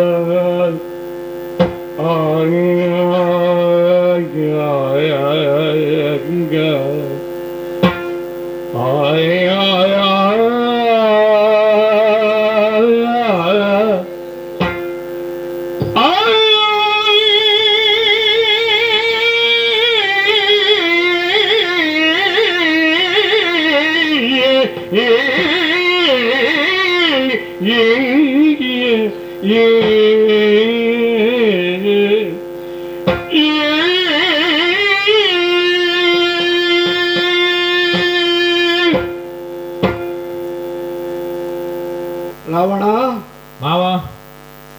ಇಷ್ಟು ಹೊತ್ತು ಏನೋ ಅಳಿಯನೆಂಬ ಸಲುಗೆಯಲ್ಲಿ ಈ ಮುದಿಮಾರೀಚ ಏನು ಮಾಡಿಯಾನು, ಏನು ಮಾಡಲು ಶಕ್ತ ಎನ್ನುವುದರಲ್ಲಿ ನಿನ್ನೊಡನೆ ಸ್ವಲ್ಪ ಆಪ್ಯಾಯಮಾನತೆಯಿಂದ ಮಾತಾಡಿದೆ. ಆದರೆ ಹೋಗಿ ಹೋಗಿ ಹೋಗಿ ನೀನು ವಿಷಯಕ್ಕೆ ಬಂದದ್ದು ಎಲ್ಲಿ ನಿಂತದ್ದು? ಏನಾಯ್ತು? ಸೀತೆಯನ್ನು ಅಪಹರಿಸಲು ನಾನು ಮಾಯಾಮೃಗವಾಗಬೇಕು, ನೀನು ಆ ಸಂದರ್ಭದಲ್ಲಿ ಸಮಯ ಕಾದು ಅವಳನ್ನು ಅಪಹರಿಸಬೇಕು. ಒಂದು ಮಾತು ಕೇಳುವುದು, ಅದೆಷ್ಟೋ ಕಾಲ ತಪಸ್ಸು ಮಾಡಿ 10,000 ವರ್ಷಗಳ ಕಾಲ ತಪಸ್ಸು ಮಾಡಿದವ ನೀನು. ಈ ರಾಕ್ಷಸ ಕುಲವನ್ನು ಉದ್ಧರಿಸಬೇಕು ಎನ್ನುವುದಕ್ಕಾಗಿ ಸಾಕ್ಷಾತ್ ಬ್ರಹ್ಮದೇವನಿಂದ ವರವನ್ನು ಪಡೆದವ ನೀನು. 1,000 ವರ್ಷ ತಪಸ್ಸು ಮಾಡುವಾಗಲೂ ಒಂದೊಂದು ತಲೆಯನ್ನು ಚಿವುಟಿ ಕೊಟ್ಟೆಯಂತೆ ನೀನು. ಆ ರೀತಿಯಾದಂತಹ ಒಂದು ಘೋರ ತಪಸ್ಸಿನ ಮೂಲಕವಾಗಿ ವರಬಲವನ್ನು ಪಡೆದು ಆ ವರದ ಮೂಲಕವಾಗಿ ದಿಕ್ಕು ದೆಸೆಯಿಲ್ಲದೆ ತಿರುಗಾಡುತ್ತಿದ್ದಂತಹ ನಿನ್ನವರಿಗೆಲ್ಲರಿಗೂ ಒಂದು ಅಭೇದ್ಯವಾದಂತಹ ಸ್ವರ್ಣ ಲಂಕೆ ಎಂಬ ಕೋಟೆಯನ್ನು ಕಟ್ಟಿದವ ನೀನು. ಎಲ್ಲರಿಗೂ ರಾವಣ ನಾನಿದ್ದೇನೆ, ನಾಯಕನಾಗಿ ನಾನಿದ್ದೇನೆ, ಏನೂ ಇಲ್ಲದ ದೆಸೆಯಿಂದ ಈ ಸ್ವರ್ಣ ಲಂಕೆಯ ಪ್ರಭುವಾಗುವವರೆಗೆ ಬೆಳೆದು ನಿಂತವನು ನೀನು. ಎತ್ತರದ ವ್ಯಕ್ತಿತ್ವದವನು ನೀನು. ಏನೂ ತಿಳಿಯದ ಹಾಗೆ ಮಾತನಾಡುತ್ತಿದ್ದೀಯಲ್ಲವೇ? ನನ್ನನ್ನು ಹೇಳಿದೆ, ರಾಮ ಲಕ್ಷ್ಮಣ ಏನು ಕಾಣದವನೇ ನಾನು, ಅಥವಾ ಇಲ್ಲಿ ಈ ಒಂದು ಸಮುದ್ರ ಮಧ್ಯದಲ್ಲಿ ಬಂಡೆಯ ಮೇಲೆ ತಪಸ್ಸಿನ ರೀತಿಯಲ್ಲಿ ಕುಳಿತಿದ್ದರೂ ಸಹ ಲೋಕದ ವರ್ತಮಾನವನ್ನು ಅರಿಯದವನಾಗಿ ಹೋದೇನೆ ನಾನು. ಎಲ್ಲವನ್ನು ಕಾಲಕಾಲಕ್ಕೆ ತಿಳಿದುಕೊಂಡವನು ನಾನು. ಅಂತಹ ವರ್ತಮಾನವನ್ನೆಲ್ಲವನ್ನೂ ತಿಳಿದಂತಹ ನಾನು. ನಿನ್ನ ಆ ಒಂದು ಎತ್ತರದ ವ್ಯಕ್ತಿತ್ವ ಬಹುಶಃ ನಾವೆಲ್ಲರೂ ಕಲ್ಪನೆಗೆ ಮೀರಿದಂತಹ ವ್ಯಕ್ತಿತ್ವ. ಅದು ಒಂದು ಅಭೇದ್ಯವಾದಂತಹ ರಾಜಕೀಯದ ಮೂಲಕವಾಗಿ ರಾಕ್ಷಸ ಸಂತತಿಗೊಬ್ಬ ಇಂತಹ ಉನ್ನತವಾದಂತಹ ನಾಯಕ ಇದ್ದಾನೆ ಎಂದು ದೊರಕಿಸಿಕೊಟ್ಟಂತಹ ಮೇರು ವ್ಯಕ್ತಿತ್ವದ ರಾವಣ ಎಲ್ಲಿ? ಸಾಮಾನ್ಯ ಕಾಡಿನಲ್ಲಿ ಬಂದು ಯಾರೋ ಕರದುಷಣ ತ್ರಿಶಿರಾದಿಗಳನ್ನು ಎತ್ತಿದ ಕೋದಂಡವನ್ನು ಇಳಿಸುವುದರೊಳಗೆ ಮುಖದ ಹಣೆಯ ಮೇಲೆ ಒಂದಿನಿತು ಬೆವರು ಬಾರದ ರೀತಿಯಲ್ಲಿ ಅವರನ್ನು ದಮನ ಮಾಡಿದಂತಹ ರಾಮನಲ್ಲಿ. ಹಾಗಿದ್ದರೆ ಇಬ್ಬರಲ್ಲಿಯೂ ತುಲನೆ ಇಲ್ಲವೇ? ಖಂಡಿತವಾಗಿಯೂ ತುಲನೆ ಇದೆ. ನಿನ್ನದೇ ಆದಂತಹ ಸಾಮ್ರಾಜ್ಯಕ್ಕೆ ನೀನು ಮಹಾಪ್ರಭುವಾಗಿ ನಮಗೆಲ್ಲರಿಗೂ ಹೆಮ್ಮೆಯ ಪ್ರಭುವಾಗಿದ್ದಿ. ನನಗೆ ಅಳಿಯನಾಗಿ, ಅದಕ್ಕಿಂತಲೂ ಹೆಚ್ಚಾಗಿ ನನಗೆ ರಾಜನಾಗಿ ಮಹಾಪ್ರಭುವಿನ ಸ್ಥಾನದಲ್ಲಿರುವ ನೀನು. ನಿನ್ನ ಮಾತಿಗೆ ಮನ್ನಣೆ ಕೊಡಬೇಕಾದುದು ಸಾಮಾನ್ಯ ಪ್ರಜೆಯಾಗಿ ನನ್ನ ಕರ್ತವ್ಯವೇ ಆದರೂ ಸಹ ರಾಮನಾರೆಂದು ನಾನು ತಿಳಿದಿದ್ದೇನೆ ಎನ್ನುವ ಕಾರಣಕ್ಕಾಗಿ ಈ ಮಾತನ್ನು ಹೇಳುವುದಲ್ಲ. ನಾನು ತಿಳಿದಿದ್ದೇನೋ ಅಥವಾ ನನಗಿಂತಲೂ ಹೆಚ್ಚಾಗಿ ನೀನು ತಿಳಿದಿದ್ದೀಯೋ ನಾನು ಅರಿಯೇ ಅದನ್ನು. ಆದರೂ ನಾನು ತಿಳಿದ ರಾಮ ವಿಶ್ವಾಮಿತ್ರರೊಡನೆ ಕಾಡಿಗೆ ಬರುವಾಗ 16ರ ಷೋಡಶದ ರಾಮ ಕರೆದುಕೊಂಡು ಬರುವಾಗಲೇ ದಶರಥನಿಗೆ ಒಂದು ಮಾತು ಹೇಳಿದ್ರಂತೆ, ನೀನು ರಾಮನನ್ನು ತಿಳಿದದ್ದು ಎಷ್ಟು, ನಾನು ತಿಳಿದದ್ದು ಎಷ್ಟು. ಅವರು ಬಂದದ್ದೇ ಈ ಭೂಲೋಕದ ಎಲ್ಲ ಅಧರ್ಮದ ಪರಿಹಾರಕ್ಕಾಗಿ, ದುಷ್ಟ ಜನರನ್ನು ದಮನ ಮಾಡುವ ಮೂಲಕವಾಗಿ, ಈ ಧವಳದ ಕೀರ್ತಿಯನ್ನು ಮೆರೆಸುವುದಕ್ಕಾಗಿ, ಭೂಮಿಯ ಭಾರವನ್ನು ಕಡಿಮೆ ಮಾಡುವುದಕ್ಕೋಸ್ಕರವಾಗಿ, ಅದೆಷ್ಟೋ ಋಷಿ ಮುನಿಗಳ ತಪಸ್ಸಿನ ಫಲವಾಗಿ ರಾಮ ಮಧುದ್ವಿಷ ಅವತರಿಸಿದ ಅಂತ ಹೇಳ್ತಾರೆ. ಅವತರಿಸಿದ ಅಂತ ಹೇಳುವುದರಲ್ಲಿಯೂ ಕೂಡ ಬಹಳ ಗೂಢಾರ್ಥವಿದೆ. ಎಲ್ಲ ತಪೋ ಋಷಿಗಳೆಲ್ಲವೂ ಇಂತಹದ್ದೊಂದು ಅಧರ್ಮದ ಭೂಮಿಯನ್ನು, ಕಳಂಕಿತ ಭೂಮಿಯನ್ನು ಧರ್ಮದ ರಕ್ಷಣೆಗೋಸ್ಕರವಾಗಿ ಸಾಕ್ಷಾತ್ ಮಹಾಪ್ರಭು ಇಳಿದು ಬರಬೇಕು ಎನ್ನುವಂತಹ ತಪಸ್ಸಿನ ಫಲವಾಗಿಯೇ ಆ ಮಧುದ್ವಿಷ ಅವರು ತರಿಸಿದ್ದ. ಅದಕ್ಕಾಗಿ ಅವತರಿಸಿದ ಅವತರಣೆ ಇಲ್ಲಿ ಅವತರಿಸಿದ್ದು. ಹಾಗಿದ್ದರೆ ಅವತಾರಿಯಾಗಿ ಬಂದ ರಾಮ ಎಳವೆಯಲ್ಲೇ ಭೂಭಾರ ಪರಿಹಾರಕನಾಗಿ ವಿಶ್ವಾಮಿತ್ರರ ಮೂಲಕವಾಗಿ ಲೋಕಕ್ಕೆ ಪ್ರಕಟಗೊಂಡ. ಅಲ್ಲಿ ನನ್ನ ಅವ್ವೆ ಹೋದದ್ದು ಸಹಸ್ರ ಗಜತ್ರಾಣಿ ಅಂತ ಅವಳನ್ನು ಹೇಳ್ತಾರೆ. ಅಂತಹ ಸಹಸ್ರ ಗಜತ್ರಾಣಿಯನ್ನು ಅವ ಒಂದೇ ಶರದಲ್ಲಿ ದಮನಿಸಿದ. ನನ್ನ ಅಣ್ಣ ಸುಬಾಹು, ಅವನಿಗೆ ಹೆಸರೇ ಹಾಗೆ, ಅವನನ್ನು ಕಳೆದುಕೊಂಡೆ. ನನ್ನನ್ನು ಯಾಕೋ ಉಳಿಸಿದ. ಅಲ್ಲಿ ವೇಷ ಮರೆಸಿ ಹೋದೆ ನಾನು. ಆ ಕಾರಣಕ್ಕಾಗಿ ನನ್ನನ್ನು ಸಹಸ್ರ ಯೋಜನ ದೂರ ಬಿಲ್ಲ ಮೂಲಕವಾಗಿ ಹಾರಿಸಿಬಿಟ್ಟ. ರಾಕ್ಷಸನಲ್ಲದ ವೇಷದಿಂದ, ಸನ್ಯಾಸಿಯ ವೇಷದಿಂದ ಹೋದ ಕಾರಣಕ್ಕಾಗಿ ನನ್ನ ಜೀವವನ್ನು ಉಳಿಸಿಬಿಟ್ಟನೋ ಏನೋ. ಅಂತೂ ನಾನು ಜೀವ ಉಳಿಸಿಕೊಂಡು ಬಂದು ಇಲ್ಲಿ ಬಿದ್ದ ಸಂಗತಿ ಅದು ಎಲ್ಲರಿಗೂ ಗೊತ್ತು, ನಿನಗೂ ಗೊತ್ತು. ಆ ಕಾರಣಕ್ಕಾಗಿಯೇ ನೀನು ಇಲ್ಲಿ ಬಂದಿದ್ದೀಯ ಎನ್ನುವಾಗ ಅಂತಹ ಹರಣಕ್ಕಾಗಿ, ಭೂಮಿಯ ಆ ಒಂದು ಭಾರವನ್ನು ಕಡಿಮೆ ಮಾಡುವುದಕ್ಕಾಗಿ ಎಲ್ಲ ಋಷಿ ಮುನಿಗಳ ತಪಸ್ಸಿನ ಫಲದ ಮೂಲಕವಾಗಿ ಸಾಕ್ಷಾತ್ ಶ್ರೀಮನ್ನಾರಾಯಣನೇ ಭೂಮಿಗೆ ಬಂದಿದ್ದಾನೆ ಅಂತ ಹೇಳುವಾಗ ಅವನನ್ನು ಅಷ್ಟು ಸುಲಭದಲ್ಲಿ ಮೋಸಗೊಳಿಸಲು ಸಾಧ್ಯವೇ? ನೀನೇನೋ ಬಹಳ ಸುಲಭವಾಗಿ ಹೇಳಿದ್ದೀಯ, ಸೀತೆಯನ್ನು ಅಪಹರಿಸಬೇಕು ಅಂತ ಹೇಳಿಕೊಂಡು. ಒಂದು ವೇಳೆ ಸೀತೆಯನ್ನು ಅಪಹರಿಸಿದರೆ ದಕ್ಕಿಯಾಳೆ, ಅವಳು ದಕ್ಕಿಯಾಳೆ.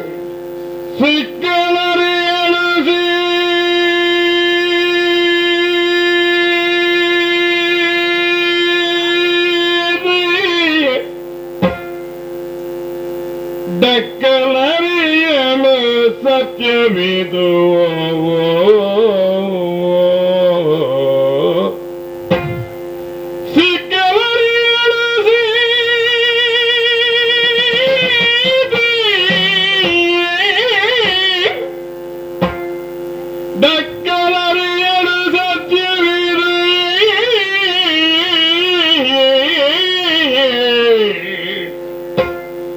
ಕೈಕ್ಕೆ ಕದನಗೆ ಸೋಲರಿಯನು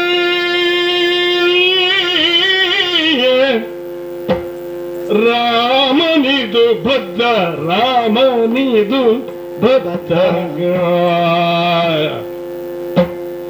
ಸೊಕ್ಕಿ ಹರಿಕರಿಯೊಡನೆ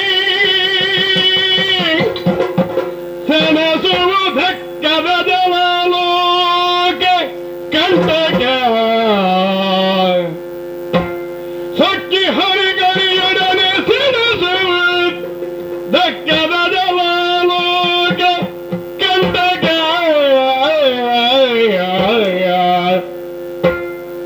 ಕಿಕ್ಕದಿರು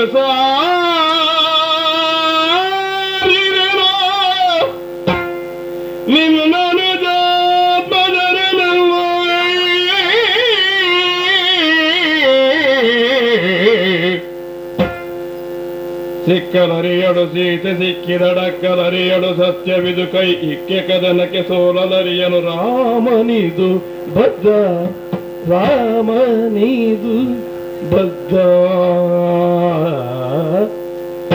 ಆಯ ಆಯ ಆಯ ಆಯ ಆಯ ಆಯ ಆಯ ಆಯ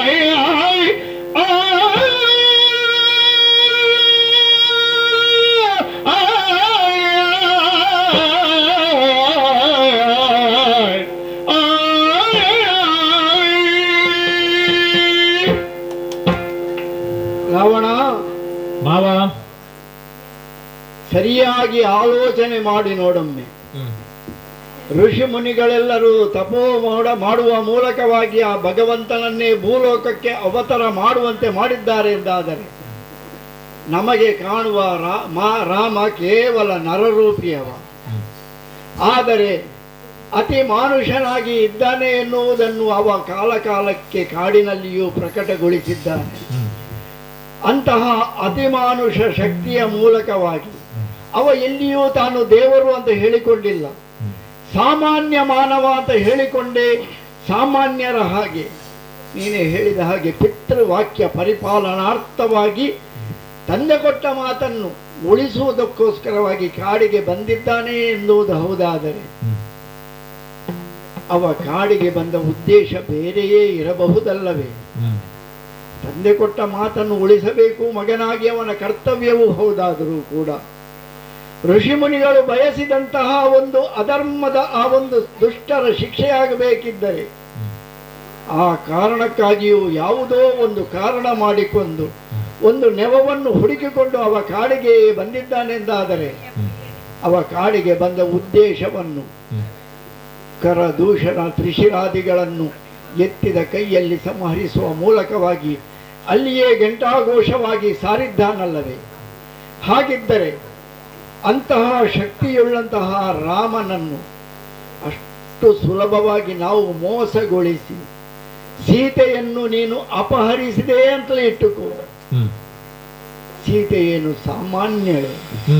ಸಾಮಾನ್ಯಳು ಅಂತ ನಮ್ಮ ಕಣ್ಣಿಗೆ ಭಾವಿಸುವುದಿದ್ದರೂ ಕೂಡ ಋಷಿ ಮುನಿಗಳೆಲ್ಲರೂ ಅವಳನ್ನು ಲೋಕನಾಯಕಿ ಅಂತಲೇ ವರ್ಣಿಸುವುದಲ್ಲವೇ? ಹಾಗಿದ್ದರೆ ಅಂತ ಲೋಕನಾಯಕಿಯೊಬ್ಬಳು ರಾಮನ ಪತ್ನಿಯಾಗಿ ಇವತ್ತು ಧರೆಗೆ ಅವತರಿಸಿ ಇಲ್ಲಿ ಇದ್ದಾಳೆ ಅನ್ನುವಾಗ ಅಪಹರಿಸಿದ ಸೀತೆಯನ್ನು ಹುಡುಕಿಕೊಂಡು ರಾಮ ಬರಲಿಕ್ಕಿಲ್ಲವೇ? ಅಪಹರಿಸಿದ ಆತನನ್ನು ಅವ ಉಳಿಸಿಯಾನೆ. ಆಲೋಚನೆ ಮಾಡಬೇಕಾದ ವಿಷಯವಲ್ಲವೇ? ರಾವಣ, ನಾನು ಆಗಲೇ ಹೇಳಿದ ಹಾಗೆ ಎತ್ತರದ ವ್ಯಕ್ತಿತ್ವವನ್ನು ಗಳಿಸಿಕೊಂಡವನು ನೀನು, ನಿನ್ನ ಶ್ರಮದ ಮೂಲಕವಾಗಿ ಕಟ್ಟಿಕೊಂಡವನು ನೀನು. ಹಾಗಿದ್ದರೆ ಇಷ್ಟೊಂದು ಎತ್ತರದ ವ್ಯಕ್ತಿತ್ವವನ್ನು ಏರಿದಂತಹ ನೀನು ಸೀತೆಯನ್ನು ಅಪಹರಿಸ್ತೇನೆ ಅನ್ನುವಾಗಲೇ ಅವಳು ಸಿಕ್ಕಿಯಾಳೆ, ದಕ್ಕಿಯಾಳೆ. ಒಂದು ವೇಳೆ ದಕ್ಕಿದರೂ ಅವಳನ್ನು ಜೀರ್ಣಿಸಿಕೊಳ್ಳುವ ಶಕ್ತಿ ನಮಗಿದೆ. ಆಲೋಚನೆ ಮಾಡಬೇಡವೇ? ಸೀತೆಯನ್ನು ಅಪಹರಿಸಿ ನಿನ್ನ ಊರಿಗೆ ನೀನು ಕರೆದುಕೊಂಡು ಹೋಗುವುದರ ಅರ್ಥ ಏನು? ಅದರ ಪಾರಮಾರ್ಥಿಕ ಅರ್ಥ ನಿಮ್ಮವರ ನಾಶ ಎಂದಲ್ಲವೇ? ನಿನ್ನ ನಾಶ, ನಿಮ್ಮವರ ನಾಶವೆಲ್ಲವೂ ಕುಲವೂ ನಾಶವಾಗುತ್ತದೆ ಎನ್ನುವುದು ವಿದಿತ ಎಂದು ನಾವು ತಿಳಿದ ಮೇಲೆ ಇಂತಹ ದುಸ್ಸಾಹಸದ ಕಾರ್ಯಕ್ಕೆ ಕೈ ಹಾಕಬೇಕೆ? ಅದರಲ್ಲಿಯೂ ನೀನು ವರವನ್ನು ಪಡೆದದ್ದು ಹೇಗೆ? ನರ ವಾನರರಿಂದ ಹೊರತುಪಡಿಸಿ ಮಿಕ್ಕೆಲ್ಲರಿಂದಲೂ ನಿನಗೆ ಮರಣ ಭಯವಿಲ್ಲ ಎನ್ನುವುದು. ಹಾಗಿದ್ದರೆ ರಾಮನೊಡನೆ ಇರುವವರು ವಾನರರು, ರಾಮ ನರ ಮಾತ್ರಿಯಾಗಿ ನಮಗೆ ಗೋಚರಿಸುವ ರಾಮ ಅಗೋಚರ ಶಕ್ತಿಯಾಗಿ ಇದ್ದಾನೆ ಎನ್ನುವುದು ಹೌದಾದರೆ ಆ ಅಗೋಚರ ಶಕ್ತಿಯನ್ನು ನೀನು ನಿನ್ನ ವಶಕ್ಕೆ ಬರ್ತದೆ ಅಂತ ತಿಳಿದುಕೊಂಡು ಎಳೆದುಕೊಂಡೆ ಎಂದಾದರೆ ನಿನ್ನ ಬುಡಕ್ಕೆ, ನಿನ್ನ ಕುಲದ ಬುಡಕ್ಕೆ ನೀನು ತಂದಿರಿಸಿಕೊಂಡ ಹಾಗಾಗುವುದಿಲ್ಲವೇ?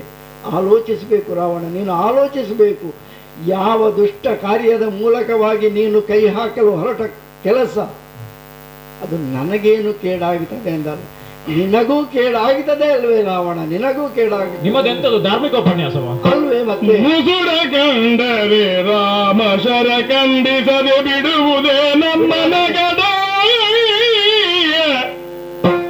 ಮುಸುರ ಕಂಡರೆ ರಾಮ ಶರ ಖಂಡಿಸದೆ ಬಿಡುವುದೇ ನಮ್ಮ ನಗದಾಗ. ಮುಸುಕಿಕೊಂಡಿದೆ ನಿನ್ನನು ಆತ್ಮದ ಗ್ರಹವೇಶ. ಮುಸುಕಿಕೊಂಡಿದೆ ನಿನ್ನನುನ್ನದ ಗ್ರಹವೇಶ. ರಾಮನಾರೆಂದರಿಯಲ ಸುತ್ರಾಮ ಮುಖ್ಯರ ದೂರಿನಲ್ಲಿ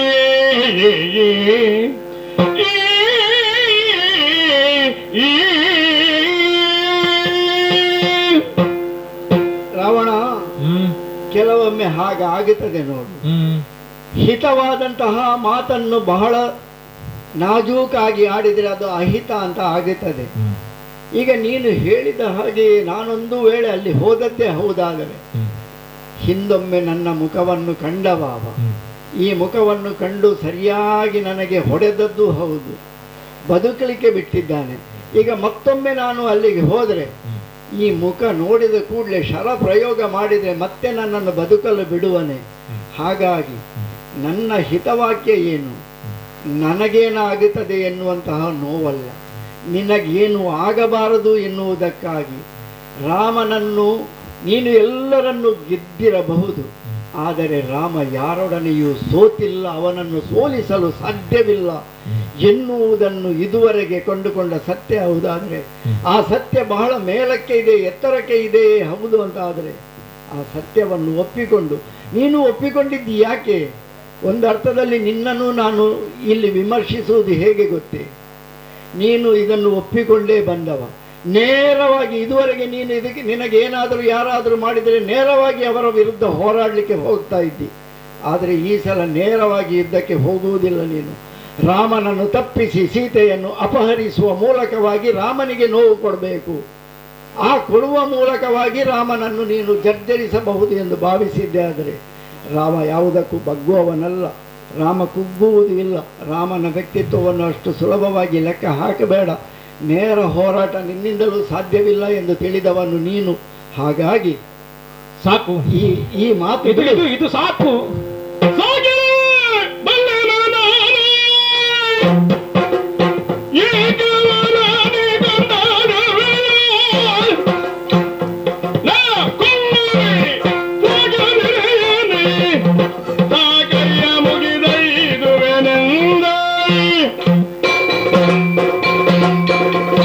ಬಿಟ್ರೆ ಎಷ್ಟು ಮಾತಾಡ್ತೀರಲ್ಲ, ಸುಮ್ಮನೆ ಇದು ನಿಮ್ಮದು ಈಗ ಮುಗಿಯುತ್ತದೆ ಅಂತ ಕಾಯ್ತಾ ಇದ್ದದ್ದು.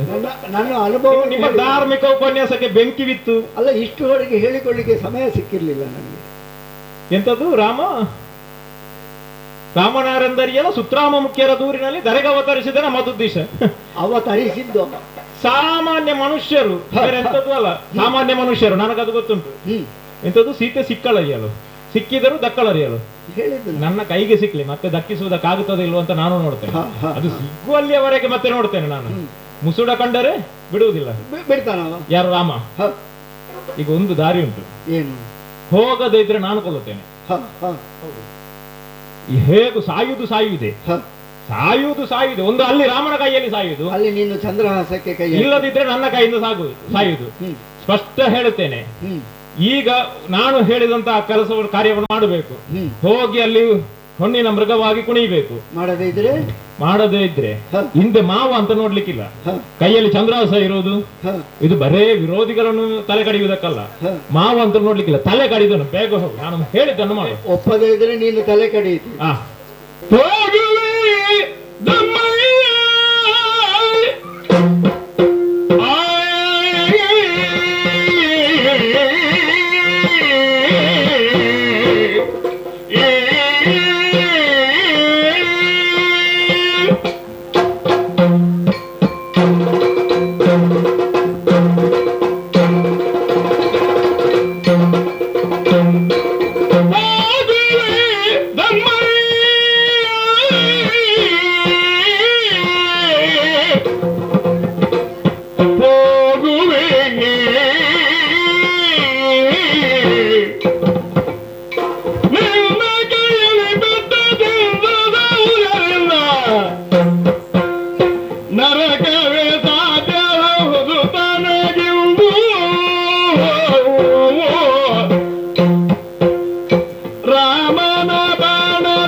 ಸಾಕು ದಮ್ಮಯ್ಯ,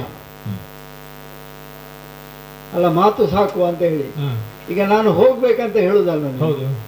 ಹೋಗದಿದ್ರೆ ಸಾಯುವುದೇ ಅಲ್ಲ, ಚಂದ್ರಹಾಸವನ್ನು ಎತ್ತಿ ಹಿಡಿದಿದ್ದೀನಿ.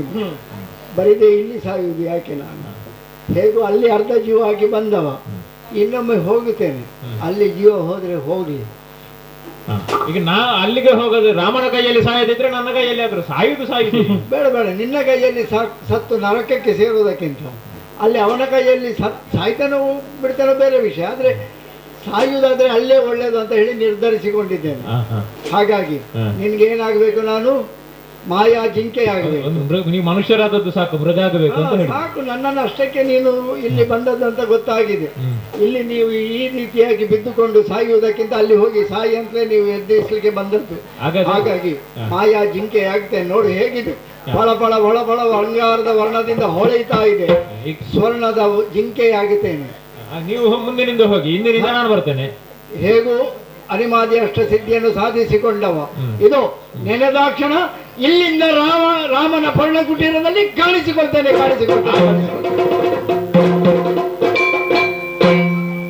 ನೋಡಿದೆಯ ರಾಮ ನೋಡಿದೆಯ ರಾಮ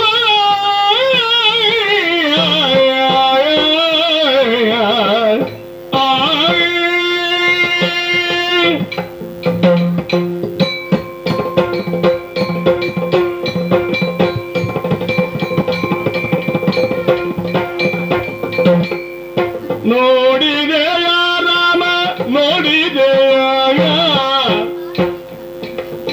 ದೊಡ್ಡ ಗಾಡಿ ನನ್ನ ನೋಡಿ ಬಂದು ಹಾಡುವಂತ ಒಮ್ಮಿಗವ ನೋಡಿದೆಯ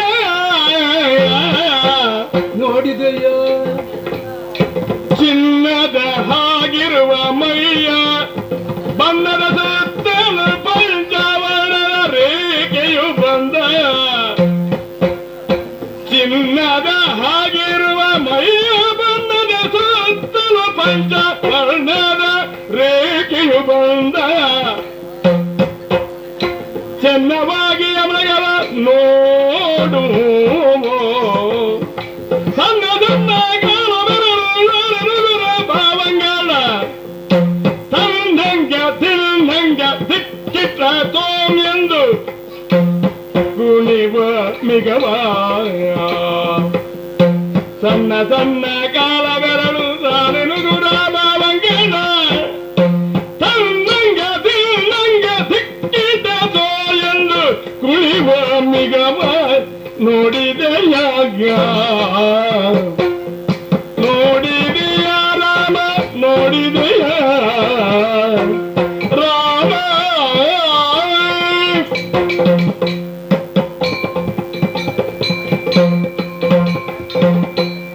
ರಮಣ, ಅಯೋಧ್ಯೆಯಿಂದ ಹೊರಟಂತಹ ನಾವು ಎಷ್ಟೋ ವರ್ಷಗಳ ಕಾಲ ಇಲ್ಲೇ ವಾಸ ಮಾಡ್ತಾ ಇದ್ದೇವೆ ಅಲ್ವಾ? ಹೌದು. ಅಷ್ಟು ಮಾತ್ರವಲ್ಲ, ಈ ಕಾಡಿನಲ್ಲಿ ಪ್ರಕೃತಿ ರಮಣೀಯವಾದನ್ನು ನೋಡಿದಾಗ ಮನಸ್ಸಿಗೂ ಖುಷಿ ಆಗ್ತಾ ಇದೆ.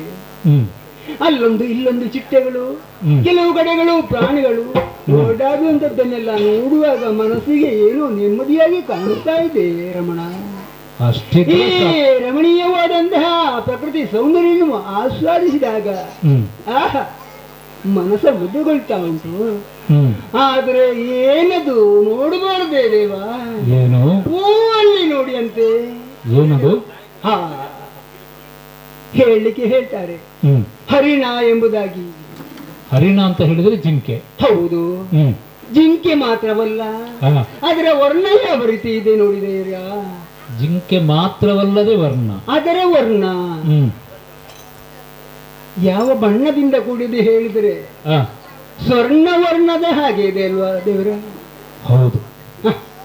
ಅದನ್ನು ನೋಡಿದಾಗ ಮನಸ್ಸಿನಲ್ಲಿ ಆಗುತ್ತಾ ಇರುವಂತಹ ಖುಷಿ ಅಷ್ಟಿಷ್ಟಲ್ಲ.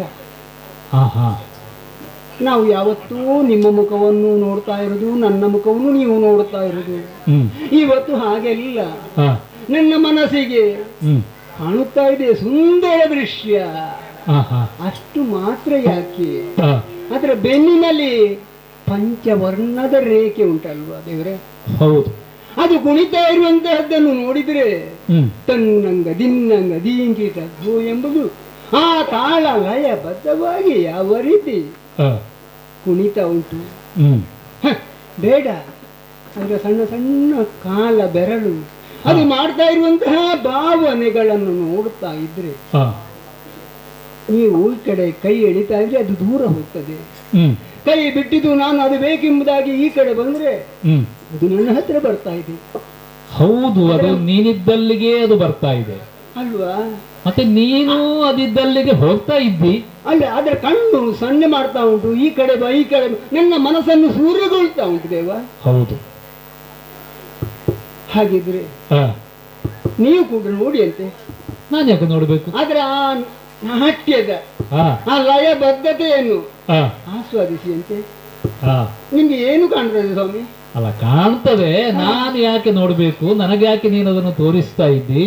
ಅಲ್ಲ, ಈಗ ಗಂಡ ಹೇಳಿದ್ರೆ ಏನು, ಹೆಂಡತಿ ಹೇಳಿದ್ರೆ ಏನು ಎಂಬುದಾಗಿ ನಾನು ಬಲ್ಲವರು ನೀವು ಬಲ್ಲವರಲ್ವಾ? ಅದು ಮದುವೆ ಆಗಿ ಇಷ್ಟು ವರ್ಷ ಆದ ಮೇಲೂ ಗೊತ್ತಾಗದಿದ್ರೆ ಮತ್ತೆ ಹೇಗೆ? ಈಗ ಕೆಲವೆಲ್ಲ ನೀವೇ ಆಗಿ ಕೊಟ್ಟದ್ದುಂಟು, ನನ್ನ ಮನಸ್ಸನ್ನು ಅರಿತು.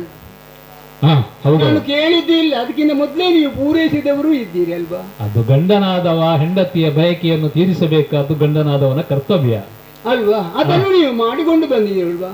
ಹೌದು. ಈಗ ಆ ಸುಂದರವಾದಂತಹ ಪ್ರಾಣಿಯನ್ನು ನೋಡಿ, ಆ ಸ್ವರ್ಣ ವರ್ಣದ ಜಿಂಕೆಯನ್ನು ನೋಡಿ ನಾನು ಮನಸೋತಿದ್ದೇನೆ. ಅದಕ್ಕೋಸ್ಕರ ಹೇಳ್ತಾ ಇದ್ದೇನೆ ದೇವರೇ, ನೀವು ಸಾಮಾನ್ಯರ ಅಲ್ಲ, ಜಗದೇ ಕವಿ. ಜಗದೇ ಕವೀರನೇ ಕೈಯ ಮುಗಿದು ಬೇಡುವೆ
ಜಗದೇಕ ವೀರನೇ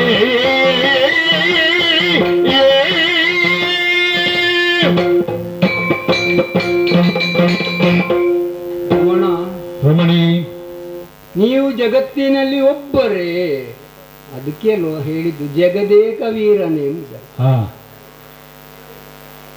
ಯಾಕೆ ಹೇಳಿದ್ರೆ? ಯಾಕೆ? ಈಗ ನನ್ನ ಮನಸ್ಸಿಗೆ ನಿಮ್ಮೊಟ್ಟಿಗೆ ಬಂದವಳಲ್ಲಿ. ಹೌದು, ನನ್ನ ಮನಸ್ಸಿಗೆ ಕಾಣ್ತಾ ಉಂಟು. ಇಷ್ಟುವರೆಗೆ ನಾನು ನಿಮ್ಮಲ್ಲಿ ಏನನ್ನೂ ಕೇಳಿಲ್ಲ ಅಲ್ವೇ? ಈ ಸುಂದರವಾದಂತಹ ಪ್ರಾಣಿಯನ್ನು ನೋಡುವಾಗ ನನಗೆ ಬೇಕು ಅಂತೇಳಿ ಆಗ್ತಾ ಉಂಟು. ಜಗದೇಕ ವೀರನಾದಂತಹ ನಾನು ಭೀಕರಾಕೃತಿಯ ರಾಕ್ಷಸರನ್ನು ಕೊಲ್ಲುವುದಕ್ಕೆ ಸಮರ್ಥ, ಮಹಾಪರಾಕ್ರಮಗಳನ್ನು ಕೊಲ್ಲುವುದಕ್ಕೆ ಸಮರ್ಥ. ಅದಕ್ಕಾಗಿ ನನ್ನನ್ನು ಜಗದೇಕ ವೀರ ಅಂತ ಹೇಳಿದಿ ಅಲ್ವಾ? ಖರದೂಷಣಾದಿ 14,000 ರಾಕ್ಷಸರನ್ನು ಎತ್ತಿದ ಬಾಣದಲ್ಲೇ ಕೊಂದವರಲ್ವಾ? ಎತ್ತಿದ ಬಿಲ್ಲನ್ನು ಇಳಿಸಬೇಕಾದರೆ 14,000 ರಾಕ್ಷಸರನ್ನು ಕೊಂದು ಮುಗಿಸಿದವ ನಾನು. ಹೌದು. ಅಂತಹ ಜಗದೇಕ ವೀರನಾದಂತಹ ನಾನು ಏನ್ ಮಾಡಬೇಕು? ಈ ಸಣ್ಣ ಕೆಲಸವನ್ನು ನನಗೆಂದು ಮಾಡಬೇಕು. ಯಾಕೆ ಹೇಳಿದ್ರೆ ನೋಡಿ, ನೀವು ಆ ಕಡೆ ಈ ಕಡೆ ಹೋಗ್ತಾ ಇರ್ತೀರಿ, ನಾನೊಬ್ಬಳೇ ಇಲ್ಲಿ ಇರ್ತೇನೆ. ಆಗ ಆ ಸಂದರ್ಭದಲ್ಲಿ ನನಗೆ ಅದನ್ನು ಲಾಲಿಸಿ ಪಾಲಿಸಿ ಮುದ್ದಿಸಿ ಎಲ್ಲ ಇಟ್ಟುಕೊಂಡ್ರೆ ನನ್ನ ಸಮಯವು ಸದುಪಯೋಗ ಆಗ್ತದೆ. ಅದೂ ಅಲ್ಲದೆ ಈಗ ನಾವು ಇಲ್ಲಿಗೆ ಬಂದು ಎಷ್ಟು ವರ್ಷ ಆಯ್ತು? 13 ವರ್ಷ ಆಯ್ತು ಅಲ್ವಾ?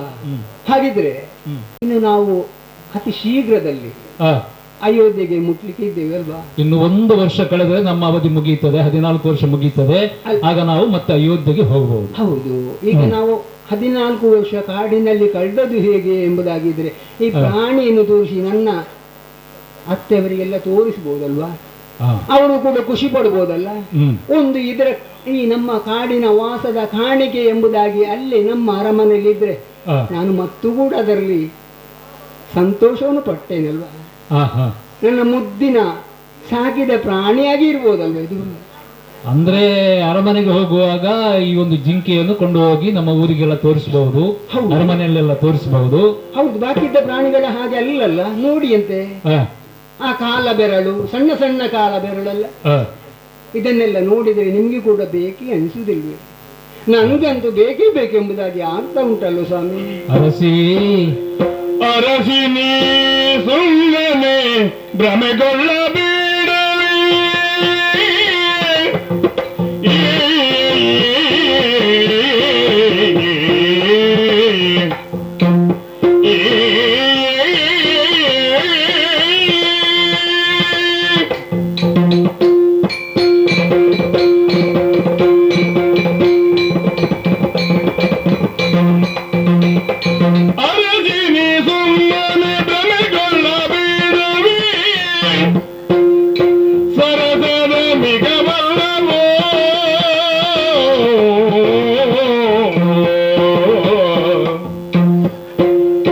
ಸರದಿ ಜಾಂಬಕಿ ನಿನ್ನ ಮರಳು ಮಾಡಲು ಬಂದ ದುರ್ಲೋಕ ಬಂದ ಕಣಿಯೇ. ಅರಸಿನಿ ಸುಮ್ಮನೆ ಬೆರಗೊಳ್ಳಬೇಡವೇ ಸರಸರ ಮಿಗವಲ್ಲವೋ.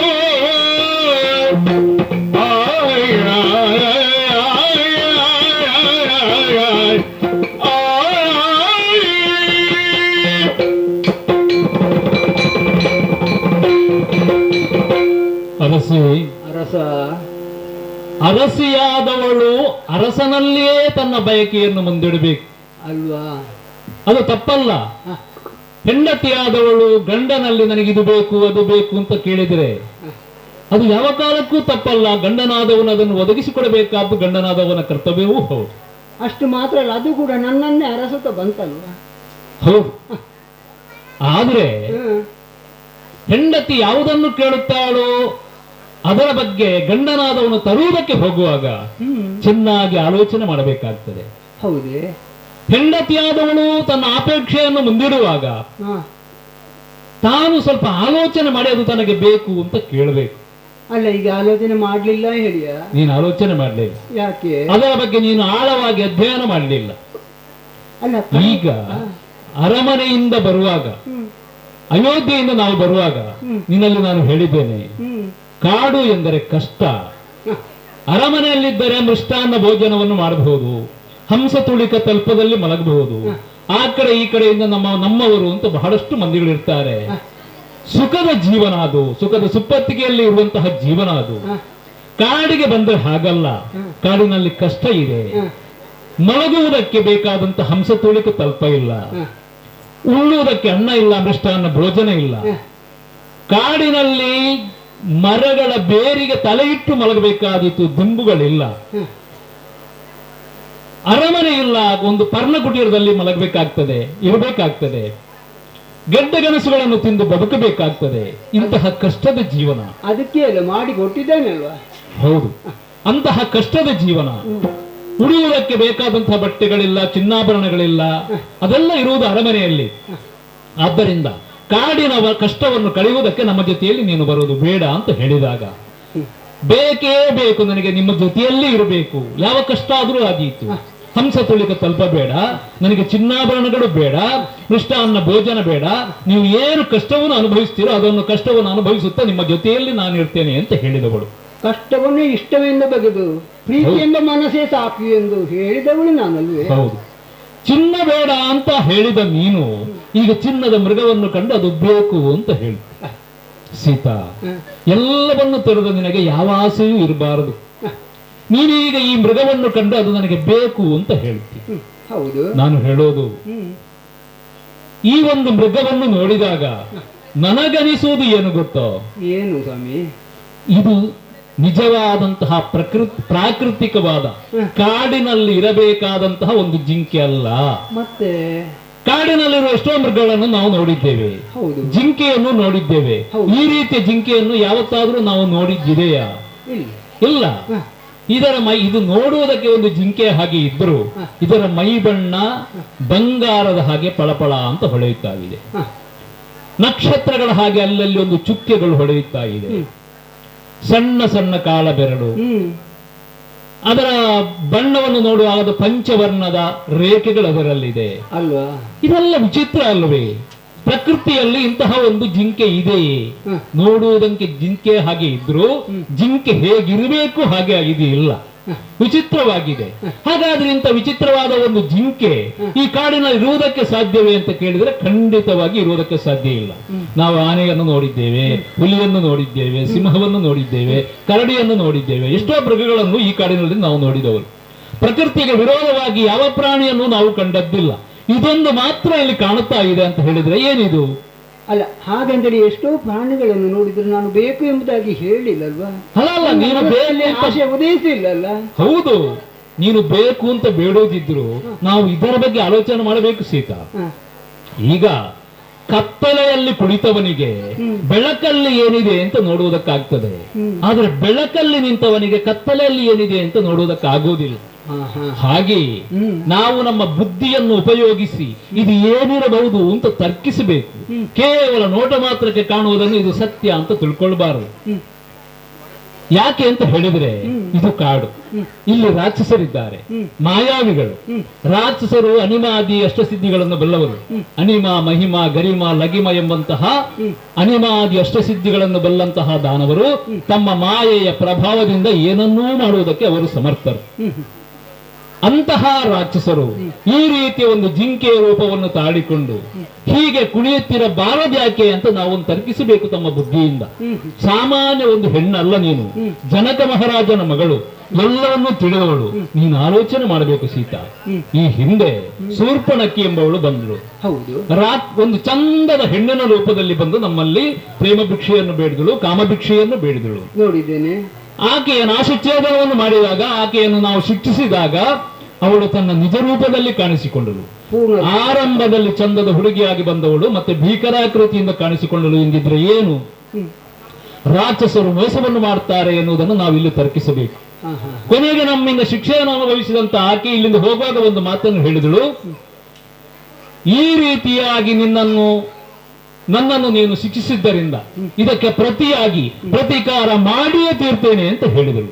ಹಾಗೆ ಪ್ರತೀಕಾರವನ್ನು ಮಾಡುತ್ತೇನೆ ಎಂಬ ಶಪಥವನ್ನು ಮಾಡಿ ಹೋದವಳು ತನ್ನವರಲ್ಲಿ ಹೇಳಿ ಈ ರೀತಿಯಲ್ಲಿ ಒಂದು ಮೃಗದ ರೂಪದಲ್ಲಿ ನರ್ತಿಸಿ ನಿನ್ನ ಮನಸ್ಸನ್ನು ಸೆಳೆಯುವಂತೆ ಮಾಡಿ ನಿನ್ನಿಂದ ದೂರ ಆಗುವಂತೆ ಮಾಡಿ ಕೊನೆಗೆ ನಿನಗೆ ಆಪತ್ತನ್ನು ತಂದೊಡ್ಡುವುದಕ್ಕೆ, ನಮಗೆ ಆಪತ್ತನ್ನು ತಂದೊಡ್ಡುವುದಕ್ಕೆ ಹೀಗೆ ಮಾಡಬಾರದು ಯಾಕೆ ಅಂತ ನಾವು ತರ್ಕಿಸಬೇಕಾಗ್ತದೆ ಸೀತಾ. ಅಲ್ಲ, ನಾನು ಕೂಡ ಕೇಳಬೇಕಾಗ್ತದೆ. ಏನನ್ನು? ಈಗ ನಿಮ್ಮ ಎದುರುಗಡೆಗೆ ಬಂದವಳು ಒಬ್ಬಳು ಸುಂದರಿ ಬಂದ್ಲು. ಹೌದು, ಅವಳ ಕಪಟತ್ವ ಪೂರ್ಣಗೊಂಡಿತು ಶಿಕ್ಷೆ ಅನುಭವಿಸಿದಾಗ. ಆದ್ರೆ ಈಗ ಹಾಗೆ ಅಲ್ಲಲ್ವಾ? ಮತ್ತೆ ಈಗ ಕೇವಲ ಒಂದು ಬಂದದ್ದೊಂದು ಪ್ರಾಣಿ ಅಲ್ವಾ? ಹೌದು. ಈಗ ವ್ಯಕ್ತಿ ಆದ್ರೆ ಹೇಳ್ತಿದ್ದೆ, ನೀವು ಹೇಳಿದ ಹಾಗೆ ಕಾಡಿನಲ್ಲಿ ಅನೇಕ ಅಣಿಮಾದಿ ಅಷ್ಟಸಿದ್ಧಿಗಳಲ್ಲಿ ಬಂದಂತಹ ರಾಕ್ಷಸರು ಏನಾದ್ರೂ ಮಾಡಿರ್ಬೋದು ಎಂಬುದಾಗಿ. ಈಗ ವ್ಯಕ್ತಿಗಳನ್ನು ಯಾರನ್ನು ಕೇಳ್ತಾ ಇಲ್ಲಲ್ಲ. ಈಗ ಕೇಳ್ತಾ ಇದ್ದು ಕೇವಲ ಪ್ರಾಣಿಯನ್ನಲ್ವಾ? ಅದು ಕೂಡ ಆಗಾಗ ನಮ್ಗೆ ಕಾಣ್ತಾ ಇದ್ರೆ ಅದು ಬೇಕು ಎಂಬುದಾಗಿ ಅನಿಸ್ತಿರ್ಲಿಲ್ಲ. ಈಗ ಅಪರೂಪಕ್ಕೆಮ್ಮೆ ಇಷ್ಟರವರೆಗೆ ನಾನು ಕಾಣದೇ ಇರುವಂತಹ ಈ ಪ್ರಾಣಿಯನ್ನು ಬೇಕು ಎಂಬುದಾಗಿ ಕೇಳಿದ್ರೆ ನೀವು ಅದಕ್ಕೆ ಏನೇನೋ ನೆಪವನ್ನು ಹೇಳ್ತಾ ಇದ್ದೀರಲ್ವಾ ಸೀತಾ? ಹಾಗಲ್ಲ, ಕಾಣುವುದಕ್ಕೆ ಇದೊಂದು ಜಿಂಕೆಯಾಗಿ ಇದ್ರು ಇದರ ಹಿಂದೆ ಒಂದು ಮಾಯಾಜಾಲ ಇರಬಹುದು. ನಮ್ಮ ಎದುರು ನೋಟಕ್ಕೆ ಕಾಣುವುದು ಕೇವಲ ಒಂದು ಜಿಂಕೆ, ಇದರ ಹಿಂದೆ ಏನಾದ್ರೂ ಯಾರಾದ್ರೂ ಇರಬಹುದು ಎನ್ನುವುದನ್ನು ತರ್ಕಿಸಿ ನಾನು ನಿನ್ನಲ್ಲಿ ಹೇಳ್ತಾ ಇದ್ದೇನೆ. ಆದ್ದರಿಂದ ಸರಸದ ಮೃಗವಲ್ಲವೂ ಸರಸಿಜಾಂಬಕಿ ನಿನ್ನ ಮರುಳು ಮಾಡಲು ಬಂದ ಇದು ದುರುಳರ ಕಪಟ ಅಂತ ನಾನು ನಿನ್ನಲ್ಲಿ ಕಪಟದ ಗತಿಯಿಂದ ಕಾಂತ ನೀನೆಲ್ಲ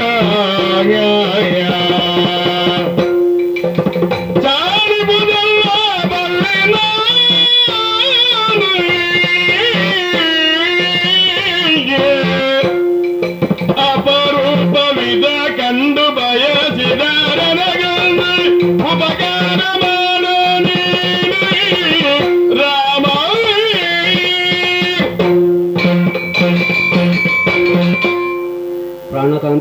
ಪ್ರಾಣಕಾಂತೆ, ಈಗ ಹೇಳುವಂತದ್ದು ರಾಕ್ಷಸರು ಏನೋ ವೇಷ ಮರೆಸಿಕೊಂಡು ಬಂದಿರಬಹುದು, ನನ್ನ ಎದುರುಗಡೆ ನರ್ತಿಸಿರಬಹುದು, ಅದು ನಿನ್ನತ್ತ ಆಕರ್ಷಣೆಯನ್ನು ಹೊಂದುತ್ತಾ ಉಂಟು, ಕಪಟದ ಆಕೃತಿ ಎಂಬುದಾಗಿ. ಈ ಗಂಡಸರೇ ಹೀಗೆ ಅಂತ ಹೇಳಿ ಕಾಣ್ತದೆ. ಯಾಕೆ? ಕೆಲವು ಕ್ಷುಲ್ಲಕವಾದಂತಹ ವಿಚಾರದಿಂದ ಮುಂದಡಿಯುವುದು ಹೀಗೆ.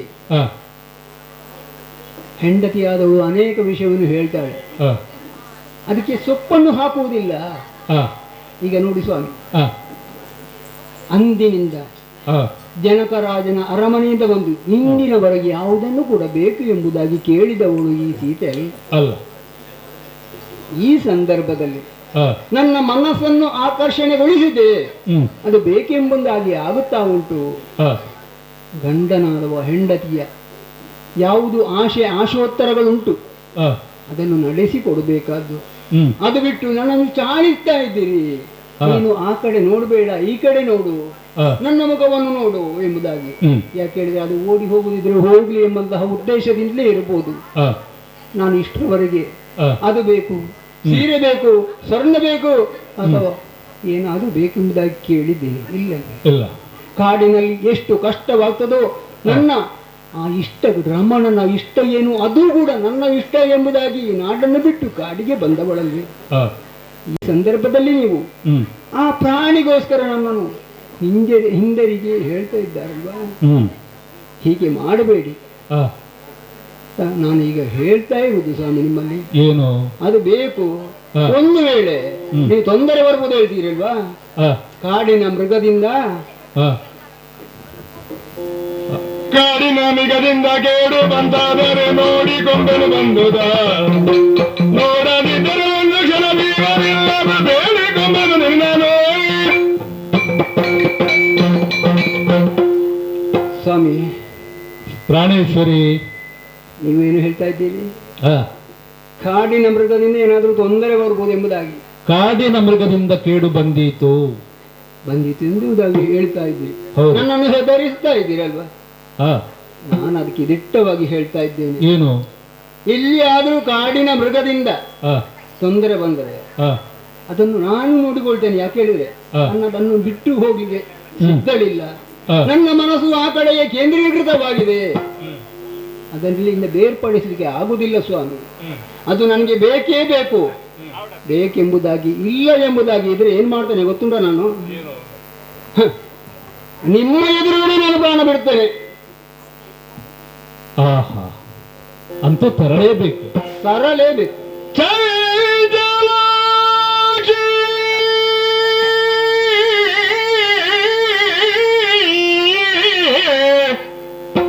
ಕೇಳರ ನದಿ ಸಂಚರಿ ಬನಿಗೆ ಕಂಬನಿಸಿದರೆ ಪಂಚುತವ ಒಯ್ದಿದರೆ ಮಾಡುವುದೇನು ನೀನದನು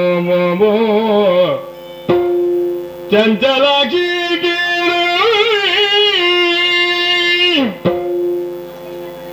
ಚಂಚಲಾಕ್ಷಿ, ನಾನು ಎಷ್ಟು ಹೇಳಿದ್ರು ನೀನು ಕೇಳೋದು.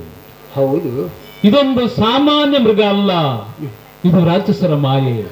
ಅದರ ಕಾಲಬೆರಳನ್ನು ನೋಡುವಾಗಲೇ ನನಗನಿಸ್ತು, ಮೃಗಗಳಿಗೆ, ಈ ಜಿಂಕೆಗಳಿಗೆ ಕಾಲಿನಲ್ಲಿ ಬೆರಳಿರುವುದಿಲ್ಲ, ಗೊರಸಿರುವುದು. ಇದರಲ್ಲಿ ಬೆರಳಿದೆ ಅಂತ ಆಗುವಾಗ ಇದು ಯಾವನೋ ಒಬ್ಬ ರಾಕ್ಷಸನು ಮಾಡಿದಂತಹ ಮಾಯ. ತನ್ನ ದೇಹವನ್ನು ಮರೆಮಾಚಿ ಜಿಂಕೆಯ ರೂಪವನ್ನು ತಾಳುವಾಗ ತನ್ನ ಕಾಲಿನ ಬೆರಳನ್ನು ಮರೆಸುವುದಕ್ಕೆ ಆತ ಮರೆತು ಹೋಗಿ ಹೀಗಾಗಿದೆ ಅಂತ ನಾನು ಎಷ್ಟು ನಿನಗೆ ಹೇಳಿದ್ರು ನೀನು ಕೇಳೋದಿಲ್ಲ. ತಾರದಿದ್ದರೆ ಪ್ರಾಣವನ್ನೇ ಬಿಡ್ತೇನೆ ಅಂತ ಹೇಳ್ತೀನಿ. ಜಾನಕಿ, ನಾನು ಎಷ್ಟು ಹೇಳಿದ್ರು ನೀನು ಕೇಳುವುದಿಲ್ಲ ಅಂತ ಆಗುವಾಗ ನಾನು ಅದನ್ನು ತರಲೇಬೇಕಾಗ್ತದೆ. ಆ ಪ್ರಾಣಿಗೋಸ್ಕರ ನಾ ಈ ಪ್ರಾಣ ಬಿಡ್ತೇನೆ ಎಂಬುದಾಗಿ ಹೇಳ್ತಾ ಇದ್ದೀನಿ. ಹೌದು, ಪ್ರಾಣವೇ ಬಿಡ್ತೇನೆ ಅಂತ ಹೇಳುವಾಗ ಗಂಡನಾದವನು ಮತ್ತೆ ತಾರದೆ ಏನು ಮಾಡುವುದಕ್ಕೂ ಆಗುವುದಿಲ್ಲ. ಹೆಂಡತಿಯಾದವಳು ಹೀಗೆ ಹೆದರಿಸುವುದು, ತಾರದಿದ್ರೆ ನಾನು ಈಗ ಬಾವಿಗೆ ಹಾರ್ತೇನೆ, ನಾನು ಸಾಯ್ತೇನೆ. ತರ್ತೀರಲ್ಲ. ಆದ್ರೆ ಒಂದಿದೆ, ನಾನು ಅದನ್ನು ತರುವುದಕ್ಕೆ ಅಂತ ಹೋದ್ರೆ, ಅದು ಮುಂದೆ ಹೋದ್ರೆ ಅದನ್ನು ನಾನು ಅಟ್ಟಿಸಿಕೊಂಡು ಹೋಗಬೇಕಾಗ್ತದೆ. ಅಟ್ಟಿಸಿಕೊಂಡು ಹೋಗುವಾಗ ಅದು ಅದರ ಓಟಕ್ಕೆ ಸರಿಯಾಗಿ ಓಡಿ ಅದನ್ನು ಹಿಡಿದು ತರುವುದಕ್ಕೆ ನನ್ನಿಂದ ಸಾಧ್ಯವಾಗದೇ ಇದ್ದ ಕಾಲಕ್ಕೆ ನಾನು ಬಾಣ ಪ್ರಯೋಗವನ್ನು ಮಾಡಬೇಕಾಗ್ತದೆ. ರಾಮನ ಬಾಣಕ್ಕೆ ಎದುರಿಲ್ಲ, ರಾಮನ ಬಾಣಕ್ಕೆ ಸಿಕ್ಕಿ ಅದು ತನ್ನ ಪ್ರಾಣವನ್ನೇ ಕಳಕೊಂಡಿತು ಅಂತ ಆದ್ರೆ ಸತ್ತ ಮೃಗದಿಂದ ನೀನೇನು ಮಾಡಬಲ್ಲೆ? ಸತ್ತ ಮೃಗದಿಂದ ನಾನು ಏನು ಮಾಡಬಲ್ಲೆ ಎಂಬುದಾಗಿಯ ಪಂಚದಾನನ ಬಿದನೆ ಕೇಳದು ವಂಚಿಸುದ ಮಿಗ ಮಾಡಿದುದಾದರೆ ಕಂಚುಗ ವರಚಿಸುವೆನು ಧರ್ಮವ ತೆಗೆದು ತೋಷದಲ್ಲಿ ಇದು ಕೂಡ ಹೆದರಿಕೆಯಿಂದ ಮಾಡಿಸ್ತಾ ಇರುವುದರಲ್ಲಿ ಕಾಣ್ತಾ ಇದೆ. ಯಾಕೆ ಹೇಳಿದ್ರೆ ಆ ಜಿಂಕೆ ಪ್ರಾಣ ಬಿಟ್ಟಿದೆ ಎಂಬುದಾಗಿ ಏನು ಮಾಡ್ತೀವಿ ಎಂಬುದಾಗಿ ನನ್ನ ಹತ್ರ ಕೇಳ್ತಾ ಇದ್ದೀರಲ್ಲ ಸ್ವಾಮಿ. ಒಂದು ವೇಳೆ ನಿಮ್ಮ ಬಾಣಕ್ಕೆ ಆ ಪ್ರಾಣಿಯ ಪ್ರಾಣ ಹೋಯಿತು ಎಂಬುದಾಗಿದ್ರೆ ಏನು ಮಾಡ್ತಾನೆ ಗೊತ್ತಾ? ಏನ್ ಮಾಡ್ತೀನಿ? ಅದರ ಇಷ್ಟ ನನಗೆ ಇನ್ನೂ ಮುಗಿಲಿಕ್ಕಿಲ್ಲ. ಅದರಿಂದಾಗಿ ನನ್ನ ದೇಹಕ್ಕೆ ಬೇಕಾದ ಕಂಚುಕವನ್ನು ಧರಿಸಿಕೊಂಡೇನು ಎಂಬುದಾಗಿ ಹೇಳ್ತಾ ಇದ್ದೇನೆ. ಅಂತೂ ಅಂತೂ ಆ ಇಷ್ಟ ಮುಗಿಯುವುದಿಲ್ಲ, ಅದು ಬೇಕೇ ಬೇಕು. ಹೌದು, ಸರಿ ಸರಿ ಅನುಜ. ಲಕ್ಷ್ಮಣ ಜನಗಣನೆ ಮಗ ಮನೋಜಿತ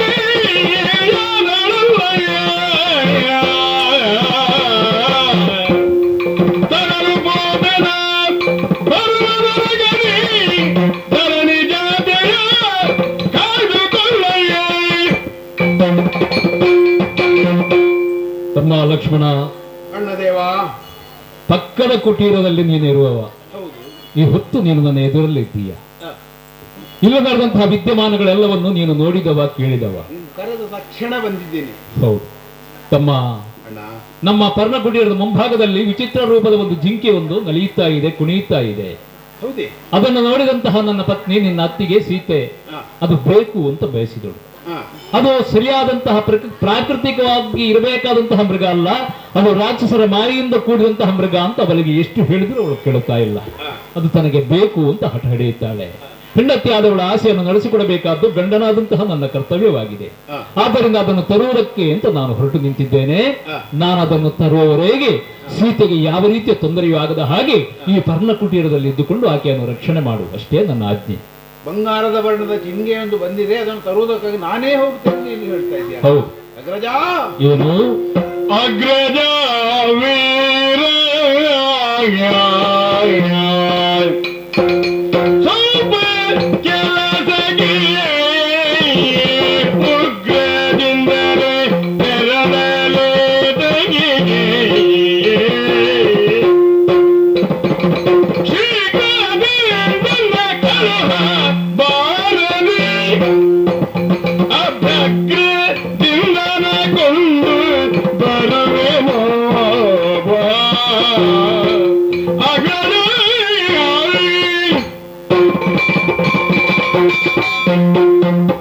ಅಣ್ಣ, ತಮ್ಮ, ಜನಪದದಲ್ಲೊಂದು ಮಾತಿದೆ. ಏನು? ಉಗುರು ತೆಗೆಯುವುದಕ್ಕೆ ಕೊಡಲಿ ಅಗತ್ಯ ಉಂಟೆ? ಹೌದು. ಯಾಕಂದ್ರೆ ಯಾಕೆ?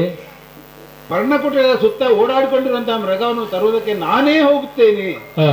ನೀನು ಹೊರಟಿದ್ಯಲ್ಲ, ಅದಕ್ಕೆ ನಾನು ಕೇಳುದು, ಅದು ನೀನು ಅದಕ್ಕೆ ಹೋಗ್ಬೇಕಂತ ಅನಿವಾರ್ಯತೆ ಉಂಟೆ? ಈಗ ಸೀತೆ ಹೇಳಿದ್ಲು, ಜಗದೇಕ ವೀರರತಿಯು ನೀವು ಹೌದು, ಆ ಮೃಗವನ್ನು ತಂದು ಕೊಡಿ ಅಂತ ಹೇಳಿದ್ರು. ಮೃಗವನ್ನು ತಂದು ಕೊಟ್ರಾಯ್ತಲ್ಲ. ಹೌದು. ಯಾರು ಅಂತ ಮುಖ್ಯ ಅಲ್ಲೋ ಅಲ್ಲ. ಆಹಾ, ನೀವು ತಂದು ಕೊಟ್ಟರು ಆಗ್ತದೆ, ನಾನು ತಂದು ಕೊಟ್ಟರು ಆಗ್ತದೆ. ಆ ಜಿಂಕೆಯನ್ನು ಹಿಡಿದು ತಂದು ಕೊಡ್ಬೇಕು. ಅದಕ್ಕಾಗಿ ನಾನೇ ತಯಾರಾಗಿದ್ದೇನೆ, ನಾನೇ ಹೋಗ್ತೇನೆ. ಅಪ್ಪಣೆ ಕೊಡಿ ನನಗೆ. ಆಗದು ಆಗದು ಆಗದಾಗದು ಮೃಗವು ಅಲಿದುರಿ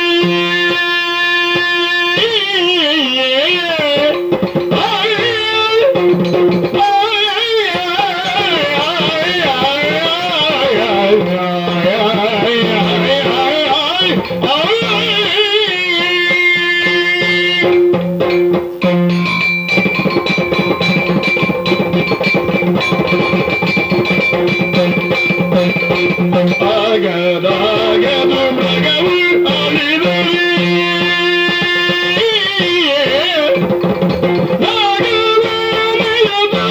ಅಲಿದುರಿ ಮೈಗೆ ಕಂಚುಗೆ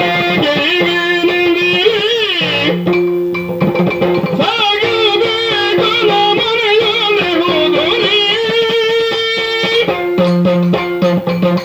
ಅನುಜ ಲಕ್ಷ್ಮಣ ಜನಕ ನಂದನ ಮಗ ಮನೋಜಿತೆಯಾದ ಬಲ್ಲಯ್ಯ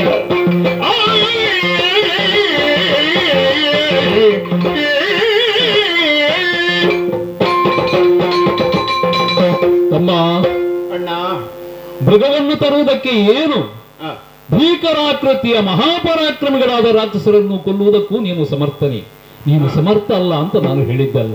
ಆ, ನೀನು ನಾನು ಹುಟ್ಟುವುದಕ್ಕೆ ಹೆಚ್ಚು ದಿವಸಗಳ ವ್ಯತ್ಯಾಸ ಇರಲಿಲ್ಲ, ಒಂದೇ ವಯಸ್ಸಿನವರು ನಾವು. ಹೌದು.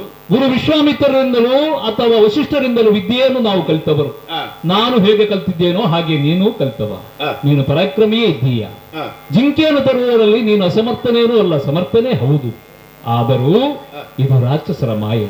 ಆ. ಶಕ್ತಿಯಿಂದ ಆಗುವಂತದ್ದಲ್ಲ, ಇದು ಯುಕ್ತಿಯಿಂದ ಆಗುವಂತದ್ದು. ಹೌದೇ? ರಾಕ್ಷಸರ ಮಾಯೆಯಿಂದ ಏನನ್ನೂ ಮಾಡುವುದಕ್ಕೆ ಅರ್ಹರಿದ್ದಾರೆ, ಸಮರ್ಥರಿದ್ದಾರೆ. ಆದ್ದರಿಂದ ಮಾಯೆಯನ್ನು ಭೇದಿಸಿ ಆ ವಿಷಯದಲ್ಲಿ ನಾವು ಮುಂದೆ ಬರಬೇಕು, ಜಯಿಸಬೇಕು ಅಂತಿದ್ರೆ ಬುದ್ಧಿವಂತಿಕೆಯೂ ಬೇಕಾಗ್ತದೆ. ನೀನು ದುಡುಕು ಸ್ವಭಾವದವ. ಆದ್ದರಿಂದ ಹೇಳ್ತಾ ಇದ್ದೇನೆ, ಆಗದಾಗದು ನಿನ್ನ ಕೈಯಲ್ಲಿ ಇದು ಸಾಗದು. ಇನ್ನೊಂದು ವಿಷಯ ಇದೆ. ಏನಣ್ಣ?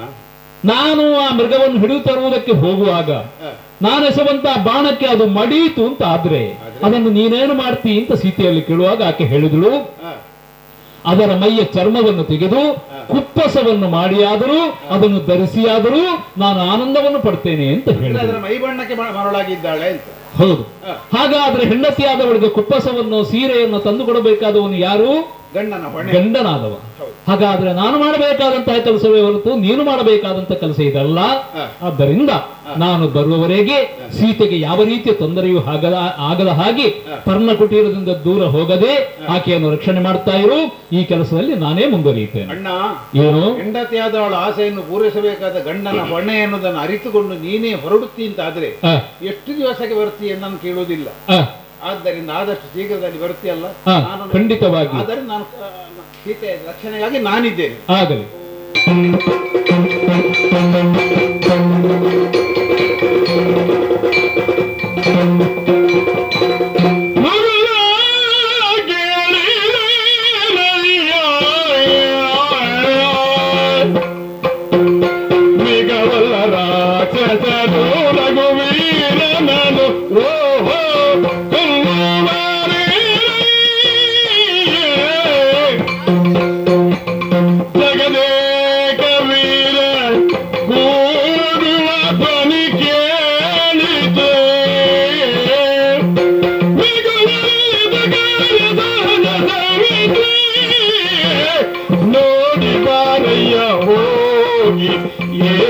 ಏನಾಯಿತೆಂದು ಹೋಗಿ ಬಾರಯ್ಯ, ನೋಡಿ ಬಾರಯ್ಯ, ಏನಾಯಿತೆಂದು ಮುಗುದ ಕೇಳಿದೆನಯ್ಯ, ಮುಗುದ ಕೇಳಿದೆನಯ್ಯ, ಮಿಗವಲ್ಲ.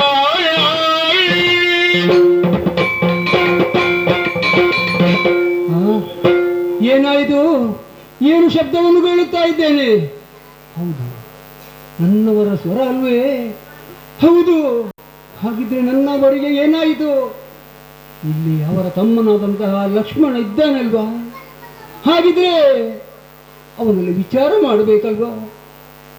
ಲಕ್ಷ್ಮಣ, ಅಮ್ಮ, ಕೇಳಿದ ಕೂಗಲು ಕೇಳಿದೆಯಾ? ಏನೋ ಸದ್ದು ಕೇಳಿತ್ತು ಅಲ್ವಾ? ಹಾ, ಲಕ್ಷ್ಮಣ ಎಂಬುದಾಗಿ ಕೇಳಿತಲ್ವಾ? ಹಾಗಿದ್ರೆ ನನ್ನವರು ಜಿಂಕೆಗಾಗಿ ಹೊರಟಿದ್ದಾರೆ. ತುಂಬ ದೂರಕ್ಕೆ ಹೋಗಿರ್ಬೇಕು. ಅವರ ಪ್ರಾಣಕ್ಕೆ ಏನಾಯಿತು? ಹೋಗಿ ನೋಡಿ ಬರ್ಬೋದಾ?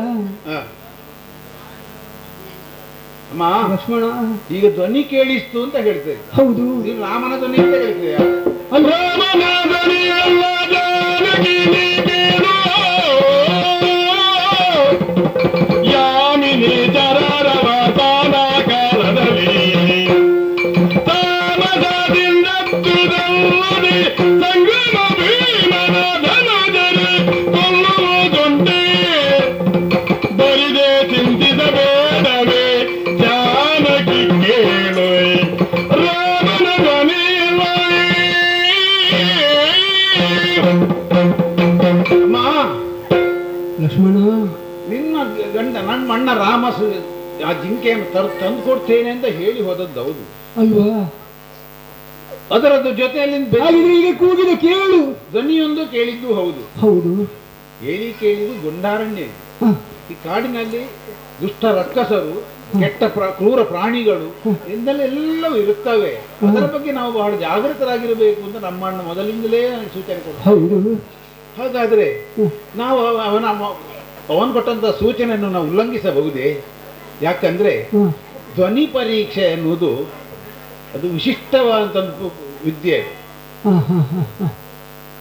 ನಾನು ಹುಟ್ಟಿದಾಗಿನಿಂದ ಈವರೆಗೂ ನಮ್ಮ ಅಣ್ಣನ ಜೊತೆಯಲ್ಲೇ ಇದ್ದುದರಿಂದ ಅವನು ಸ್ವರವನ್ನು ಚೆನ್ನಾಗಿ ಬಲ್ಲವನು ನೀನು. ಅವ ಹೋಂಕರಿಸಿದ್ರು ಗೊತ್ತು, ಅವ ಅಥವಾ ಏನೇ ಯಾವ ವಿಧದಲ್ಲಿ ಮಾತನಾಡಿದರೂ ಅವನ ಧ್ವನಿಯನ್ನು ಇದು ನಮ್ಮ ಅಣ್ಣನ ಧ್ವನಿ ಅಂತ ನಾನು ಅದನ್ನು ಗ್ರಹಿಸಬಲ್ಲೆ. ಆದ್ದರಿಂದ ಈಗ ಕೇಳಿದ ಧ್ವನಿ ರಾಮನ ಧ್ವನಿ ಅಲ್ಲ. ಯಾಕಂದ್ರೆ ಇದು ಕಾಡು ಕ್ರೂರ ದುಷ್ಟ ರಕ್ಕಸರ ನೆಲೆಬೀಡು. ಒಂದು ಕೆಲವು ದಿನಗಳ ಹಿಂದೆ ನೀವು ಯೋಚಿಸಿರಬಹುದು, ಆರೆಲೋ ಮನುಜ ದೊಡ್ಡ ಧ್ವನಿಯಲ್ಲಿ ಒಂದು ಧ್ವನಿ ಕೇಳಿತ್ತಲ್ಲ ನನಗೆ. ಹೌದು, ಸ್ವಲ್ಪ ಹೊತ್ತಿನಲ್ಲಿ ಒಂದು ಅದರಿಂದ ಹೆದರಿದವಳು ನಾನಾಗಿದ್ದೇನೆ. ಹೌದು, ಅದರಿಂದ ಸ್ವಲ್ಪ ಹೊತ್ತಿನ ನಂತರ ಸುಂದರವಾದ ಒಂದು ಆಕೃತಿ ಬಂತಲ್ಲ ನಮ್ಮ ಮುಂದೆ. ಹೌದು, ಹಾಗಾದ್ರೆ ಇಲ್ಲಿ ಮಾಯಾವಿಗಳು ಯಾವ ಕಾಲಕ್ಕೆ ಏನನ್ನಾದ್ರೂ ಮಾಡಬಲ್ಲರು ಎನ್ನುವುದನ್ನು ಸ್ಪಷ್ಟ ತಾನೆ. ಅಲ್ಲ, ಅವ್ರು ಅಟ್ಟಿಸಿಕೊಂಡು ಹೋದ್ದು ಪ್ರಾಣಿಯನ್ನಲ್ವಾ? ಬಂಗಾರದ ಜಿಂಕೆ ಅಂತ ಹೇಳಿ. ಹೌದು, ಬಂಗಾರ ಜಿಂಕೆ ಬಗ್ಗೆ ನಮಗೆ ಯಾವಾಗಲೂ ಅನುಮಾನ ಬಂದಿತ್ತು. ಯಾಕಂದ್ರೆ ಇದು ಸಣ್ಣ ಸಣ್ಣ ಕಾಲು ಬೆರಳಿಂದ ಕೇಳಿದ್ದೆವು. ಅಲ್ಲ, ಅವರು ಬೇಡ ಬೇಡ ಅಂದ್ರೆ ಬೇಕು ಬೇಕು ಎಂಬುದಾಗಿ ಕೇಳಿದವಳು ನಾನು. ಆದ್ದರಿಂದ ನಿಮ್ಮ ಸಮಾಧಾನಕ್ಕೆ ಹೇಳುತ್ತಾ ಇದ್ದೇನೆ, ನಮ್ಮ ಅಣ್ಣನನ್ನು ಈ ಪ್ರಪಂಚದಲ್ಲಿ ಯಾವ ಶಕ್ತಿಯಿಂದಲೂ ಏನೂ ಮಾಡ್ಲಿಕ್ಕೆ ಆಗುವುದಿಲ್ಲ. ಅವರು ಬರುವಲ್ಲಿ ನಾವು ಸುಮ್ಮನಿರೋಣ. ಅಲ್ಲ, ಏನು ಲಕ್ಷ್ಮಣ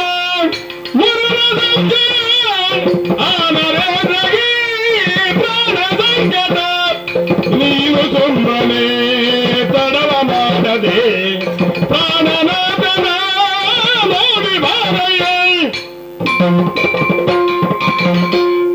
ಪಾಪ, ನನ್ನ ಬದಿದೇವರು ಯಾವಾಗ ಕಷ್ಟದಲ್ಲಿದ್ದಾರೋ ಗೊತ್ತಿಲ್ಲ.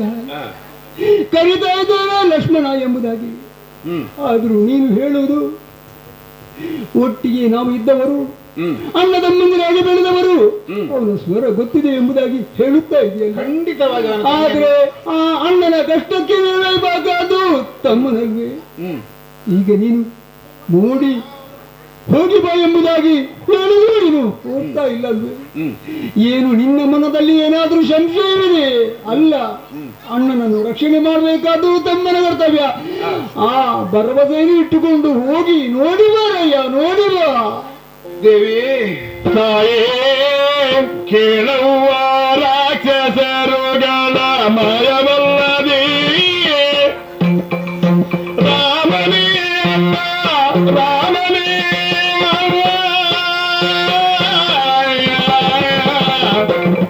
ವನಾಂತರದಿ ಬಿಟ್ಟು ಹೋದ ಈ ವನಾಂತರಿ ಬಿಟ್ಟು ಹೋದರಿ ಕಾಯ ಜೋಬಂ ಕೋಪಿಸುವನು ತಾಯೇ.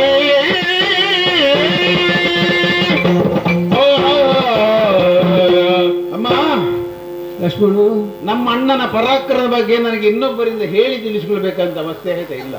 ಯಾಕಂದ್ರೆ ಎಳವೆಯಿಂದಲೇ ನನ್ನ ಜೊತೆಯಾಗಿ ಬೆಳೆದವರು. ಒಂದೊಮ್ಮೆಗೆ ಹೇಳಿದವ ನಿಮ್ಮನ್ನು ಮದುವೆ ಆಗುವಂತ ಮುಂಚಿತವಾಗಿಯೇ ಸಿದ್ಧಾಶ್ರಮಕ್ಕೆ ಹೋಗುತ್ತಿರುವಂತಹ ಸಂದರ್ಭದಲ್ಲಿ ಗುರುಗಳ ಜೊತೆಯಲ್ಲಿ ನಾವು ಹೋದಾಗ ಒಬ್ಬಳು ರಕ್ಕಸಿ, ಅವಳು 1000 ಆನೆಗಳ ಬಲ ಉಳ್ಳವಳು ಅಂತ ನಾವು. ಸಹಸ್ರಗಜತ್ರಾಣಿ, 1000 ಆನೆಗಳ ಬಲವುಳ್ಳಂತಹ ರಾಕ್ಷಸನ್ನು ನಿಂತ ನಿಲುವಿನಲ್ಲಿ ಕೊಂದಂತ ನಮ್ಮ ಅಣ್ಣನ ಪರಾಕ್ರಮದ ಬಗ್ಗೆ ನನಗೆ ಸ್ಪಷ್ಟವಾದಂತ ಅಭಿಪ್ರಾಯವಿದೆ. ನಾನು ಸ್ಪಷ್ಟವಾಗಿ ಅದನ್ನು ನಂಬಬಲ್ಲೆ. ಆದ್ದರಿಂದ ಈ ರಾಮನ ಧ್ವನಿ ಅಂತ ನೀವು ಈ ಕೃತಕವಾಗಿ ಕೇಳಿ ಅಂತ ಈ ಧ್ವನಿಯನ್ನು ನಾವು ರಾಮನ ಧ್ವನಿಯಿಂದ ಭಾವಿಸಬೇಕಾಗಿಲ್ಲ. ಅಲ್ಲ, ಹಾಗಿದ್ರೆ ರಾಮನ ಧ್ವನಿಯಾಗಿ ಬೇರೆಯವರಿಗೆ ಮಾಡಲಿಕ್ಕೆ ಸಾಧ್ಯವೇ? ಅನುಕರಣೆ ರಕ್ಕಸರಿಗೆಲ್ಲ ಮಾಡುವುದಕ್ಕೆ ಸಾಧ್ಯವೇ? ಖಂಡಿತವಾಗಿ. ಇನ್ನು ಒಬ್ಬರಂತೆ ಅದೇ ವ್ಯಕ್ತಿಯಂತೆಯೇ ಇನ್ನೊಬ್ಬರ ಬಂದು ನನಗೆ ಉದಾಹರಣೆ ಉಂಟು, ನಮ್ಮ ಉಂಟು. ಇನ್ನೊಬ್ಬ ದೇವೇಂದ್ರನೇ ಗೌತಮನ ಋಷಿಯ ವೇಷವನ್ನು ಧರಿಸಿಕೊಂಡು ಅಹಲ್ಯ ಬಳಿಗೆ ಬಂದದ್ದು ಕಥೆಯನ್ನು ನಾವು ಕೇಳಿದ್ದೇವೆ. ಅದು ದೇವತೆಗಳಲ್ಲಿ. ಹೌದು, ಅವರಿಗೂ ಸಾಧ್ಯ ಉಂಟು. ಭೂಲೋಕದಲ್ಲಿ ರಕ್ಕಸರಿಗೂ ಅನಿಮಾದಿ ಅಷ್ಟದಿಗ್ಗಣ ಬಲ್ಲಂತ ರಕ್ಕಸರಿಂದಲೂ ಸಾಧ್ಯ ಉಂಟು ತಾಯಿ. ಆದ್ದರಿಂದ ಒಬ್ಬರಂತೆ ಇನ್ನೊಬ್ಬರು ಇರುವುದು ಆಶ್ಚರ್ಯ ಅಲ್ಲ, ಅಪರಾಧವೂ ಅಲ್ಲ. ಆದ್ದರಿಂದ ಖಂಡಿತವಾಗಿ ಅದರ ಬಗ್ಗೆ ಚಿಂತೆ ಮಾಡಬೇಡಿ. ನಾನು ಅವರು ಬರುವಲ್ಲಿವರೆಗೆ ಇಲ್ಲಿ ಜಾಗ ಬಿಟ್ಟು ಕದಲುವುದಿಲ್ಲ. ಅಲ್ಲ, ನನಗೆ ಹೆದರಿಕೆ ಆಗ್ತದೆ. ನೀನು ಹೋಗಿ ಹೇಳಿದ್ರೆ ಹೋಗುದಿಲ್ಲ.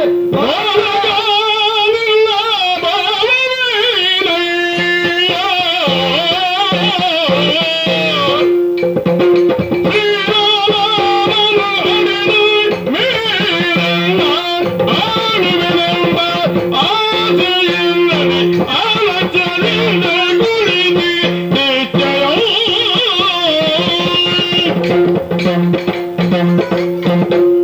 ಲಕ್ಷ್ಮಣ, ನೀನು ಹೋಗು ಎಂದ್ರು ಹೋಗ್ತಾ ಇಲ್ಲ. ಇಲ್ಲೇ ನನ್ನ ಬಳಿಯೇ ನಿಲ್ಲುತ್ತಾ ಇದೆಯಲ್ವಾ? ಹಾಗಿದ್ರೆ ನಿನ್ನ ಮನದ ಭಾವ ಏನೆಂಬುದಾಗಿ ಅರ್ಥ ಮಾಡಿಕೊಳ್ಬೇಕಾಗ್ತದೆ ಈಗ. ಯಾಕೆಂದ್ರೆ ನನ್ನ ಪತಿ ದೇವರು ಅಳಿದ ನಂತರ ನನ್ನನ್ನು ಅಳಿಯೆಂಬ ಭಾವನೆ ನಿನ್ನಲ್ಲಿ ಉದಯಿಸ್ತಾ ಇದೆ.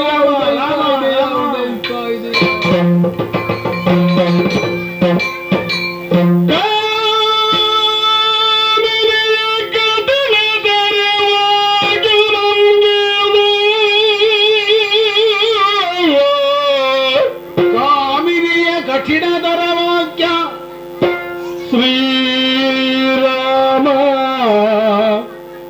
ರಾಮ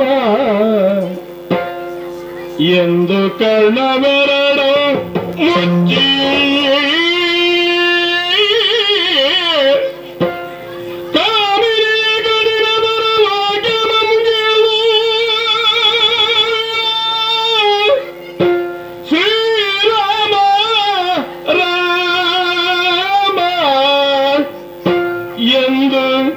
ಕರ್ಣವೆರಡಂ ಮುಚ್ಚಿ ಭೂಮಿಯೊಳಗೆ ರಾಜಿಯೆಂಬರಿರಿ ಇದು ಮೀರಿ ಮುಂದಡಿಯ ನಿಡದಿರೆಂದು ಇದ ಮೀರಿ ಮುಂದಡಿಯ ನಿಡದಿರೆಂದು ಕಾಮಿನಿಯ ಕಠಿಣದರ ಭಾಗ್ಯನಂ ಕೇಳು ರಾಮ ರಾಮ ರಾಮ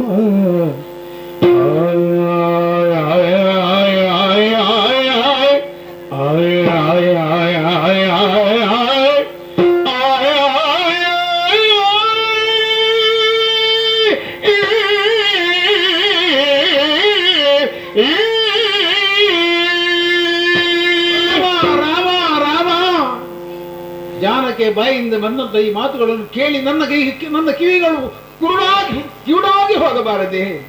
ನಾನು ನಿಂತ ನೆಲವೇ ನನ್ನನ್ನು ಬಾಯ್ದೆರೆದು ನುಂಗಬಾರದೆ. ಯಾಕಂದ್ರೆ ಜಾನಕ್ಕೆ ಕುರಿತಾಗಿ ನಾನು ಹೊಂದಿದಂತಹ ಭಾವನೆ ಏನು, ಅವಳ ಕುರಿತಾಗಿ ನನ್ನ ಅಮ್ಮ ಅಯೋಧ್ಯೆಯಿಂದ ಹೊರಡುವಂತ ಹೊತ್ತಿನ ನನ್ನ ಅಮ್ಮ ಹೇಳಿದಂತ ಮಾತೇನು? ತಾತ ರಾಮಚಂದ್ರನೆಂದು ಮಾತನಾಡಿಕೋ, ಸೀತೆಯನ್ನು ಮನದಿಯನ್ನ ರೀತಿ ನೋಡಿಕೋ ಅಂತ ನನ್ನ ಅಮ್ಮ ಹೇಳಿ ಕಳಿಸಿದಂತೆ ಅದರಂತೆಯೇ ಇದುವರೆಗೂ ಅದೇ ಭಾವನೆಯಿಂದ ನಾನು ನೋಡ್ತಾ ಇದ್ರೆ ನಮ್ಮ ಧ್ಯಾನಕ್ಕೆ ಬಂದಂತ ಮಾತುಗಳೇನು? ರಾಮ ಅಳಿದು ಹೋದ್ರೆ ನಿನ್ನನ್ನು ಆಳುವೆನೆಂಬ ಸಂಕಲ್ಪವೇ. ಇಂಥ ಮಾತುಗಳನ್ನು ಕೇಳಿದ ಬಳಿಕವೂ ನಾನು ಇಲ್ಲಿರುವುದಕ್ಕೆ ಸಾಧ್ಯವೇ? ತಾಯಿ, ನಿಮ್ಮ ಈ ಮಾತುಗಳನ್ನು ಕೇಳಿದ ಬಳಿಕ ನಾನು ಇಲ್ಲಿ ಇರುವುದಕ್ಕೆ ಅರ್ಥ ಇಲ್ಲ. ಯಾಕಂದ್ರೆ ನಿಮ್ಮ ಕುರಿತಾಗಿ ನಾನು ಯಾವ ಭಾವನೆ ಇಟ್ಟಿದ್ದೇನೋ, ಯಾವ ಶ್ರದ್ಧೆಯನ್ನು ಇರಿಸಿದ್ದೇನೋ ಅದೆಲ್ಲವೂ ಸುಳ್ಳು ಅಂತ ಆಗ್ತದೆ. ಆದ್ದರಿಂದ ಈ ಭೂಮಿಯಲ್ಲಿ ನಿಮ್ಮ ರಕ್ಷಣೆಗಾಗಿ ಭೂಮಿಯಲ್ಲಿ 7 ಗೆರೆಗಳನ್ನು ಬರೆಯುತ್ತಾ ಇದ್ದೇವೆ. ಈ ಗೆರೆ ಯಾವುದೇ ಸಂದರ್ಭದಲ್ಲಿ ಎಂಥ ಪರಿಸ್ಥಿತಿ ಬಂದರೂ ಈ ಗೆರೆಗಳನ್ನು ದಾಟಿ ಹೊರಗೆ ಬರಬಾರ್ದು ತಾಯಿ. ಹೋಗ್ತಿ ಇಲ್ಲಿಗೆ ಎಚ್ಚರಿಕೆಯನ್ನು ಹೇಳ್ತಾ ಇದ್ದೀನಿ. ಅಣ್ಣನ ರಕ್ಷಣೆಗೆ ಹೋಗ್ತಿ. ನಿಮ್ಮ ಕಠೋರವಂತ ಮಾತುಗಳನ್ನು ಕೇಳಿದ ಬಳಿಕವೂ ನಾನು ಇಲ್ಲಿರುವುದು ಸಾಧ್ಯವಿಲ್ಲ ತಾಯಿ. ಆದ್ದರಿಂದ ನಿಮ್ಮ ರಕ್ಷಣೆಗಾಗಿ 7 ಗೆರೆಗಳನ್ನು ಬರೀತಾ ಇದ್ದೇನೆ. ಅಣ್ಣನ ಆಜ್ಞೆಯನ್ನು ಮೀರಿ ನಡೆಯುತ್ತೇನೆ ಮುಂದೆ.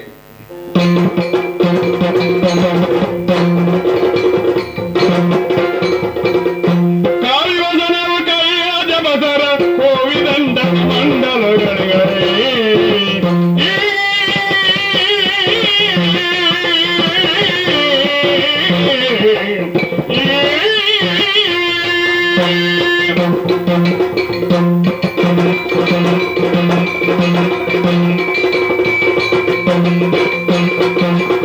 ಕಾವ್ಯವನವು ಕೈಯಾದ ಬಸರ ಕೋವಿದಂಡ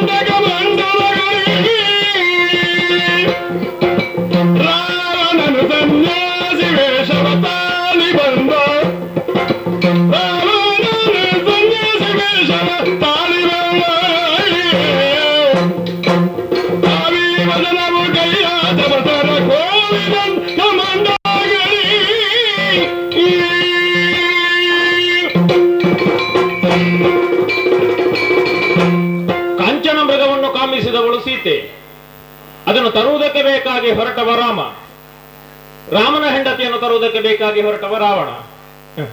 ಈ ಪ್ರಪಂಚದಲ್ಲಿ ಯಾರು ಜಿತಕಾಮರಲ್ಲ, ಎಲ್ಲರೂ ಶ್ರುತಕಾಮರೇ. ಅವರಲ್ಲಿ ವೆಚ್ಚಕ್ಕೆ ತಕ್ಕದಂತ, ಅವರ ಖರ್ಚಿಗೆ ತಕ್ಕಷ್ಟು ಭ್ರಷ್ಟಾಚಾರ ಎಲ್ಲರಲ್ಲಿ ಉಂಟು. ನಾವು ಭ್ರಷ್ಟಾಚಾರ ಅಂತ ಆರೋಪ ಮಾಡುವಾಗ ವಿರೋಧ ಪಕ್ಷದವರನ್ನು ತೋರಿಸುವುದು, ಅಂದ್ರೆ ನಮ್ಮಲ್ಲಿ ಇಲ್ಲ ಅಂತ ಅಲ್ಲ, ನಮ್ಮಲ್ಲಿ ಇದ್ದದಕ್ಕಿಂತ ಹೆಚ್ಚು ಅಲ್ಲಿ ಉಂಟು ಅಂತ. ಹೌದೌದು. ಏನೇ ಇರಲಿ, ಅಂತೂ ದಂಡ ಕಮಂಡಲ ಓವಿ. ಅವಳು ಸಿಕ್ಕಿದರೆ ದಂಡಕ್ಕೊಂದು ಅರ್ಥ ಉಂಟು, ಇಲ್ಲದಿದ್ದರೆ ದಂಡ ಕಮಂಡಲ ಬರೇ ದಂಡವೇ ಆದೀತು, ಬಂಡ. ಹೌದು. ಹಾಗಾಗಿ ಸನ್ಯಾಸಿ ವೇಷವನ್ನು ಧರಿಸಿದ್ದೇನೆ. ಹೇಳಿದ್ದಾರೆ ಮಾವ ಮಾರೀಚ, ಒಂದು ದಾರಿ ತೋರಿಸಿದ್ದಾರೆ, ಅದೇ ದಾರಿಯಲ್ಲಿ ಸಾಗಬೇಕು. ಬಂದು ನಿಂತದ್ದು ಇದು ಮರಣಗೊಟ್ಟಿರಲ್ವಾ, ಅದು ಕಾಣುವುದ ಇದಲ್ವ ಮನೆ, ತೊಡಗುದಲ್ವ ಇಲ್ಲಿಂದಲೇ. ಭವತಿ ಭಿಕ್ಷಾಂದೇಹಿ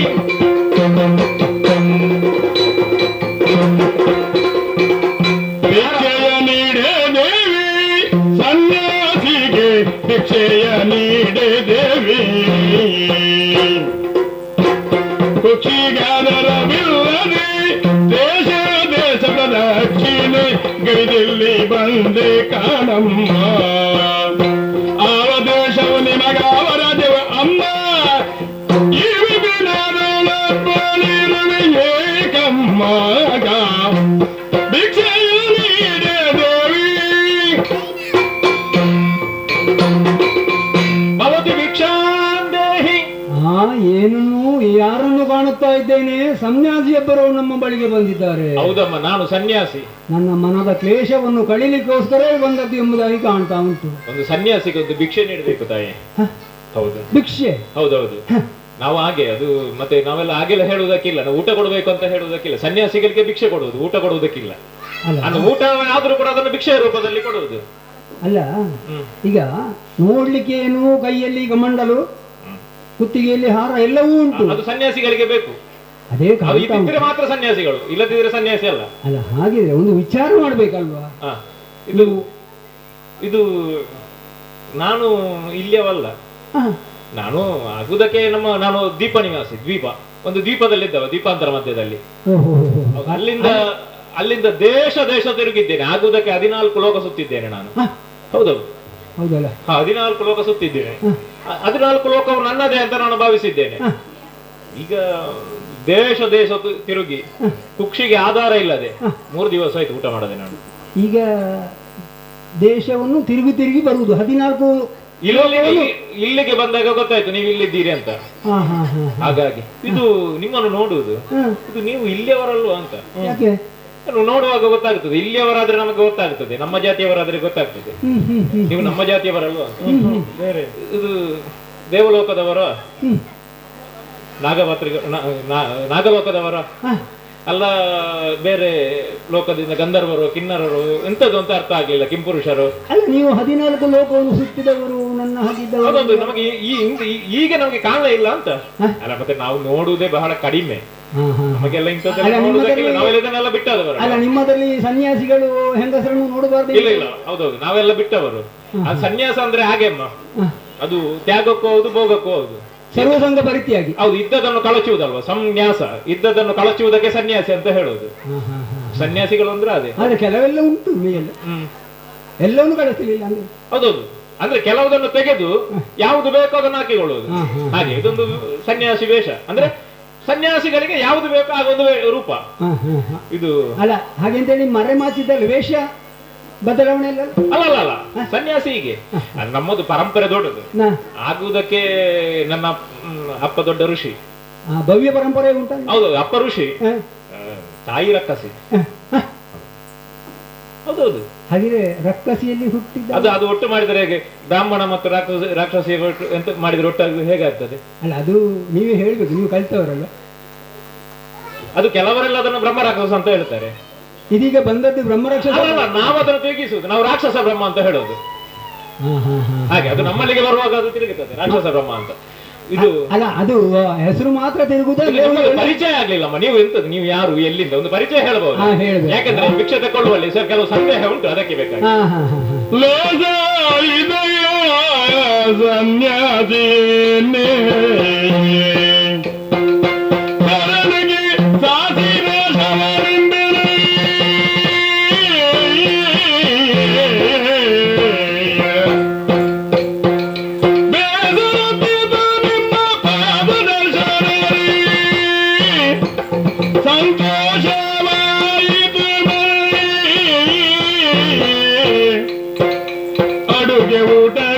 ಎಂಬ ಗೊಡವೆ ನಮಗಿಲ್ಲ ಅಡವಿ ಬಲಹಲದೊಳಗೆ ಕೊಡುವೆನೆಂದರೆ ತಮ್ಮನ ಜಯನಿ ಮುಂದಡಿ ಎರಡವೆಂದಿಯನೇ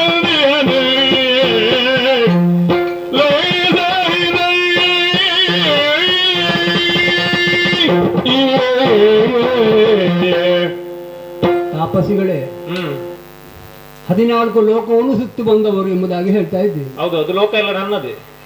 ಹಾಗಿದ್ರೆ ನಿಮಗೆ ಒಂದು ಬದ್ಧತೆ ಎಂಬುದಾಗಿದೆ. ಭಿಕ್ಷೆ ತಗೊಳ್ಬೇಕಿದ್ರೆ ಪರಿಚಯ ಬೇಕು. ಹೌದು, ಅದು ಅದು ಸನ್ಯಾಸಿಗಳಲ್ಲಿ ಕೆಲವು ವಿಧ ಉಂಟು. ಬಹುದಕ, ಕುಟೀಜಕ, ಹಂಸ, ಪರಮಹಂಸ, ಏಕದಂಡಿ, ತ್ರಿದಂಡಿ ಇದೆಲ್ಲ ಉಂಟು. ಅದು ಯಾರಲ್ಲಿ ಹೇಗೆ ತಕೊಳ್ಳುವುದು ಅಂತ ಅದು ನಾವು ಪರಿಚಯ ಹೇಳಿ ತಕೊಳ್ಳುವುದು. ಹಾಗಿದ್ರೆ ಅದಕ್ಕೆ ಏನು ಹೆಸರು? ಹೌದು, ಈಗ ನೀವು ಯಾರು ಅಂತ ಗೊತ್ತಾದ್ರೆ ಹೇಗೆ ಭಿಕ್ಷೆ ಅಂತ ತಕೊಳ್ಳುವುದು ಅಂತ ಉಂಟಲ್ಲ. ನಮ್ಮ ಪರಿಚಯ ನಾವು ಆಗ್ಲಿಕ್ಕೆ ಅಯೋಧ್ಯ ವಾಸಿಗಳು. ಅಯೋಧ್ಯೆ? ಹೌದು. ಅಯೋಧ್ಯೆಯಲ್ಲಿ ಕೇಳಿದ್ರೆ ಏನು ಕೇಳಿದ? ಅಯೋಧ್ಯೆಗೆ ನಾನು ಬಂದಿದ್ದೆ ಒಮ್ಮೆ. ಆರ್ಯಾವರ್ತದ ಭರತಖಂಡದಲ್ಲಿ ಚಕ್ರವರ್ತಿಯಾಗಿ ಮೆರೆದಿದ್ದಂತಹ ದಶರಥನ ಮಗ ರಾಮನ ಅವರು ಇದ್ದಾರೆ ಈಗ. ಪತ್ನಿ ದಶರಥ ಇದ್ದಾರೆ. ಸೀತೆ. ಯಾರು? ದಶರಥನ ಮಗ ರಾಮನ ಹೆಂಡತಿ ಸೀತೆನ ಅಪ್ಪನ ಮಗಳು. ಅಲ್ಲಿ ಅಲ್ವಾ ಜನಕ? ಜನಕ ಎಲ್ಲರೂ ಜನಕರೇ, ಆದ್ರೆ ನಿಜಾರ್ಥದಲ್ಲಿ ನಾವು ನಿಮ್ಮನ್ನು ಪಡೆದ ಬಳಿಕ ಜನಕನಾದದ್ದಂತೆ. ಆ ಮಿಥಿಲಾ ದೇಶದಲ್ಲಿ ಬೈತಿಲಿ ಎಂಬುದಾಗಿ ನಾನು ಬಂದಿದ್ದೆ ಸ್ವಯಂವರಕ್ಕೆ. ಹೌದು, ಮತ್ತೆ ಆ ಬಿಲ್ಲಿನ ಅಡಿಯಲ್ಲಿ ನಾನೆಲ್ಲ ಇದ್ದದ್ದು. ಅಲ್ಲಿ ಕಾಣಲಿಲ್ಲ ನಿಮ್ಮನ್ನು ತಾಪಸಿಗಳಿಂದ. ನಾನು ಅಂದ್ರೆ ಧನು ಎತ್ತಿ ಭಂಗ ಆಗುವಾಗ ಅಲ್ಲಿ ಕೆಳಗೆ ನಾನಿದ್ದೆ ಅಂತ, ಅಲ್ಲಿ ಹತ್ತಿರದಲ್ಲಿ ನಾನು ಬಂದಿದ್ದೆ, ನೋಡಿದ್ದೆ ನಿಮ್ಮನ್ನು. ಹೇಳಲಿಕ್ಕೆ ಕೇಳಲಿಕ್ಕೆ ಮಾವನಾದ ದಶರಥ ಚಕ್ರವರ್ತಿಗಳಿಗೆ 3 ಹೆಂಡತಿಯರು 4 ಮಕ್ಕಳು. ಅದಕ್ಕೆಲ್ಲರೂ ಹಾಗೆ ಹೇಳುದು, ಎಲ್ಲರೂ ಹಾಗೆ ಹೇಳುದು. ರಾಮ, ಲಕ್ಷ್ಮಣ, ಭರತ, ಶತ್ರುಘ್ನ ಎಂಬುದಾಗಿ. ಹೌದು. ಏನೋ ನಮ್ಮೊಳಗೆ ವಾಸಿ ಬಂತವಾಯಿತು. ಆದ ಕಾರಣ ನಾಡನ್ನು ಬಿಟ್ಟು ಕಾಡನ್ನು ಸೇರುವಾಗೀತು. ಪತಿ ಎಲ್ಲಿ ಇರ್ತಾರೋ ಅಲ್ಲೇ ಇರುವುದು ಎಂಬುದಾಗಿ ನಾನು ಭಾವಿಸಿ ಅವರೊಟ್ಟಿಗೆ ಬಂದ. ನೀವು 3 ಮಂದಿಗಳು ಬಂದಿದ್ದೀರಾ? ಹೌದು. ಈಗ ಅವರೆಲ್ಲಿದ್ದಾರೆ? ನೀವು ಒಬ್ಬಳೇ ಇರುವುದು? ಅಲ್ಲ, ಅವರು ಎಲ್ಲಿದ್ದಾರೆ ಎಂಬುದಾಗಿದ್ದರೆ ನನ್ನ ಮನಸ್ಸಿನಲ್ಲಿ ಒಂದು ಉದಯಿಸಿತು. ಈ ಪ್ರಕೃತಿ ಸೌಂದರ್ಯವನ್ನು ಆಸ್ವಾದಿಸಿದಾಗ ಹರಿಣ ಒಂದು ಬಂತು. ಅದು ಬೇಕೆಂಬುದಾಗಿ ಭಾವಿಸಿದ್ದು. ಜಿಂಕೆ? ಹೌದು. ಇಲ್ಲಿಗೆ ಬಂತ? ಇಲ್ಲಿಗೆ ಬಂತ? ನೋಡ, ನೀವು ನೋಡಿದ್ರೆ? ನಾನು ಅದನ್ನು ಕಳುಹಿಸಿದ್ದು ನಾನೇ ಅಲ್ವಾ? ಅಂದ್ರೆ ಅದು ಬೇರೆ ಕಾಡಿನಲ್ಲಿತ್ತು, ಅದು ಮುಂದೆ ಮುಂದೆ ಬರ್ತಾ ಇತ್ತು. ಮತ್ತೆ ನಮಗೆ ಅದು ಬಂಗಾರದ್ದಲ್ವಾ, ನಮಗೆ ಬಂಗಾರ ಎಲ್ಲ ನೋಡಿದ್ರೆ ಆಗುದಿಲ್ಲ. ಅದನ್ನು ನಾನು ಮುಂದೆ ಕಳುಹಿಸಿದೆ. ತಾಪಸಿಗಳಲ್ಲಿ ಹೌದೌದು, ಅದು ಬೇರೆ ಕಾಡಿನಲ್ಲಿ, ಅದನ್ನು ನಾನು ಮುಂದೆ ಕಳುಹಿಸಿದ್ದು. ಅದು ಮುಂದೆ ಮುಂದೆ ಹೋಯ್ತು, ನಾನು ಹಿಂದೆ ಹಿಂದೆ ಬಂದು. ಹೋಗ್ಲಿ, ಅದು ಸಾಯ್ಲಿ, ಅದು ನಮಗೆ ಯಾಕೆ? ಹಾಗೆ ನೀವು ಓಡಿಸಿಕೊಂಡು ಬರುವಾಗ ಈ ಕಡೆ ಬಂತು. ಅದು ಜಿಂಕೆ ಸಾಯ್ಲಿ, ನಮಗೆ ಯಾಕೆ? ಅದು ಬೇಕೆಂಬುದಾಗಿ ಆಯ್ತು. ಓ, ಈಗ ನೀವು ಅದನ್ನು ತರುವುದಕ್ಕೆ ಹೊರಟದ್ದ? ಅಲ್ಲ, ರಮಣನ ಹತ್ರ ಹೇಳಿದೆ. ಅವರು ಬಂದು ಕೊಡ್ಲಿಕ್ಕೆ ಹೋಗಿದ್ದಾರೆ. ಏನೋ ಧ್ವನಿ ಕೇಳಿದ್ರು, ಹಾಗೆ ಮೈದಾನನ್ನು ಬಳಸಿದೆ. ಇಬ್ಬರು ಹೋದರ? ಒಳ್ಳೇದಾಯ್ತು. ಅಲ್ಲ, ಹೋದದ್ದು ಒಳ್ಳೇದಾಯ್ತು, ಅವರು ಹೋದದ್ದು ಒಳ್ಳೇದಾಯ್ತು. ಮತ್ತೆ ನಮ್ಮ ಯಜಮಾನರು ಬಹಳ ಪರಾಕ್ರಮಿಗಳು. ಹೇಳುವುದು ಕೇಳಿದ್ದೇನೆ, ಕಾಡಿನಲ್ಲಿ ಜಾಗ್ರತೆ ಇರಬೇಕು. 1 ರಿಂದ 10 ಮಂಡೆಯವರೆಗಿದ್ದಾರೆಂದರೆ ಕೆಲವರನ್ನೆಲ್ಲ. ಇವತ್ತು ಊಟ ಎಂತದ್ದು ಮಾಡಿದ್ದೀರಿ? ಊಟಕ್ಕೆ ಏನಿಲ್ಲ. ಅದೇನು ತಿನ್ನುವುದಿಲ್ವಾ ನೀವು? ನಮ್ಗೆ ಈ ಅಡವಿಯಲ್ಲಿ ಏನು ಸಿಗ್ತದೆ? ಮತ್ತೆ ನೀವು ತಿನ್ನುವುದು ಏನಾದ್ರೂ ಗೆಡ್ಡೆ ಗೆಣಸುಗಳನ್ನು ತಿಂದು ಬದುಕುವುದು. ಅದುಂಟಾ? 3 ದಿವಸ ಆಯ್ತಮ್ಮ, ಏನಾದ್ರೂ ಕೊಡಿ, ಹಸಿವಾಗುತ್ತದೆ. ಅಲ್ಲ, ಇಲ್ಲಿ ಏನು ಇಲ್ಲ ಹೇಳಿದ್ರೆ ನೀವು ಹಸಿವಾಗ್ತದೆ ಎಂಬುದಾಗಿದ್ರೆ ಗಡ್ಡೆ ಗೆಣಸುಗಳು ಆಗ್ತದೆ ನಿಮಗೆ? ಅದು ನಮಗೆ ಎಂತದ್ದು ಆಗ್ತದೆ ಅಲ್ಲ. ಆದ್ರೆ ಎದುರುಗಡೆ ಒಂದು 7 ರೇಖೆಗಳುಂಟಲ್ಲ, ಅದೆಂತದ್ದು? ನನ್ನ ಮೈದೂನ ಹಾಕಿ ಹೋದ್ದು. ಯಾಕೆ? ಅದನ್ನು ದಾಟಿ ಮುಂದಡಿ ಇಡಬಾರ್ದು ಎಂಬುದಾಗಿ. ಅಂದ್ರೆ ಅದು ರಾಕ್ಷಸರು ಬಂದ್ರೆ ಅದನ್ನು ದಾಟಬಾರದು ಅಂತ, ನಾವು ಸನ್ಯಾಸಿಗಳು ಬಂದ್ರೆ ದಾಟಬಾರದು ಅಂತ ಇಲ್ಲ ಅಂತ.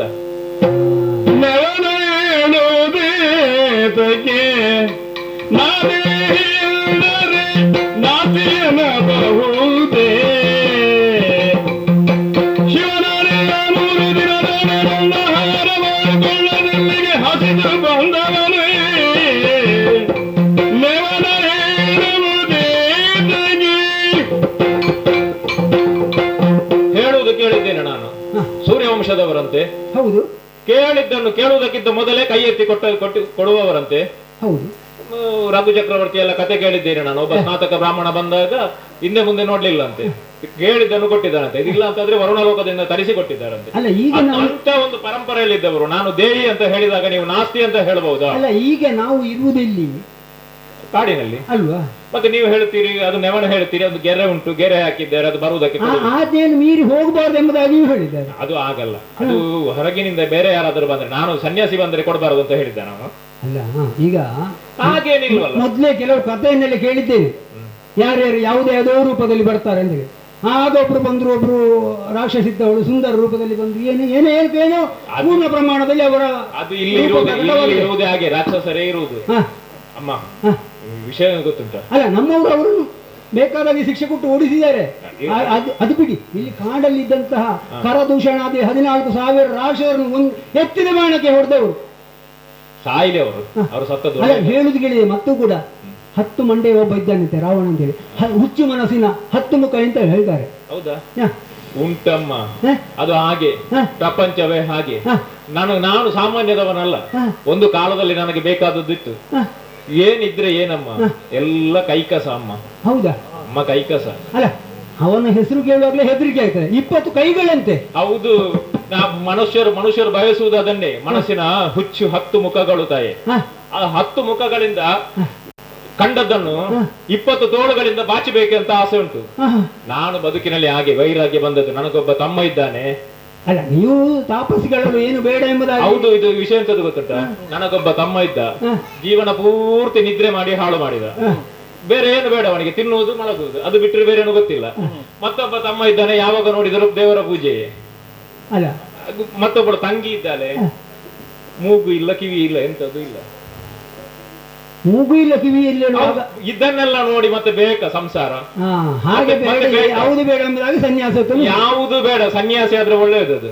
ಹಾಗಾಗಿ ನಾನು ಹೊರಟದ್ದು. ಇದು ಅಮ್ಮ ಹಸಿವಾಗುತ್ತದೆ, 3 ದಿವಸ ಆಯ್ತು. ಏನಾದ್ರೂ ಇದ್ರೆ ಕೊಡಿಯ. ಸುಮ್ಮನೆ ಯಾಕೆ ನೆವನ ಮಾತಾಡು? ನಾವು ಸನ್ಯಾಸಿ, ನಮಗೆ ಮತ್ತೊಬ್ಬರ ಮನೆಯ ಮಾಡಿ ನಡಿ ನಿಷಿದ್ಧ. ಅಲ್ಲ ಈಗ ಮಾಡಿ ನಡಿಗೆ ನಾವು ಹೋಗುವುದೇ ಇಲ್ಲ. ಅಲ್ಲ ನನ್ನ ಹತ್ರ ಹೋಗಬಾರ್ದು, ಆ ಗೆರೆಯನ್ನು ದಾಟಬಾರ್ದು ಎಂಬುದಾಗಿ ನೀವೊಂದು ಕೆಲಸ ಮಾಡಿ. ನೀವೊಂದು 7 ಹೆಜ್ಜೆ, ಒಂದು ಸಪ್ತಪದಿ ತುಳಿಯಿರಿ. ಸಪ್ತಪದಿ ತುಳಿದರೆ ಅಲ್ಲಿಗೆ ಮುಗಿಯಿತು. ಮತ್ತೆ ಅಲ್ಲ ಅದು ಮದುವೆ ಸಂದರ್ಭದಲ್ಲಿ ಮಾತ್ರ ಅಲ್ವಾ? ಅದು ಈಗ ಒಂದು 7 ಅಲ್ವಾ ಇರುವುದಲ್ಲಿ ಗೆರೆ? ಆ ಸಪ್ತಪದಿಯನ್ನು ತುಳಿದರೆ ಆಯ್ತಲ್ಲ. ಹೌದು, ಅಲ್ಲಿ ಇರುವುದು 7 ಅಲ್ವಾ? ಅದು ಸಪ್ತಪದಿ ಅಲ್ವಾ? ಅದನ್ನು ದಾಟಿ ಬನ್ನಿ ಈಚೆ. ಹಾಗೆ ಹಾಗೆ ಯೋಚನೆ ಮಾಡ್ಬೇಕಾಗ್ತದೆ. ಅಲ್ಲ ಯೋಚನೆ ಮಾಡುವುದಕ್ಕೆ ಎಂತದ್ದು ಇಲ್ಲ, ಇನ್ನು ಯೋಚನೆ ಮಾಡ್ಲಿಕ್ಕಿಲ್ಲ. ಬನ್ನಿ, ಕೊಡಿ ಅಮ್ಮ, ಕೊಡಿ. ಹಾಗಿದ್ರೆ ಆದದ್ದಾಗ್ಲಿ, ನಮ್ಮ ವಂಶ ನಿರ್ವಂಶ ಆಗಬಾರ್ದು. ಕೇಳಿದಾನಿಲ್ವಾ ಭಿಕ್ಷಾಂ ದೇಹಿ ಎಂಬುದಾಗಿ ಹೇಳಿದ್ದಾನಿಲ್ವಾ? ದೇಹಿ ಎಂಬುದು ಅವನಿಗೆ ಇಲ್ಲ ಎಂಬುದಾಗಿ, ನಾಸ್ತಿ ಎಂಬುದಾಗಿ ಹೇಳಬಾರ್ದು. ಆದ ಕಾರಣ ಈ ಗೆರೆಗಳನ್ನು ದಾಟಿ ಅವನು ಭಿಕ್ಷೆಯನ್ನು ಕೊಡ್ತೇನೆ ಅಂತ ಹೇಳಿ ನೋಡೋಣ.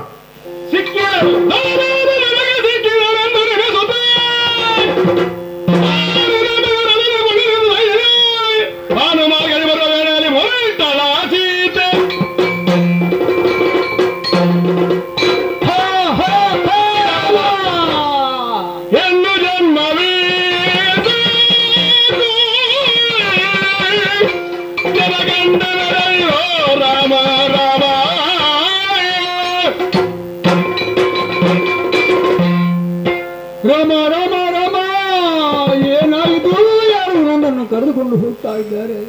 ಸನ್ಯಾಸಿ ಹಾಗೆ ಬಂದಲ್ವಾ?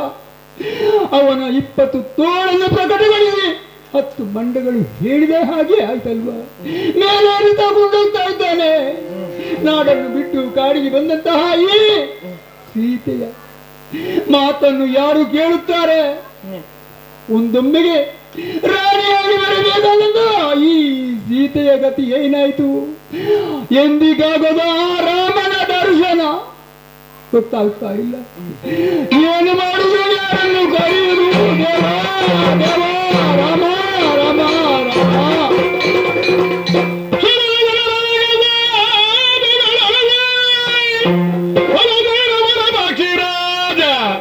ಸನ್ಮಾರ್ಗದ ಪರಮ ಕರುಣಾ ಸರದಿಯಾಗ ಜಟಾಯು ಬಂದ ತಡೆದಂದಾನಿ.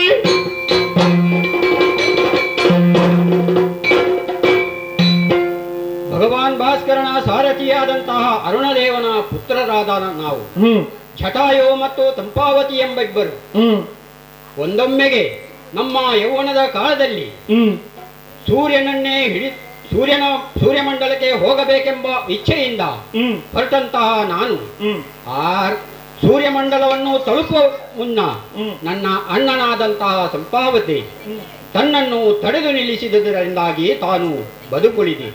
ಆ ಸೂರ್ಯಮಂಡಲಕ್ಕೆ ಸಮೀಪಿಸಿದಂತೆ ನನ್ನ ಅಣ್ಣನ ಗರಿಗಳೆಲ್ಲವೂ ಉದುರಿ ಹೋದವು. ಆದುದರಿಂದಾಗಿ ಈ ದಂಡಕಾರಣ್ಯದಲ್ಲಿ ಅವನು ಬಿದ್ದಿರುವನು. ಆದರೆ ಏನು ಮಾಡುವುದು? ಆ ಅಣ್ಣನ ರಕ್ಷಣೆಯಲ್ಲಿ ನಾನು ಈ ದಂಡಕಾರಣ್ಯದಲ್ಲಿ ಇದ್ದುಕೊಂಡು ಅವನ ಪೋಷಣೆಯನ್ನು ಮಾಡಿಕೊಂಡು ಇದ್ದೇನೆ. ಅದೇ ರೀತಿ ನಮ್ಮ ಮಿತ್ರರಾದಂತಹ ದಶರಥನ ಪುತ್ರರಾದಂತಹ ರಾಮ ಲಕ್ಷ್ಮಣರೆಂಬವರು ಈ ಕಾಡಿನಲ್ಲಿ ವಾಸವಾಗಿದ್ದಾರೆ ಎಂದು ನನಗೆ ಗೊತ್ತಾಗದ ನಂತರ ಅವರ ರಕ್ಷಣೆ ಹೊಣೆಯನ್ನು ನಾನು ಹೊತ್ತವನಿದ್ದೇನೆ. ಆದುದರಿಂದಾಗಿ ಏನದೋ ಈ ಸಂದರ್ಭದಲ್ಲಿ ಕೇಳುತ್ತಿರುವುದು ಹೆಣ್ಣಿನ ಅರ್ಥನಾದ ರಾಮ ರಾಮ ರಾಮ.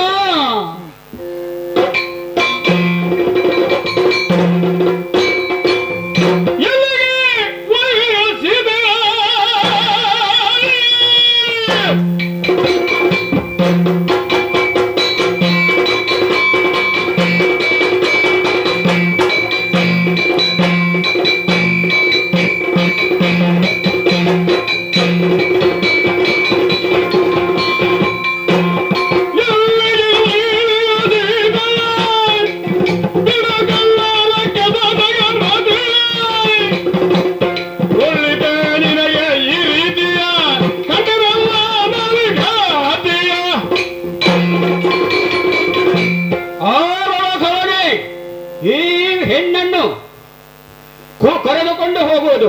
ಅವಳ ಆರ್ತನಾದವನ್ನು ಕೇಳಿ ನಿನ್ನನ್ನು ತಡೆದು ನಿಲ್ಲಿಸಿದ್ದೇನೆ. ಯಾರು ನೀನು?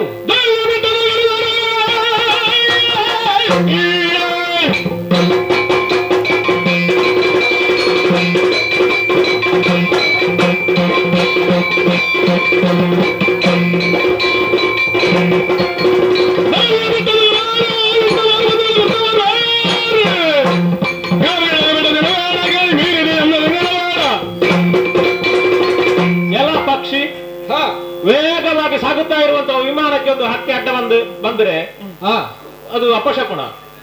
ನೋಡು, ನಿನ್ನ ಪಾಲಿಗೆ ಇದು ಅಪಶಕುನ. ಸತ್ತ ಹೆಣಗಳನ್ನು ತಿನ್ನುವ ನೀನು. ಅಲ್ಲಿ ಒಂದು ಜಿಂಕೆ ಸತ್ತು ಬಿದ್ದಿದೆ, ಹೋಗಿ ಅದರ ಮಾಂಸ ತಿನ್ನು. ನನ್ನ ಕಾರ್ಯನ ಬಿಟ್ಟು ಮಾಂಸ ತಿನ್ನುವ ಮಾತ್ರ ಹಕ್ಕಲ್ಲ.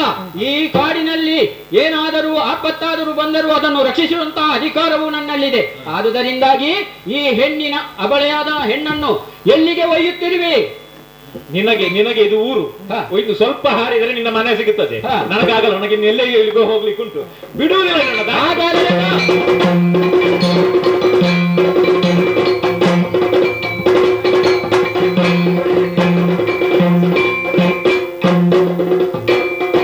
ನೀನು ನನ್ನನ್ನು ಬಿಡು.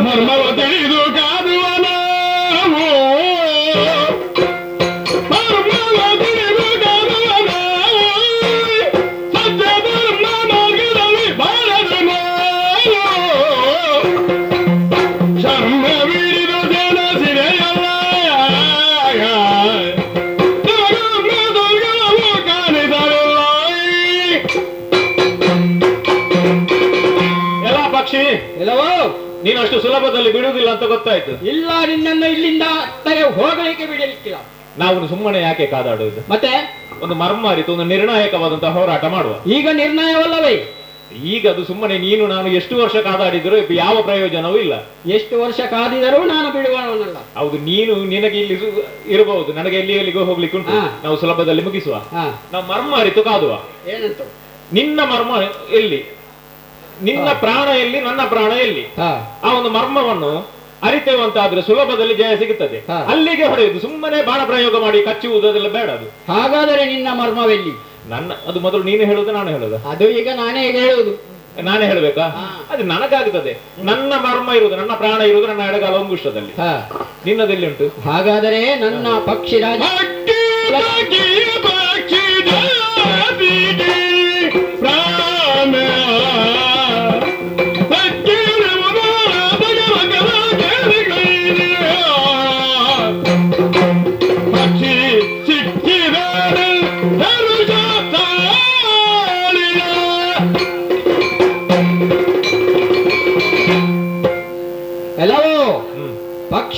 ಪಕ್ಷಿಗಳಿಗೆಲ್ಲ ಪ್ರಾಣವಿರುವುದು ರೆಕ್ಕೆಯ ಅಡಿಯಲ್ಲಿ.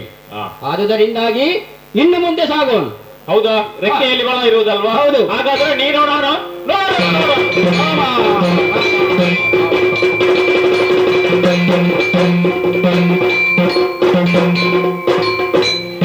ರೆಕ್ಕೆಯನ್ನೇ ಕಡಿದಿದ್ದೇನೆ. ದಾರಿ ಸುಗಮವಾಯಿತು, ಸಾಗುತ್ತೇನೆ.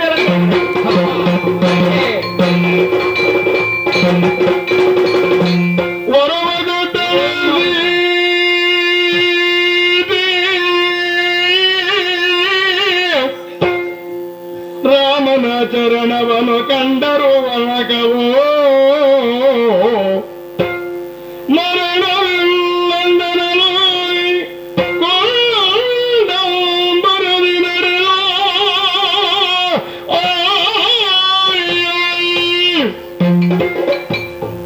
ಏನಾಗಿ ಹೋಯ್ತು?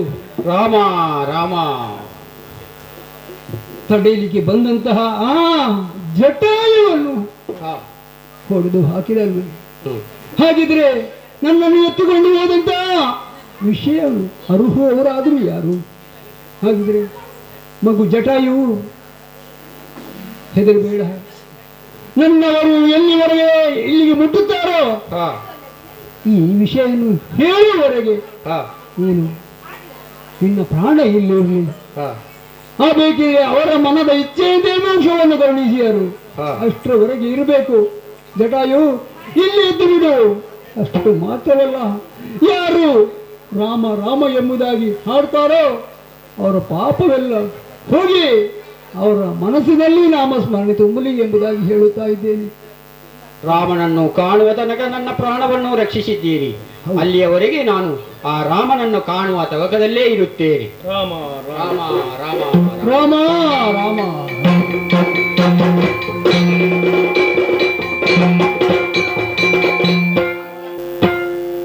ಸರ್ವಮಂಗಲ ಮಾಂಗಲ್ಯೇ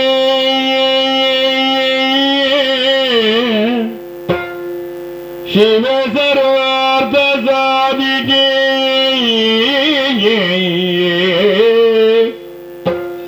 ಶರಣೇ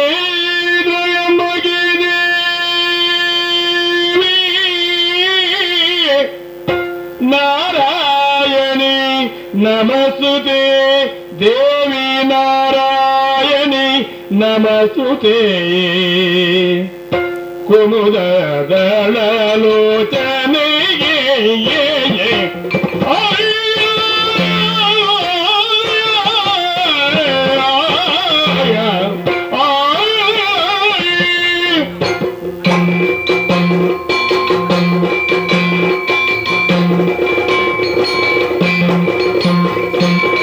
ಕುಮುದದಳ ಲೋಚನೆಗೆ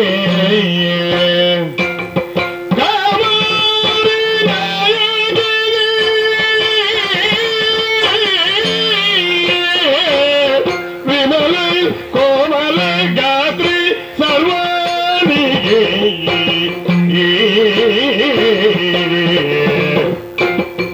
ಅಮಿತ ಗುಣ ಸಂಪನ್ನೆ ಅಖಿಲ ನಾಯಕಿಗೆ ಧುಮರೇಶ ಭಗವತಿ ತೇಜರಾಶಿಗೆ ಯದಿ ಕಗಳ ಜಾಲಿ ಪುರವಾದ ದೇವಿಗೆ ಉರುಬರಾನಂದ ಜೋದಿತ ಮಾತೆಗೆ ಶರಜನ್ಮ ಮಾತೆಗೆ ಶಂಕರನ ಪ್ರೀತಿಗೆ ಅರಿಯದೇವಿ ಚಾಮುಂಡೇಶ್ವರಿಗೆ ತೊರೆಯಲು ನೆಲೆಸಿರುವ ಮಹಾಮಾರಿಗೆ ಮಂಗಲಂ ಜಯ ಮಂಗಲಂ ಶುಭ ಮಂಗಲಂ ನಿತ್ಯ ಮಂಗಲಂ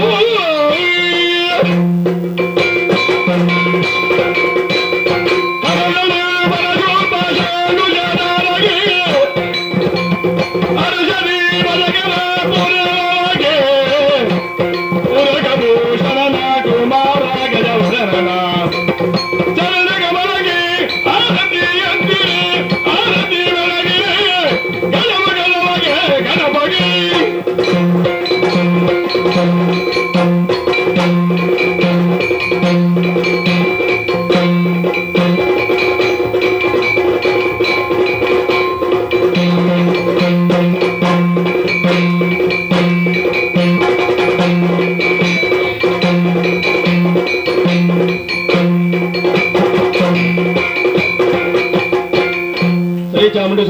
ಪಾದಾರಂದ ಗೋವಿಂದ ಅನ್ನಿ ಗೋವಿಂದ. ಶ್ರೀ ಮಹಾಗಣಪತಿ ದೇವರ ಪಾದಾರಂದ ಗೋವಿಂದ ಅನ್ನಿ ಗೋವಿಂದ. ಚಾಮುಂಡೇಶ್ವರಮ್ಮನ ಪಾದಾರಂದ ಗೋವಿಂದ ಅನ್ನಿ ಗೋವಿಂದ.